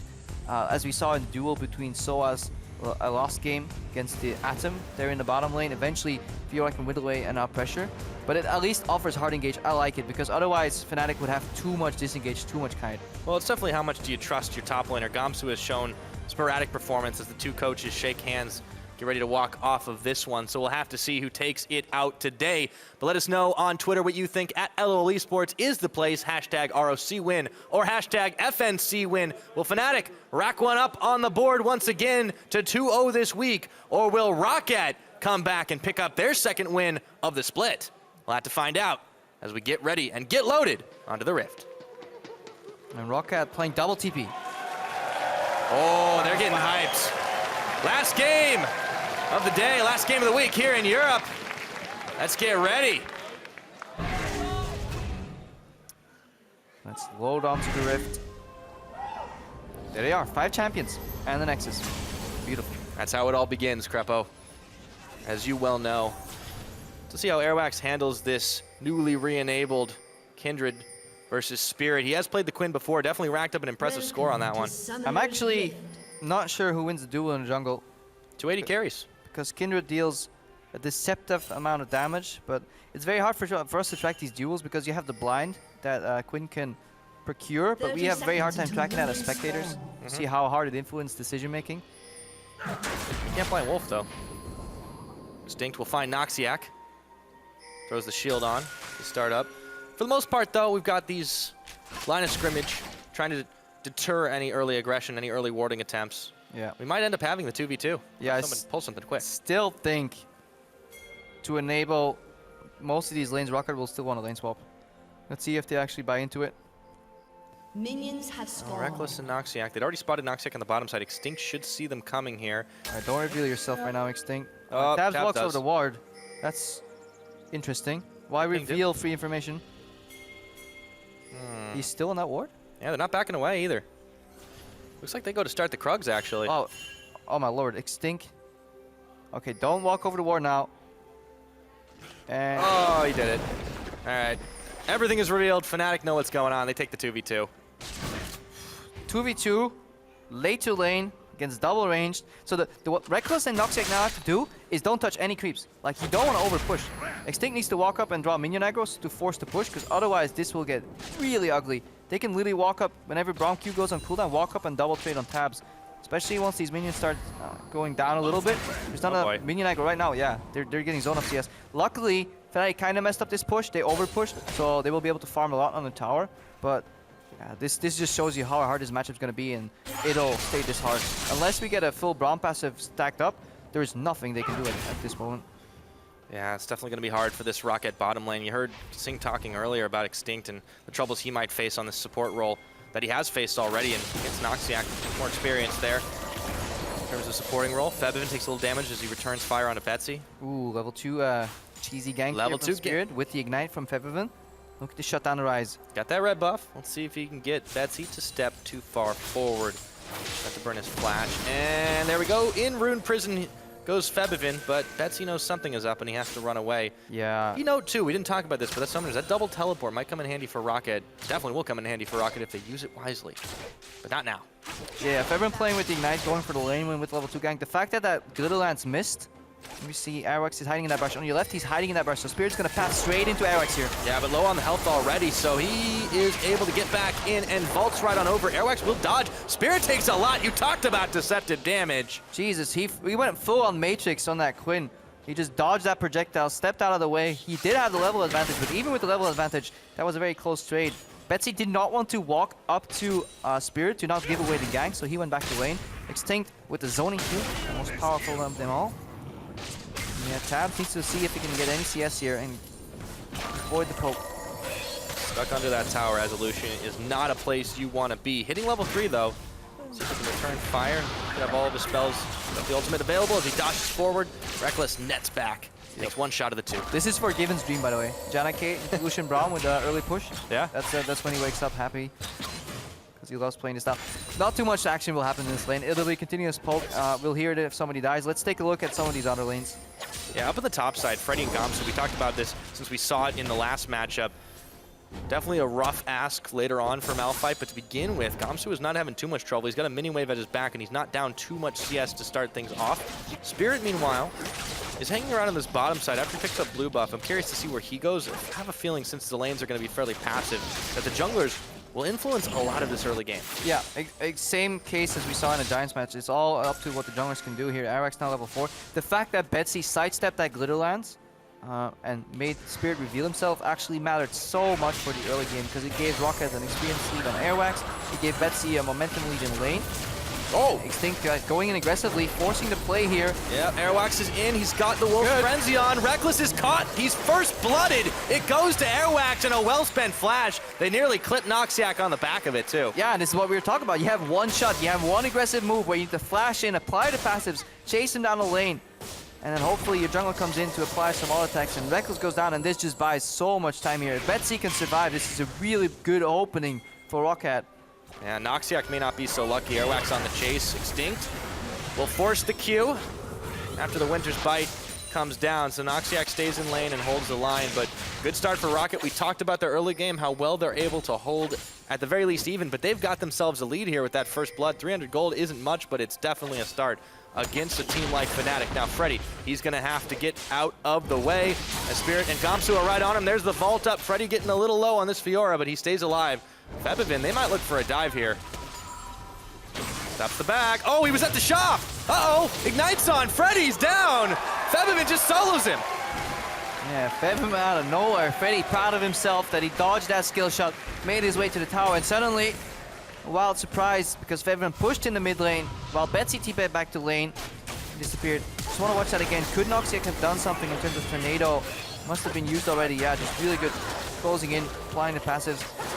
That's the difference, or not the difference, that's the risk of playing on a long lane with Janna Caitlyn. You really need your wards out far enough that you can at least make it out before the jungler closes the gap. Good move by Rocket. Turns into that nightmare. So Rocket got that, but Fnatic did even the kill score. They beat up on Freddy up in the top side, his Fiora debut. Definitely getting a little rougher there, but he's close on even with Gamsu in the CS department. Febivin, meanwhile, in the mid is sitting at a deficit to Betsy, but couldn't quite pull the kill out with the help of Spirit. Yeah, because Febivin lost that lane. Betsy got a little bit of extra farm. The kill did go to Fabi, so he is actually ahead in the lane. And Gamsu only got an assist, so in terms of map impact, that kill won't matter too much as long as Betsy can stay alive. And that's why you see Arax here as well, coming in support role, making sure that he can comfortably push out that wave and let it reset. So all in all, this early game is just completely even. And things are looking surprisingly decent for Roccat. Yeah, indeed. Fnatic still letting the lanes play out as they will. Have to see. Since we do know, in the weeks that we've seen Fnatic, this new squad, they've had mixed success here as Airwax sets up. Tries to get the bait, but the ward will spot him. Spirit, that man on your screen there. Yeah, but you played on a number of teams. They're working as a team. They have triple pink ward set up already defensively, which means they can use their wards aggressively in front of it. They have deep vision in Fnatic's jungle. We saw Betsy move with Airwax into the jungle, get ready. We saw Extinct. A little difficulty aiming with the shield, you know, to learn that support role, but sometimes goes sideways. We see people work together on this Roccat squad, which is showing some signs of early game brilliance, at least in the making, compared to Giants, who are just really looking for even that already. Well, despite the rough start in the CS that Tabs and Extinct had, you can definitely see a marked difference from Saphir's performance as Freddy goes in onto Gamsu here. The duel commences. We've seen so many fights like this in our previous game. All right, look at bot lane right now. We have a lane gank from level 5 Spirit. Airwax isn't far behind. Airwax level 6 counter. This could be ugly. Look at Reckless' item build as well.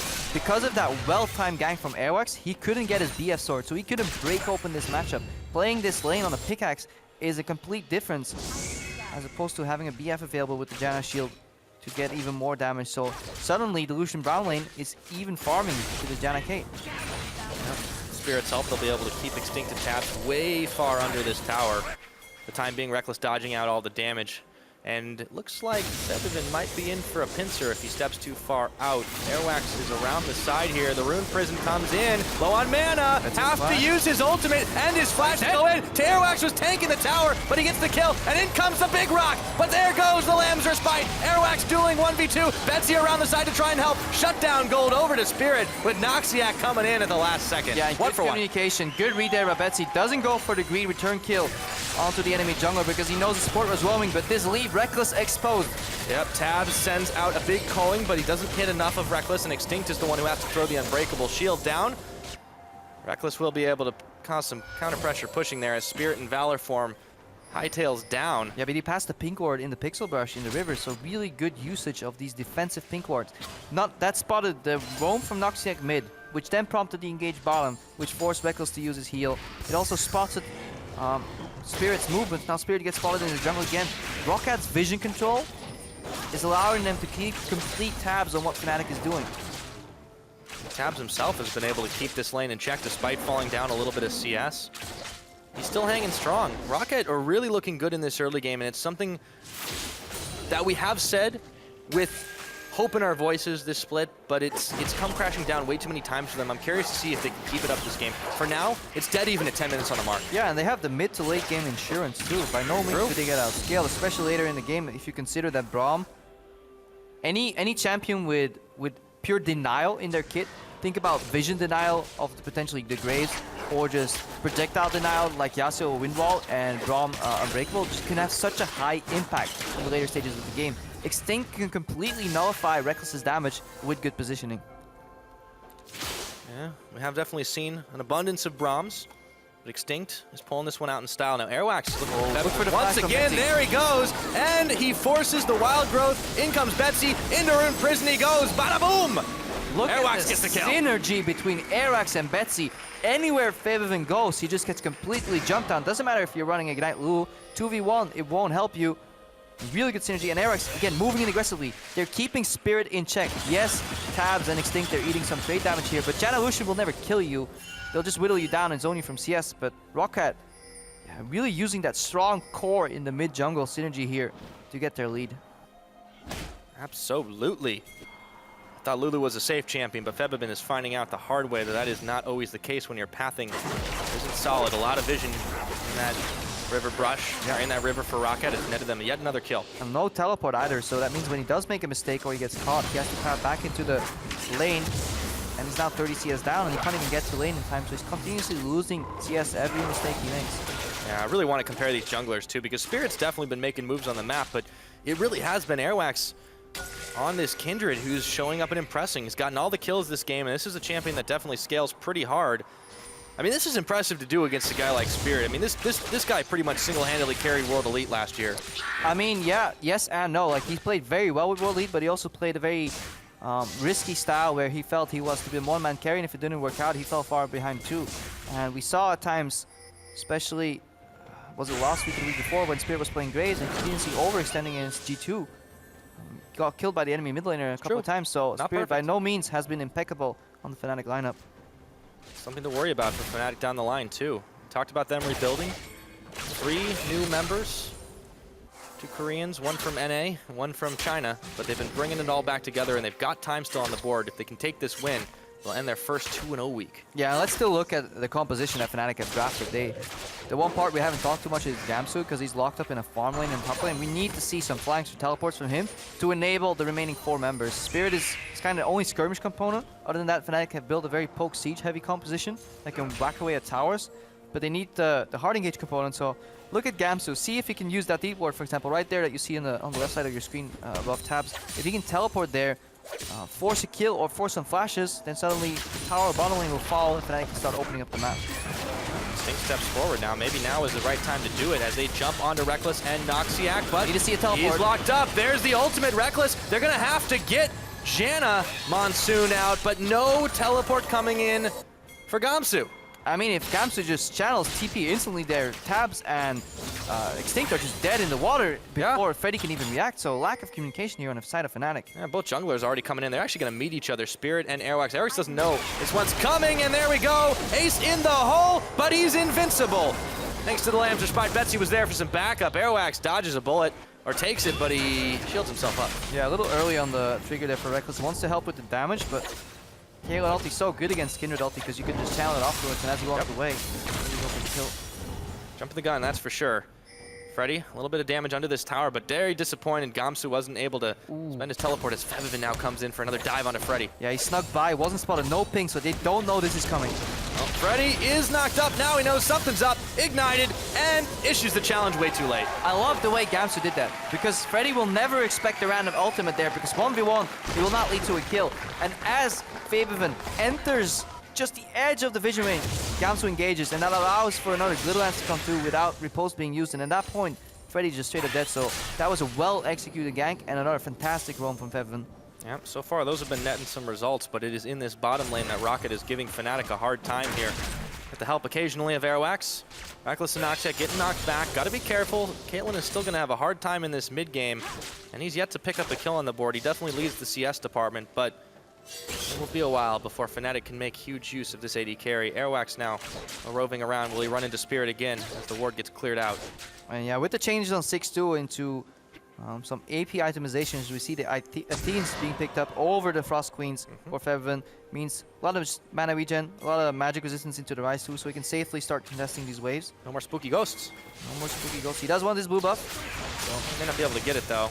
Two people there if he can go in and try to get the steal, but Spirit is covering the bases, and he vaults on over him. It's smited. Airwax got it. They didn't respect the fact. I think there was a ward in the brush. There should have been. I thought I saw one. He's sneaky, man. Double checking. Yeah, there was a fading ward in that brush. Get the timer. Whose ward was that? Yeah, from Airwax, and that means Airwax could see in the brush and eventually got the smite down. So they were trying to leave it in the brush, give it to Febiven. Should have probably just secured it with smite from Spirit. Yeah. You get a little greedy for your smite there, you're going to run into a bad time. So Tabs and Rekkles trade fire. Airwax is biding his time. He's got that newly acquired blue buff. Ooh, Spirit can pass straight into Airwax here. Yeah, he can, but they don't see him coming. There's a teleport coming in now, but it is Freddy's, and Rekkles is left for dead. Don't even need to finish channeling it. They take him out. He couldn't see anything right there, so he had a Quinn blind on top of him. Especially, we didn't see it, so we're like, Rekkles, what are you doing? But he couldn't see anything, so he just walked forward, sacrificed his life, made sure his support got out alive. They trade the teleport cooldown there from Betsy. They didn't even know who even teleported, I think, so remember, Freddy still has his available to match Gamsu. So Rocket, again, with a good aggressive move. Yeah, Airwax is getting big here. Has every kill on the board. And he has been sitting near that bottom lane. Likewise, Fnatic, they've been doing the mid lane to the top gank, and it's Freddy who's had the trouble, but Fnatic haven't been getting much done else apart from that. Sitting behind, 400 gold, it is not that big of a deal at 16.5 minutes on the clock, but they're still letting this lane phase pay out very slowly. They're falling into the composition trap that Elements fell into too, with double disengage and enhance the AD carry competition with a jungler that can't really hard engage. They're just finding it hard to find proactive plays. The only really good plays have been some fantastic roams. Honestly, good game reads here by Febiven to go for those plays. So that he really understands this game, especially when he's losing in lane to make those roams. And it's really, really impressive. But other than that, Fnatic, what can they do? Can they group up somewhere? No towers have gone down yet. When Fnatic are playing a very siege-heavy composition, as opposed to Rocket, they're completely fine with this. Even lanes, everybody's farming, going into the mid to late game, they want this. Yeah, Rocket are definitely going to be happy scaling up, especially with that Kindred already sitting on the 4 kills, as you see Daylor in the picture just watching, absorbing what he can from this game. Yeah, but you wouldn't be able to tell. Like, Daylor could be winning or losing. Well, he's got a poker face, that's for sure.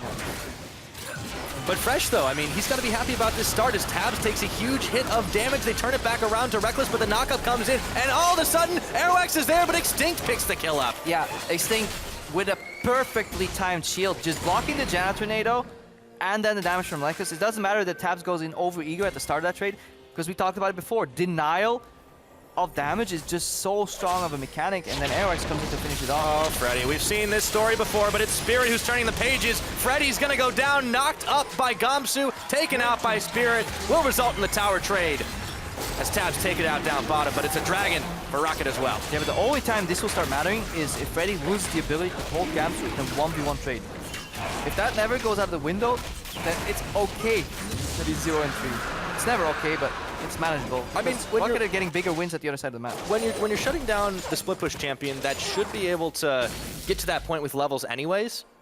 It's definitely not looking great for Fnatic if that's all they can get on the map. Yeah. Airwax is huge. The bottom lane has started to roll ahead despite the CS differential. And Betsy's on rise. Yeah, I was watching the third game of today, the Unicorns game in the player room, and a lot of players were very adamant about the level 16 power spike of Fiora. They said, well, she doesn't even need items. If she had 0 items on level 16, she could still kill Malphite. Slight exaggeration, as we are often used to by some of the players, but yeah, once Freddy gets to level 16, it's a very, very tough task for Gamsu to duel him. That is absolutely true, and Rocket have not even needed Freddy. He spent his teleport, then canceled it in that engage down on the bottom side. So there will be some free push as Spirit has zoned Freddy away, moving down to this bottom side. Really don't want to take that into Quinn, so they should be able to get this tower in the bottom, but again, it's traded in the top as Tabs is free pushing. Solo experience, solo tower gold, and they're going to give the Rift Herald over. We'll see what Rocket do with this. I think Airwax takes it, no problem. I think it's too slow a play though. Look at the bottom lane. Because right now we have the zone from Malphite, that means Rekkles can siege untouched on that bot lane tower, so we need to see if Rocket can trade, because there's a good chance that Fnatic continue the siege here, and they go actually for a base tower. They have no reason to back off because they have the backup from Quinn. Potential dive in the mid lane. This is a very slow play. Going for that Rift Herald slows Rocket down, and another mid-game mistake that we see yet and yet again. That is true. Fnatic on the base now, but only 3 minions to boot. Freddy's there, but they might just try to tank this one up. The tower's gone, but Tabs is already backing away. Rift Herald for Airwax. No one's there to defend. The tower is gone as Freddy and Extinctive moved up. If they can trade, it may be worth, but still Fnatic are backing away now. Alright, so they need to see if they can hold here. Airwax is still pushing. He has the Herald buff, so that's good. Gamsu should have likely TP'd a little earlier there. Overstayed his welcome, so Rocket stay calm and collected, and they don't send everybody back to base. That was a really important decision. Many teams right there. Airwax may pay the price for this, but... Yeah, Spirit's trying. He gets the jump on, and Airwax, half his health is gone. He might be in some serious trouble. Throws down the Lamb's Respite. Thinks he can 1v2 for just a minute. Otherwise, he's dead anyways, but shut down. It goes to Noxiac. Yeah, he didn't want to run out of his ulti, because then the Lulu Q would snipe him, so he's just buying as much time as he can. Yeah, and that's the price they pay from reacting to the Fnatic play. They were continuously behind the play, and eventually the last play to make was killing Airwax. But the good thing that he stayed, though, even up that tower. As long as the Baron doesn't drop on this play, Fnatic should still be able to be kept in check by Rocket. Spent that ultimate on Extinct as he took a massive chunk. Spirit is angry. 2-0-2 on this Quinn, and he is trying to influence the map best he can. Mid tower, under siege, Look for Airwax. flank at the Raptor Brush. Below the Raptor Brush, there's a ward for Gamsu. So that's what they're eyeing on. If Fnatic get engaged on by Rocket here, that's where we'll see him show up.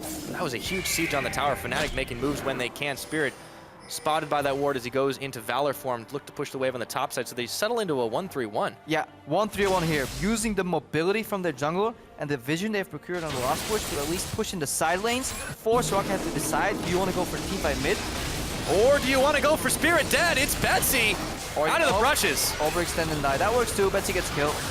Yep, and they got to back away from this one. Rekkles, all the shields are on him. Airwax is incredibly low in this one. They ball him back with a Monsoon. Rekkles wants more as he gets the Wild Growth on, looking for Freddy, but Tabs picks up Rekkles with a massive calling. And Rocket back away. You have to wonder where the scare TP is from Gamsu. You not always have to land your TP. If you just start channeling it right there, you can disincentivize people from actually continuing to go for that play, because right now, you'll have to TP anyways, because Rocket's starting Baron. Yeah, and they see this one, but it's already at half its health. Gamsu, he's starting the TP, but this one's going in pretty late. The Baron is going down. Can Noxiac stop this? It's secured. Tabs picks it up. Gamsu and Noxiac, as Feathervin was a little late to the party. Gamsu not able to get enough done. If he can take out Tabs, that might be a consolation prize, but Gamsu almost goes down himself. Noxiac fell in that one, and in comes Spirit, shuts down Tabs. It's a 2-for-1, but the Baron on 3 members of Rocket. Yeah, slightly comical fight there overall. Tabs was yelling for his team in the Baron pit. They left him there with Gamsu. But sloppy play overall. It all starts here. So Fnatic go for a siege. Spirit is dead right now, so that's why Fnatic want to avoid fights. But if Gamsu just TPs on a minion here and cancels, you can bet your money that Tabs, Freddy, and Airwax will all start running in fear. But because they don't, Rekkles can't actually make it out alive. He ends up dying. Right now they move to the Baron. We need to see a TP right now, anytime. Gamsu, just press the button. Threaten with your ultimate. Don't TP in the pit. Way too late right now. The ward is disabled. They don't even see what HP the Baron's at. Noxiac walks in, the Baron's dead and playing from behind. Yeah, of course, Tabs is now locked in. with Gamsu. Let's watch that epic 1v1. But he says, you're locked in here with me. Yep. And Gamsu says, no thank you, until Spirit does his thing. But Turbo Spirit that was just messy from Fnatic. Not what we're used to seeing.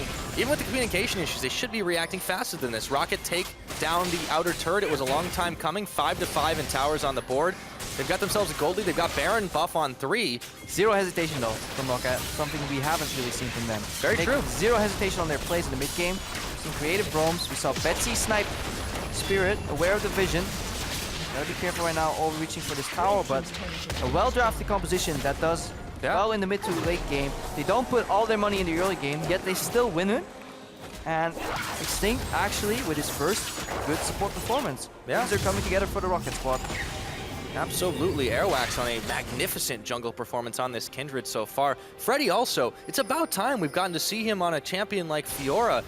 And I'm wondering what took him so long. We criticized him last week for his Maokai pickup that didn't really do, or yesterday, that didn't really do much of anything. But this Fiora, despite going down 0-3, he's had a big impact. And we have to take a look at Fnatic too. Their shot caller right now, the main shot caller is allegedly a Reckless and Featherman in the mid game.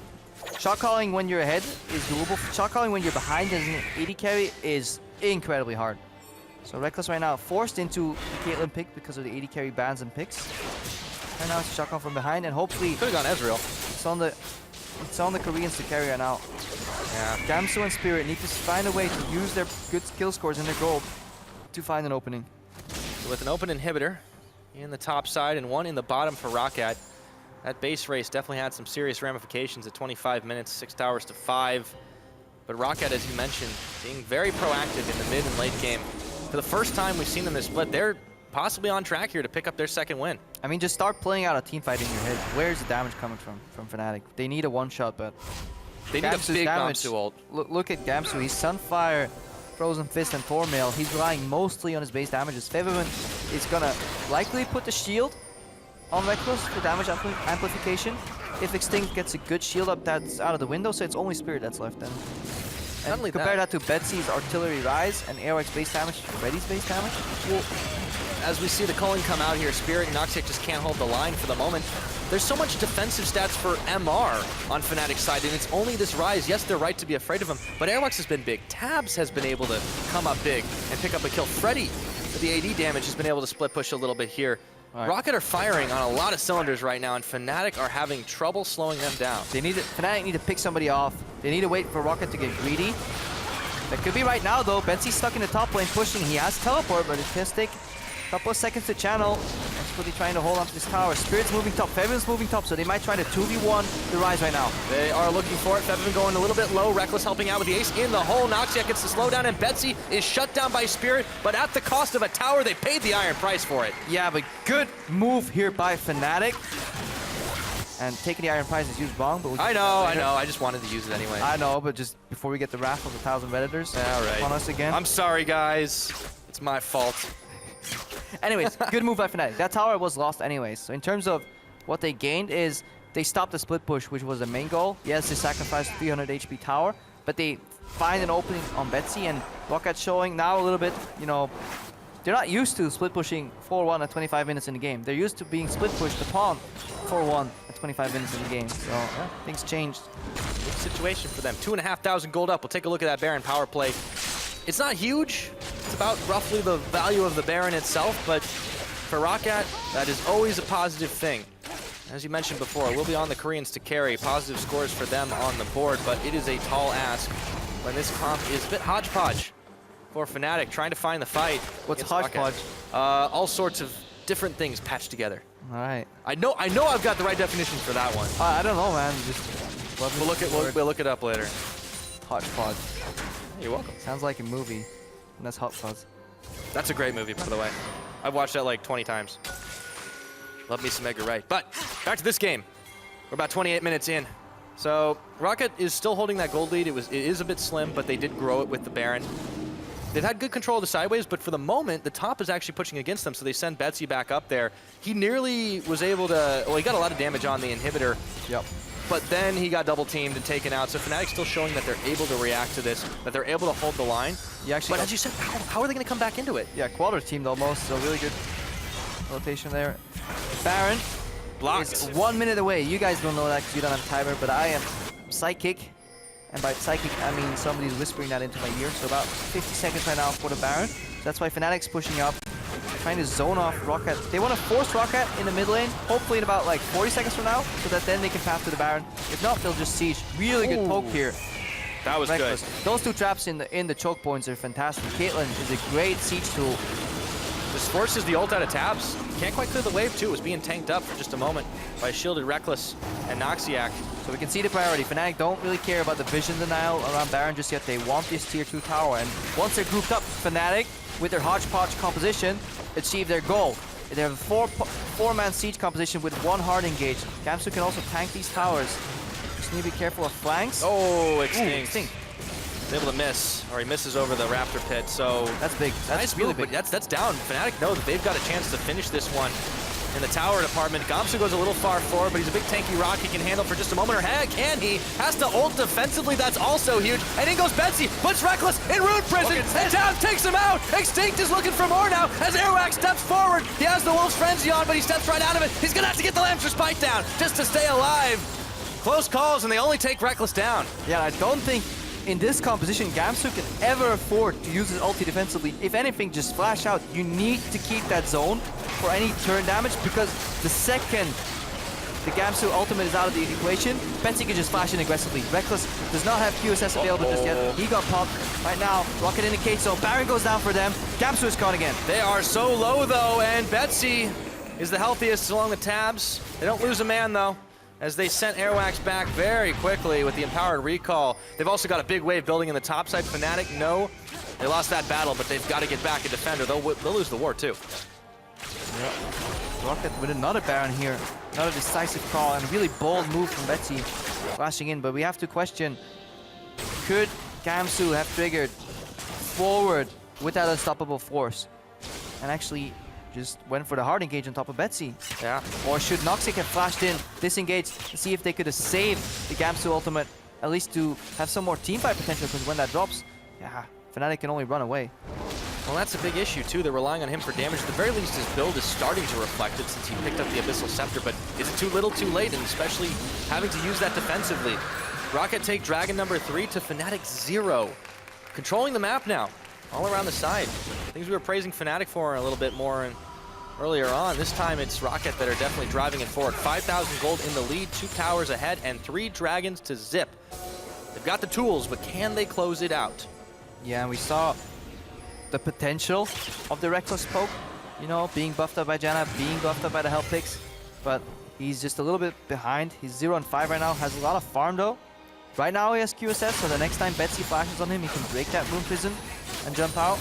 And we need to see how well can he position in the front of these 5 Rocket members and just whittle away, poke them out, because he thinks he can block damage, but he will go low. Yeah, but Reckless will as well. Tabs with another beautiful pulling. No lifesteal. Off. No lifesteal, but none needed there. Well, at least on the side of Rocket, they have a little bit more for themselves, and they poke themselves down an inhibitor. That will be the first of the game. Roccat leading the charge at 32 minutes here. Proactive, something we are not used to seeing. Yeah, they have the lead right now. They have a really good late game proposition, but by no means is Fnatic truly ever out of the equation. Talk about that later. Let's see this again. Gamsu, can he turn? That's just something I want to just ask myself. Didn't quite see it. Because at this point, if you ulti out, I think Noxiac has to flash in and disengage here. And then, or Gamsu has to turn. I think that was the best option, because if you allow this to happen, you're just completely misplaying. The Noxiac ulti comes out when Reckless is already dead. They really need to start valuing their engage a little more, or they can't play that far forward. If you want to play that far forward, you have to be ready to make the split-second decisions in which you have to turn. Because you know if you run, you will die anyways and lose the Baron. Yeah, despite only getting a kill there, Rocket were very decisive about moving towards that Baron, and they were able to secure it. And they are the ones roving around this bottom side. Wave is just about even in the top, courtesy of Gamsu, but he's got to back away. Still got no teleport available. Spirit, speedy though he is, can he defend against this Baron-empowered push? The Febiven and Noxiac there, it's not looking likely at the moment. Extinct, Betsy, Airwax coming in. They're just dealing as much as they can, and Freddy splitting around the bottom has forced Gamsu's attention as well. Can they keep the line held here? Fnatic, as you said, they're never truly out of a game, but we have had some heart pounders, and this time Fnatic are on both back feet, really. Yeah, we have some traps here though. If Rocket overstep, Colin goes down. So Reckless doesn't take any damage, has lifesteal available right now too, so big fight. They need to kill him in one go because the second rotation of shields could spell the difference between a won and lost fight. Look at the top lane too. They need to push this in. They need to use this to draw a third member from Fnatic away. You know, one in the bot lane, or second member rather. One holding Freddy in the bot lane. Then they need one guy to hold the top lane, and then to brute force using that massive wave right now in the top lane. Keep your eyes on it. If somebody goes defended, that is the trigger warning for Rocket to go aggressively. Betsy has flash again. Sting wastes shield. Spooky Ghost come out. That was a little bit of a later pickup for Noxiac, or rather secured pickup for Noxiac, but Rocket are able to back away. No more Baron buff this time, so the line has been held, but you take a look at the super minions. Spirit's attention is split. This is still a chance for Rocket to chase, and now Freddy looking for Gamsu. We talked about the dueling potential there for that Fiora. Grand challenge is issued, finds one vital, will not find a second, but back to the mid lane now. This tower is so low, but Rocket can't finish it. Yeah, Reckless cleaned that wave with his Runons. Oh, Freddy, okay. And in comes Gamsu! About time he jumps, but it's way too late, and the team's not there! Can he run as fast as he can? No! It's Betsy who secures the shutdown! And now Rocket a little low, Reckless still with the poke, but it is a 1 for none. Yeah, Gamsu a little trigger happy right there. Not too much comes off the back of that one, because you just see the Runons damage here in these team fights from Reckless. Every shot going 3 ways, applying one mark of his passive, stacking up to that headshot every time. Yeah, Caitlyn in the brush, I believe. With Runons. That's a lot of bolts. Yeah, gets a headshot like what, every second hit? Something like that. You get the double stack for sitting in a brush, so... It's every single hit, yeah. Oh, at that point? Yeah. That was what it was. It didn't get changed to my knowledge. Just gonna read up. Hurricane Caitlyn's definitely something to be feared. Reckless has been holding it for sure. Let's take a look at this again as Gamsu makes the fatal mistake. There it is. Yeah, goes in too much. That flash from Betsy secured it. The role of Gamsu's ultimate at the top of the forest is only to lock people in place for other people to deal damage. Yeah, well, Gamsu's away. Rocket will play, and they completely take down that turret, looking for inhibitor number 2. So this one is down. Fnatic have 2 holes in their base instead of 1. And Rocket do get away. Spirit wants to try and make a play on him, but he won't get there in time. Yeah, no deep wards for teleport, and again, the death timers right now are so long. Yeah, he went 1 for 1, but Rocket can just siege up and push in because it's so easy to zone away Reckless at this point when there's no threat of re-engage. Looking at 1 minute until the next Baron for you guys wondering at home. Spectator bug, unfortunately, will be fixed, hopefully soon TM. But Rocket are aware of it for sure. Yeah, the players have the timer, so it's only us spectators that have to start guessing. Let's take a look at how this game has trended. There have been some slim times where Fnatic has had that lead, but Rocket have just steadily built it up, banked it away, and are forcing Fnatic back time and time again. Rocket should be in a good position for this next Baron that will be coming up, but they send Freddy down to the bottom side to push it out. He's got TP available.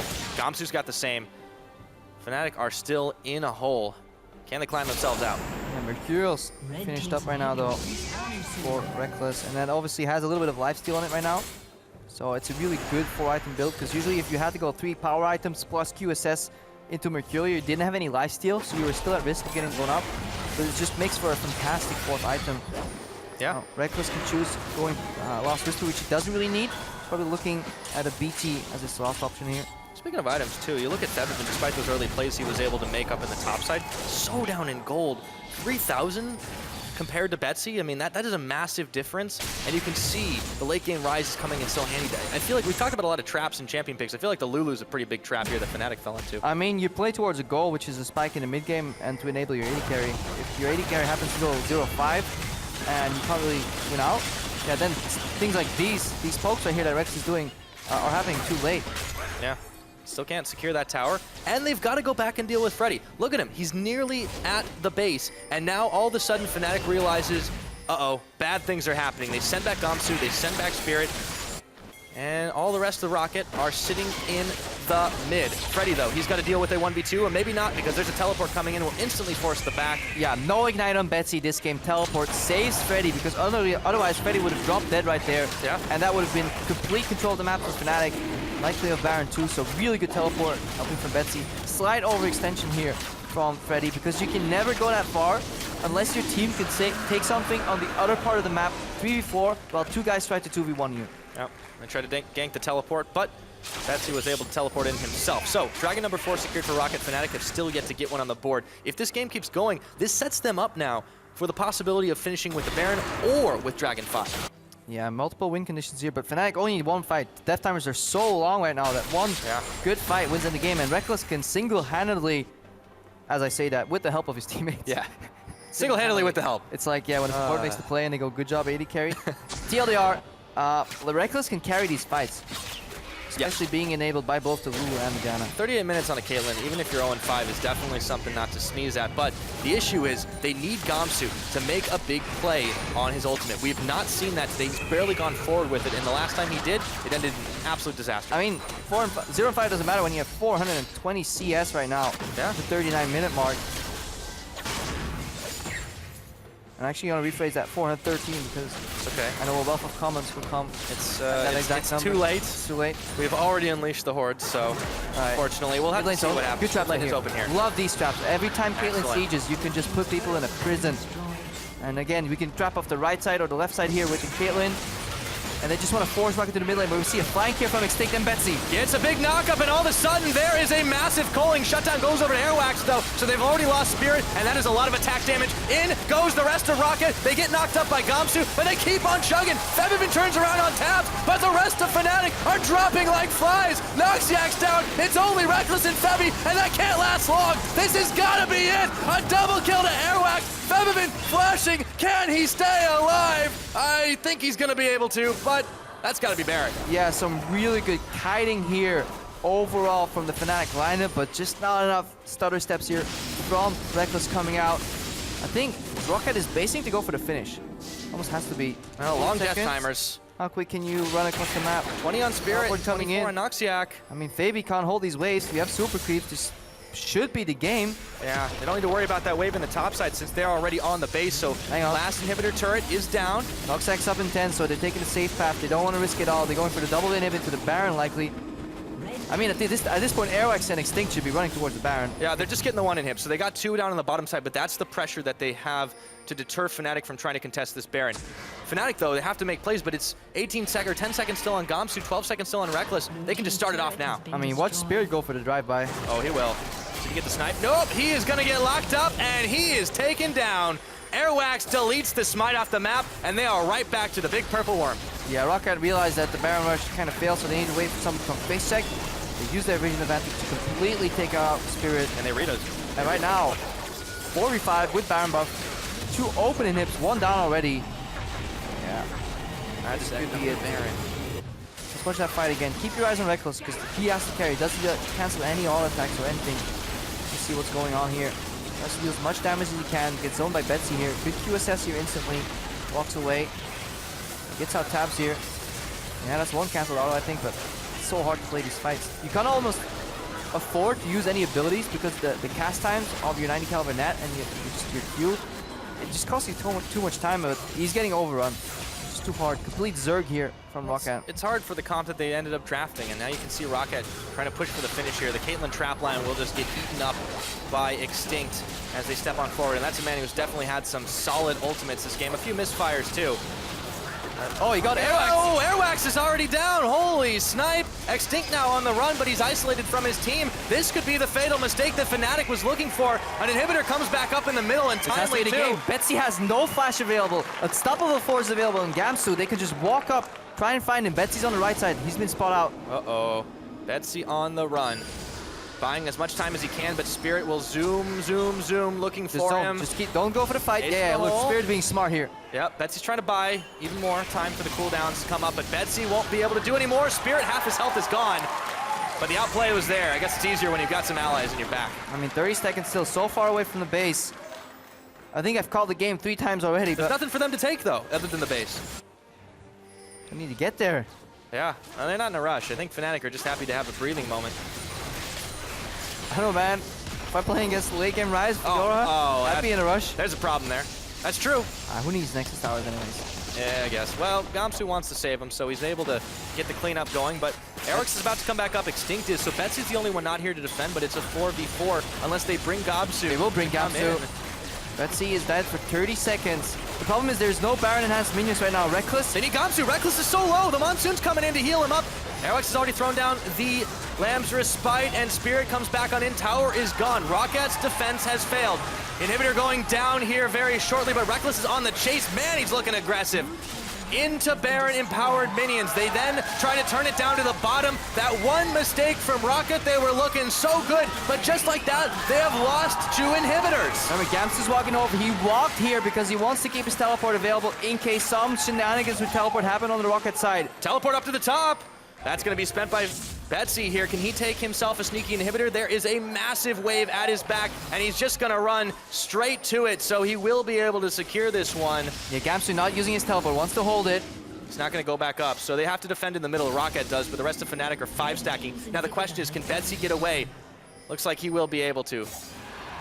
Unless he wants to go back in. Oh, we got Dragon 5 though. I forgot about this. Now. So this makes you wonder, did Fnatic make the wrong call and not just trying to brute force to end the game, because they got a lucky shot on Airwax who did not respect the headshot, probably crit from Rekkles there in that earlier stages of the fight. Then Betsy bought some time. Then Fnatic went for the base. So many actions and reactions here. Betsy in the Fnatic rush. Oh, for some members. Jesus. Just waiting solo for himself, buying some time, see if he can get a pick off. Oh, this could be big. Oh boy. Trap the brush. Trap the brush. Be a good AD carry. Oh, he left. Oh, you man. have to respect it. Yeah, that was good. You don't Fnatic. Especially not when you have a Fnatic member from the era where this play was born. Yeah. Well, there's only one, but you know, Ryze might as well be 5 people if an AD carry checks into him, so Rekkles is able to put the trap down in the right place.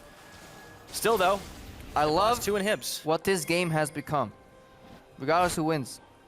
It's been exciting. Oh yeah.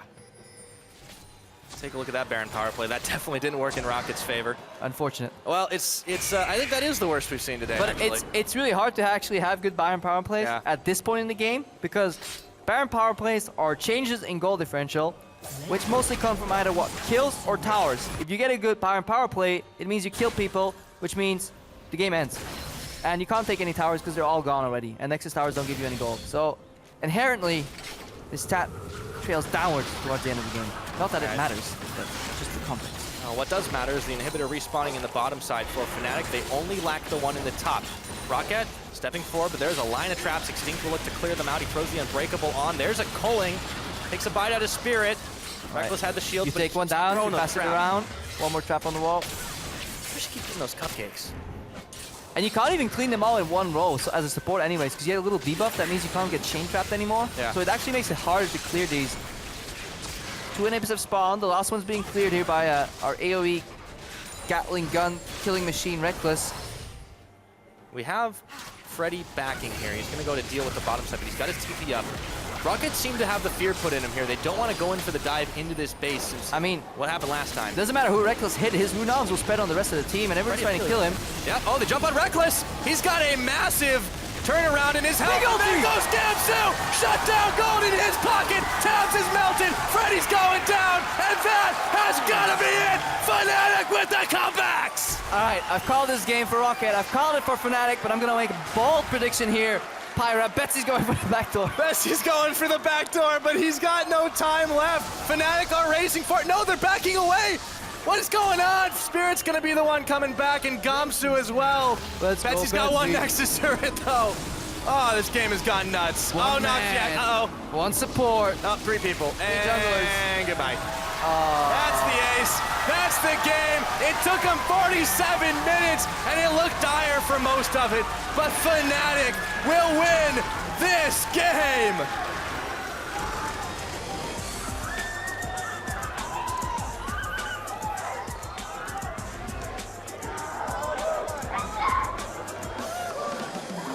What an absolute fantastic ending to the game here. We talked about it. Yeah, they had the late game spike, but at one point, late game ends in a 6-item Caitlyn enhanced by 2 players. The late game. Yeah, the ultra late game. Jesus.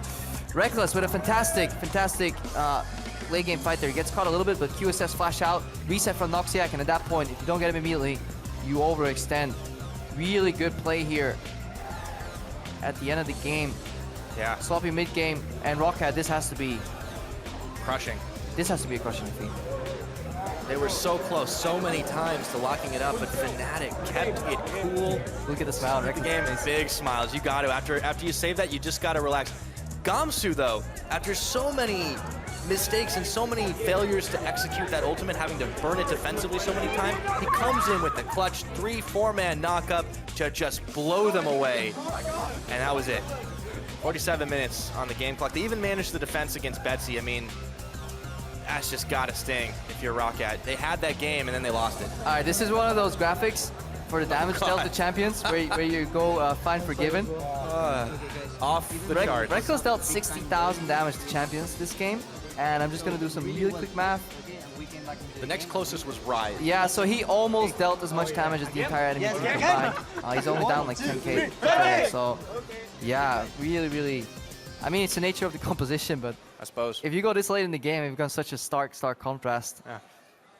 Really, how do you say, the multi-layered game, just so many mistakes that kind of build up of each other's in reaction. So the analyst desk will have a lot of fun. Well, every phase of the game was so different. We talked about the early game. Fnatic had some good plays, but then kind of let it slide away from them where Roccat took control. I think the biggest question mark for me is in the early to mid game, the teleports from Gamsu. Yeah. You don't always have to land them. You can use them to just scare your opponents because every single team, maybe SKT and Rox exceptions, or SKT at their prime, when you teleport, they will flinch. They'll be like, oh, what's going on? Okay, can we? And they will take one step back. That's enough for your team to disengage and run away. And you can use that, but it's really hard to coordinate that. It's very easy for us to spot out from here, but or some flanks or some setups. I feel Fnatic will need to use their teleports a lot more. But the roams from Febiven in the early game, I can't stress this enough. They kept Fnatic into the game. To play an Ignite Lulu from behind and get 2 roams at the top lane was very impressive. Absolutely, and they managed to pull out the win to get their first 2-0 in the spring split. Now, though, we're going to step on stage with Pulsers, joined by Fnatic's man in the mid lane. Thanks, guys. I'm here with Febiven after that crazy win. And first off, that was an insane game, like you were saying to me just before we came here. How did you hold it together through that entire game, through all of that adversity? Well, we had Caitlyn and Lulu, so if we hit late game, it's basically over for them because the Caitlyn range is just insane, as you saw. Like, I just speed my AD carry and then he just hit everyone. So we knew we had the late game for sure. And they were all really short range, so we could just CC them when they came to us and just speed, attack, speed, attack, speed, attack. Okay, so what do you think were some of the problems that you faced earlier on into the game? Because last time I spoke to you, you're talking about Bora leaving the team and no longer having that shot calling. So how does your team kind of work around that in this game?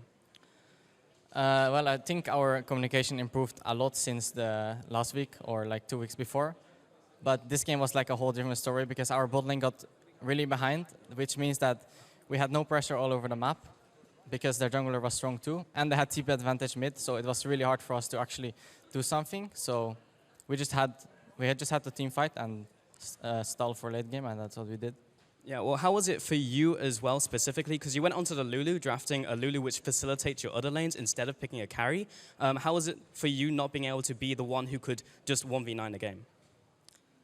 Yeah, it's a lot different because if I play a supportive team champion, it's hard for me to actually create plays on my own. So I really rely on my AD carry this game, and I think he did really well in team fights. But yeah, as I said, if we have no pressure, then it's really hard for me to push out, move, and do whatever I want. So it was just a tough game. It was a tough game, but ultimately it was a win. So congratulations on that one. Thank you very much for talking to me. And we're going to send it over to the analyst desk to take a look at the game and close out the day. Thank you so much, Pulse. Nice hearing from Febiven there, clear analysis. And as the casters alluded to, there were very different phases of the game. First off, the beginning. Airwax, we have praised him before in the first couple of weeks of the LCS that his aggressive style seemed to be doing well in this meta, and once again, he gets his team ahead early. Yeah, again, Airwax, when he can play their, in some way, solo queue jungle style, and he can kind of do whatever he wants, is super, super good, and Kindred is his kind of champion.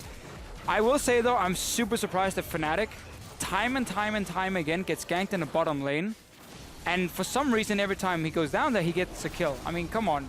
You need to either protect the side, you can have more vision, or just like stop playing aggressive in that lane if you keep getting ganked over and over. Kasing, what do you think about that? I just think they really abused like the jungle pressure on bot side with Roccat. So they made sure that Caitlyn was behind, so even having a Lulu, you can't really abuse her with Caitlyn in the early game, especially when your AD carry is weaker. So I think Roccat did a really good job in the early game. Fnatic are not making it easy on their fans, though, man. They've had so many games where it's like Fnatic just are looking a bit rough, and now they suddenly are coming back into games. And there was one point where I was really worried for Fnatic in this game, and that was the Why, Extinct. are you biased? No, I just mean Just kidding. Whoa, Just attack! kidding. I was just gonna say, really worried because there was a good flank by Extinct. Roccat played very well, and this play later into the game was so close to being the game-ending play. Yeah, I actually cut that briefly because it was more important to look at the ending of the game. Okay. Because it was so incredibly close, and as you say, it looked for the longest time like Roccat was going to win the game. That's what it looked like, but kind of disengaged. The Malphite ultimate is just too strong in this situation where you stack 3 people, and then you heard Febiven talking about it. The range that you have on Caitlyn at that point is just too much to deal with. But this was the first team fight where Roccat didn't manage to lock down Reckless with like a Rise snare or something, and this was also the first team fight where QSS was actually available in a big 5-on-5. Every other fight leading up to this had been like Betsy flashing in, snare on Reckless, he would die instantly, even though Monsoon and everything was used. It's not enough against so much damage with shields to defend someone who's being CC'd. So this was like QSS late game. They went on Gamsu first, I think, and he then flashed out or backed out, and Reckless survived, and then the re-engage happens. And as soon as you disengage at first, the main damage is gone, and then Reckless can be the carry. Yeah, I mean, it's heartbreaking for Roccat in the end because they did so well early. As you say, Extinct finally finding that engage and the communication being on point, but in the end, Fnatic makes it.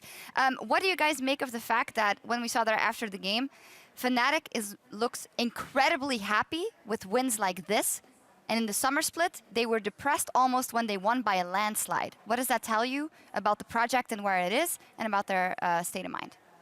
I guess it comes down to like seeing improvement in their play, or as you saw from this game, even though like they're really behind, especially when Rocket like nearly ended, it just feels, well, I would feel really happy anyway, like with my team's performance if we had won a game that was really close. And yeah, I feel like Fnatic played the team fights really well in the late game. I guess also it's because Fnatic, again, they keep talking about it. They're not trying to be the best team at the moment. And when you are in there working, you're working towards a bigger goal, just picking up whatever wins you can on the way is always super helpful, because you want to make top 6, obviously. You want to get into playoffs. And if you know you're going to get a lot better in 5-6 weeks with, better communication, better team play, whatever it is, I guess maybe it's the same for you guys, because it's a long road, right? There's a lot of things to work on. So just picking up the wins to get the top 6 is the main part, and then getting ready for playoffs is like the overall goal, I assume. Yeah, pretty much. Like Spring Split, I don't really get depressed if I lose, because it doesn't really matter as long as we reach top 6. Like that's the main issue, main point. But also to improve, like we can't afford to just like be really happy with a win in LCS. It doesn't mean that much. What matters more is if we as a team play really good or have a perfect game, kind of like how the Immortals in NA. So yeah, that's what I think is good. Keeping that eye on the end of the playoffs, and of course possibly the championship points, because it does mean something, of course. It is kind of interesting you bring up Immortals. Something I've been wondering now, is, as we've seen a couple of weeks from Fnatic, is that massive performances seem to have gone with Huni and Reignover. And Huni and Reignover seem to have just gone to North America and been like, well, we're going to take off, we're going to continue from where we left off last split. Fnatic in Europe are still in this rebuilding phase, as you talked about, and they need time. Will they get back to that status, I think, is seeming like a dimming light for now. Maybe with a couple more weeks we'll be able to tell. Yeah, of course we can't keep, Fnatic at this point, last split, or in the spring split, was 6-2 already, but this is a new project that we have to look at as well. Although, I can't help but wonder sometimes when I see the Malphite play, and I think this is where Huni would have ulted, this is where he would have flashed and made his team fight. But let's hope they don't think that way. I think it's safe to say that this Fnatic lineup, in my opinion, will never be as strong as the Fnatic lineup we saw in Summer Split last year.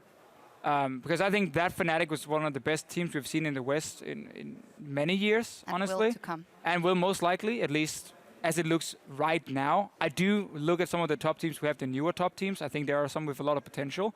But that Fnatic team that clicked, Yellowstar was a great leader for the team. You can replace that. Like, you can replace some of the mechanical gifted players from time to time. A guy like Yellowstar is so tough to replace. Well, you mentioned it already. We do have some other teams here in Europe that are absolutely at the top of the table. And as we approach the halfway point, let's take a look there. And it is G2, which I think was what you were alluding to, and H2K at the top of the tables. Unicorns of Love now fast in third. And of course, at the bottom, Roccat and Giants. And it's very interesting to me that at the top we have G2 and H2K.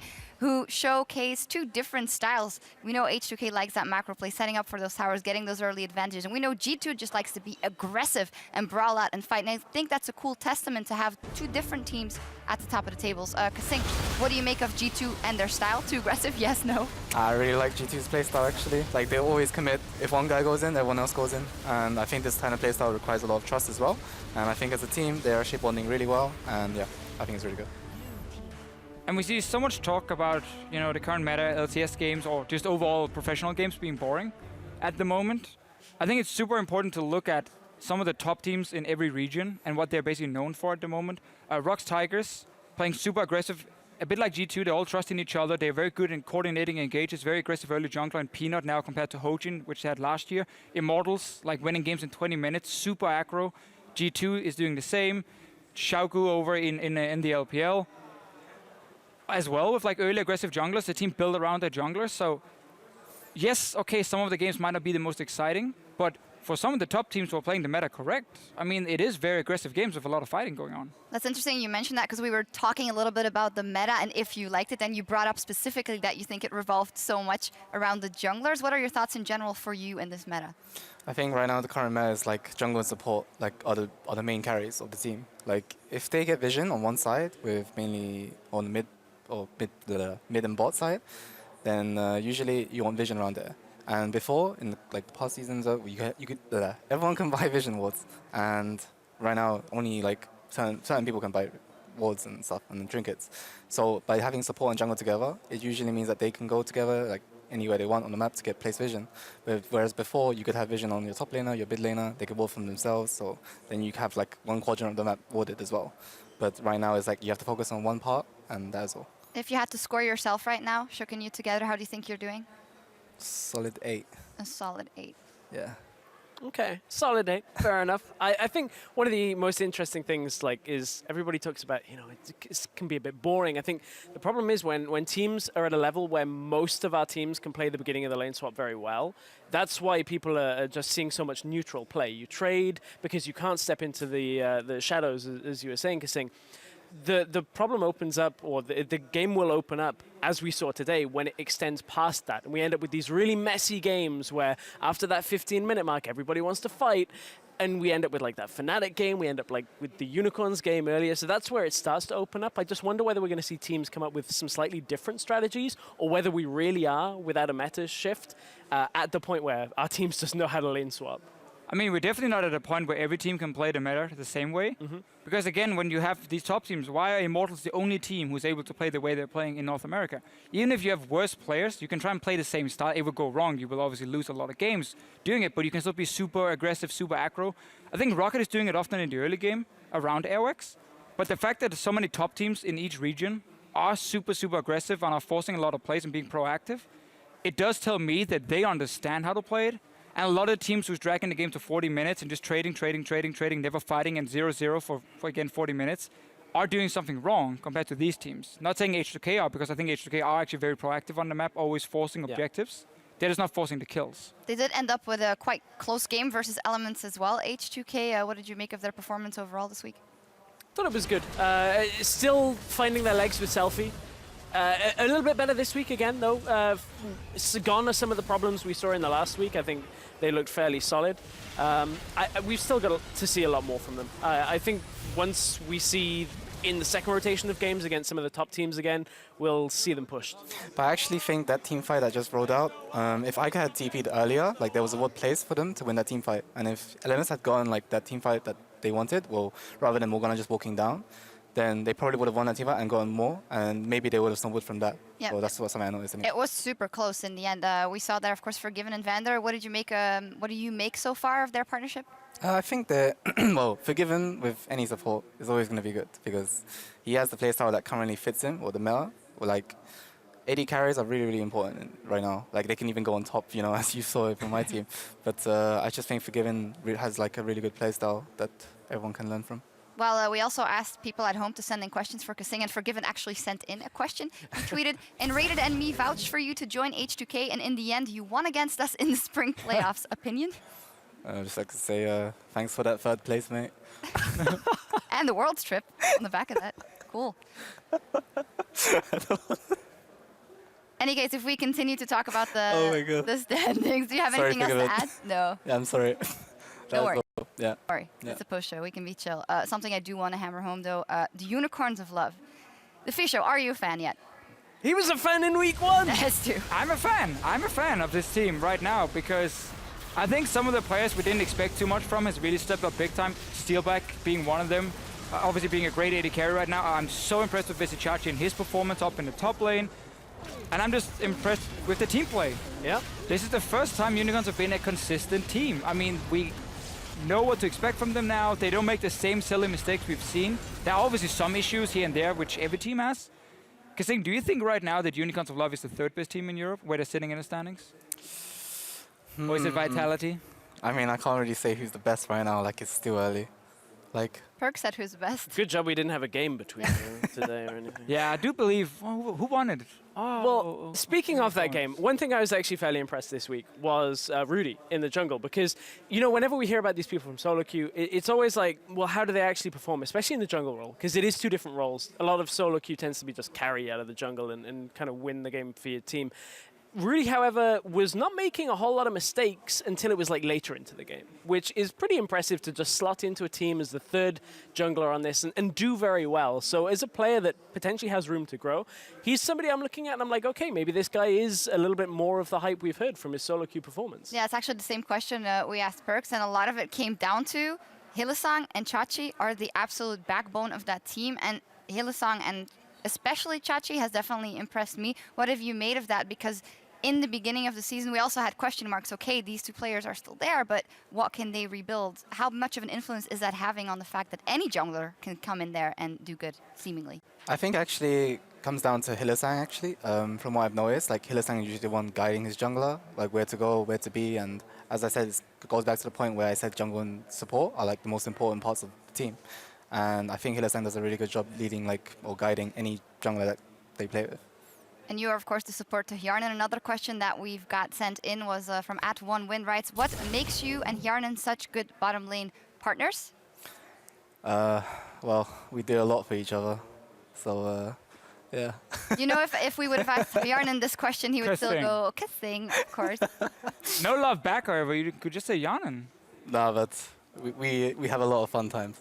So, Definitely do. Finally, for a more serious question, or maybe not, @Lioness Lol is asking, what is the optimal pillow configuration for maximum comfort while supporting my team? Because, well, we've seen a couple of things that you really need that support in the back, I think it is, or? No, it's mainly on the chair. Okay, so basically, initially I had 2 pillows, right? They were both soft. So one day, Riot decided to give me 2 pillows that was one hard and one soft. And I couldn't do this because that was against Rocket, so that's probably why I lost. But basically, like they have to be both soft, and then you have to position like under your bottom, so you can sit on them, and then you have a nice gaming experience. So you know those times when people are like, oh man, they're talking for so long, these analysts need to really shut up. Sometimes there are external factors that are slowing things down. So Yeah. But I understand, though. You got to have that optimal setup if you want to perform correctly. Finally, as we wrap up about the standings, we got to look at the bottom. And something that you mentioned, the Fish Show, during the Roccat game is this isn't a team that looks like a 1-7 team. They should have more wins on the board. And you saw glimpses of good things there. As we did in every single Rocket game so far, I feel, except for maybe the one yesterday. That was the only game where I felt like Rocket got completely blown out. Otherwise, in the early game and in the mid game, I feel like we see good things, often around Betsy and Airwax together. Taps has been looking, honestly, I'm going to say this game, he looked better than Sapphire before. Extinct was also getting more and more into the support role. So like there's new members coming in for this team. There's a lot of question marks. I'm not sure how far they can climb up the standings. Do you think Rocket can get out of relegation zone? I think they have some veteran players as like Betsy and Airwax who are actually quite good. So maybe they can with more time. Like maybe they have the same problems as like all the other teams, like even like us, where communication is still a big issue. But yeah, every team can definitely make it out. It's definitely interesting that players like Betsy and Airwax that we hadn't rated as high in the previous seasons now seem to do faring a lot better. And what we were discussing here also during game was, how's the overall level of EU looking right now? Are we better? Are we worse at this point? Of course, it is early. And you said that you think that the top half of the table is better. Can you say why? I think how do I say it? Back then it was like top 3. It was Fnatic, Origin, and H2K, and then now like more mechanical gifted players are in the LCS, and I think right now it's got to a good state for the top half. But for the bottom half, it's still like you have some players that aren't really as good and are still there for some reason. And yeah, I just think people value friendship over how they play, I guess. Very interesting. Well, a lot of mechanical gifted players at the top of the tables. And now for a look at some of those fantasy hard carries, the OPs, and everything in between, we're going to send it over to Quickshot. Thank you very much, Sharks. Over here at the Weatherman screen, the forecast is promising after the high-pressure front of games in Week 4. It's time to take a look at the OP players, starting with the chilly front that has come in over the fantasy scoreboards. It's H2K's Oduwamne. He's currently the pick of your envy if he's running on your team. He's not on mine, which is why it's chilly and I'm sad. Continuing with the hail is talk about the OP5s. Emperor hailed down a 41% kill share, playing both Kalista and Ezreal. Then, following on from that, a shower of assists has followed in, with Hybrid in the support role, a 26 KDA, only 1 death across 2 games. There's clear skies on the horizon for Oduwamne and his Poppy after he helped defeat elements leading from the front, swinging that keeper's verdict and really doing a great job. And finally, with some partly cloudy skies as far as the stats are concerned, Vizicsacsi is showing that poor weather is not going to stop his shot calling, his leader abilities, or his ability to impact the game. 6-4-21, but it's more about how he's playing. I know Deficio feels very strongly about how well he can carry that umbrella for his team. And finally, there's thunder and lightning on this horizon as Airwax and his jungle Kindred today went 3-1-0 at 15 minutes against Fnatic. Despite not winning the game, it is a very good performance from Airwax, showing you that no matter what the weather report might say, he's able to perform. He's showing up on the LCS stage. So there's your fantasy leaders, as well as some OP5s for the Weatherman prediction screen. But to find out the MVP and exactly where the bright sunshine is coming from, we're going to head back to the analyst desk. Where the bright sunshine is coming from, I think it's always sunny in your head. Quickshot, where did that? We were totally unprepared for that. Yet, solid list. Hybrid and Emperor there at the top of the OP list. I wanted to ask you about that duo because Hybrid is someone we've had our eye on. Of course, he's played a lot of Braum and he's obviously very adept at that champion. But what do you make of the duo as a whole? I think the duo is, they're okay, but from what I saw yesterday, like when they were playing the 2v2 matchup versus Ezreal Janna, but I forgot which team, they didn't like play together in the lane. Like that's something you notice as a bot laner, when you know that if your AD carry is stepping back, you don't really step up as support, you step together like a parallel line. But yesterday it was like, it wasn't really, didn't like give me the impression that they were that great yet. Maybe they're still improving on it, and I hope so too. Because I feel like they could be a really good duo. Like Emperor has shown he actually can carry games when given the resources, and Hybrid has shown really good like skill on Braum, hopefully on other champions too. And I don't know, yeah, I think that's what I think of them. All right, cool. Well, for the MVP spot, we also have an AD carry that's in there standing out amongst the rest of the field for us this week. UOL's Steelback. 8-1-18 in 2 games for a KDA of 26. And of course, you have to see this in the context of the expectations we had for UOL and Steelback in particular coming into the season, and he has risen above and beyond. Yeah, for sure. He's really stepped up and become the main carry for Unicorns of Love. Something, especially on the AD carry position, they lacked last year, where it was so much about power of evil in the mid lane. I definitely feel like they have more players they can play around. And Steelback, every player we ask, honestly rate him super high now as an AD carry in the ULCS and say he's performing better and better. So you played against him back in spring last year, and then now, what do you feel is like the massive difference? Well, first he has a support that can actually play aggro now, and I feel like when he can play with someone who's comfortable with, then of course he can show his true ability. And I think Steelback has actually improved from since like last time I played against him, and I'm happy that he's improved. And I feel like the other half of that is that it also helps the Unicorns because Hylissang now has an AD carry that he can leave on his own. It's like, oh, it's time to roam. I can leave him here. He's not going to do anything. Steelback's just going to hold this. So I think it's just a great overall upgrade for the Unicorns of Love.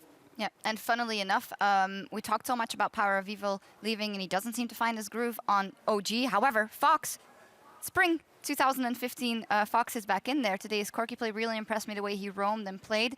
It's funny how all these players seem to be gelling together much better, and it's good for them. We'll also see them next week in their next game, as they will take on, in Week 5, H2K. That'll be a very interesting matchup. A lot of their Fnatic versus Elements OG Splyce.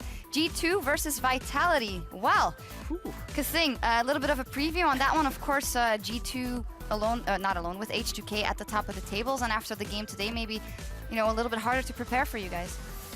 I think we'll be quite good against them. I think we play well against their current style. Like, they like to play really aggressive. We know how to play really conservative and play around the map.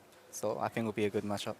Yeah, we'll see. Any other matchups that you guys have got your eye on? Every team in particular, of course, the Giants at the bottom of the table. It's got to start happening for them soon. I don't think it will. Yeah. I honestly don't see how Giants at the moment is just going to bounce back and pick up the first win or first 2 wins or whatever. Because they have so many issues compared to every other team. I mean, Rocket, in the games we were watching, are looking better than Giants are, despite Rocket also losing. So, I mean, in Europe, we tend to see some upsets here and there, but there's been less, in my opinion, this year than normally. So I wonder for Giants what needs to change, because there's a lot of things at the moment. Well, what I would say for Giants is, for their fans at least, they put out a post yesterday talking about their issues and how they feel about it. So this may be a week where we do see some kind of change. I don't know what it is that they need to do, but if they can kind of reset in a week, it's a short period of time, there is a possibility. But I'm looking at that H2K matchup. You don't know what it is they need to do. You're singing a different... Hey, whoa. I think if they had a time machine and not get rid of Werlib, I think that would have been one of the things they need to do, but it's too late for that. They've got to find a different answer, because he was becoming one of the main carries for Giants at the end of last year. Interesting. A lot of work to do for them. And by the way, our match of the week next week is Vitality versus Origin. So you have 2 very tough matchups. I mean, very interesting matchup for top of the tables, if you have to predict what you will go.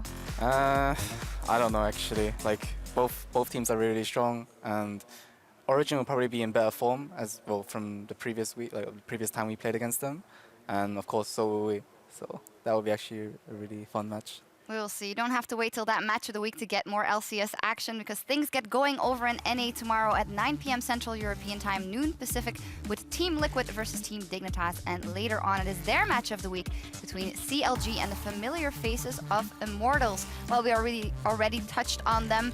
As you say, I don't see the Giants turning their season around. I don't see Immortals stopping anytime soon. No, I mean, Immortals right now are playing so well. They're drafting compositions that fit them to play aggressive early on, and I don't think they're going to lose the game. We'll see what happens. For us here in Berlin, it is time to log out. From all of us here bringing you the European LCS, thank you for watching. Thank you to Kasing, Perkz, and Yesterday Vander for joining us. And we'll see you guys back here next time. Just reloaded into the rest for game 1 of week 4, day 2 of the European LCS. Trashy's already gone. Glacial Fissure. Two-man knocker. Kikis has found them, and with the steadfast presence, nobody can get away. Bobby's pulling pressure on the side, but he's just dies. He's gone. There's 2. Triple kill for Emperor. Game is 2. A flawless week. 2-0 in week 4. Monsoon gets a full channel, and Odo is on the front line. He knocks up Elements. Exhaust. I'm moving now. We can fight. Go, guys. Go. Fiora. We'll pick it up. Victor is there. Focus. Go. Morgana. No flash. Yeah, no flash. Killer. Good job. An H2K win! No, they filmed us yesterday when we did it, right? It looks so awkward. What? They filmed that yesterday when everybody was just sitting like... Yeah, that's your life now. They film you when you do everything. Yeah, no, but it's only awkward if you make it awkward. Yeah, don't make it awkward. My bad. It's only awkward if you think it's awkward. Now it's Shook against the wall. There's the rocket. They managed to double kill. 2 kills on it, and Shook turns into the pit. Steal back and Hilly are way too low. They make the hole. The Rockets. The Jinx is running wild. That's a double kill. Jinx. Hey guys. I got Jinx. She's gonna die. She's dead. Nice. Good job. Nice one, boys. Nice. The Unicorns close this one out and take control of 3rd place. Chunk of damage as Sven makes it rain on his head, and it's a bullet time. Soaz comes in for the big knockup. Origin 1-1. but they keep on chugging. Febiven turns around on tap, but the rest of Fnatic are dropping like flies. He's got a massive turnaround in his helmet. There goes Gamsu! Shut down, going in his pocket. Towns is melted. Freddy's going down, and that has got to be it. Fnatic with the comeback.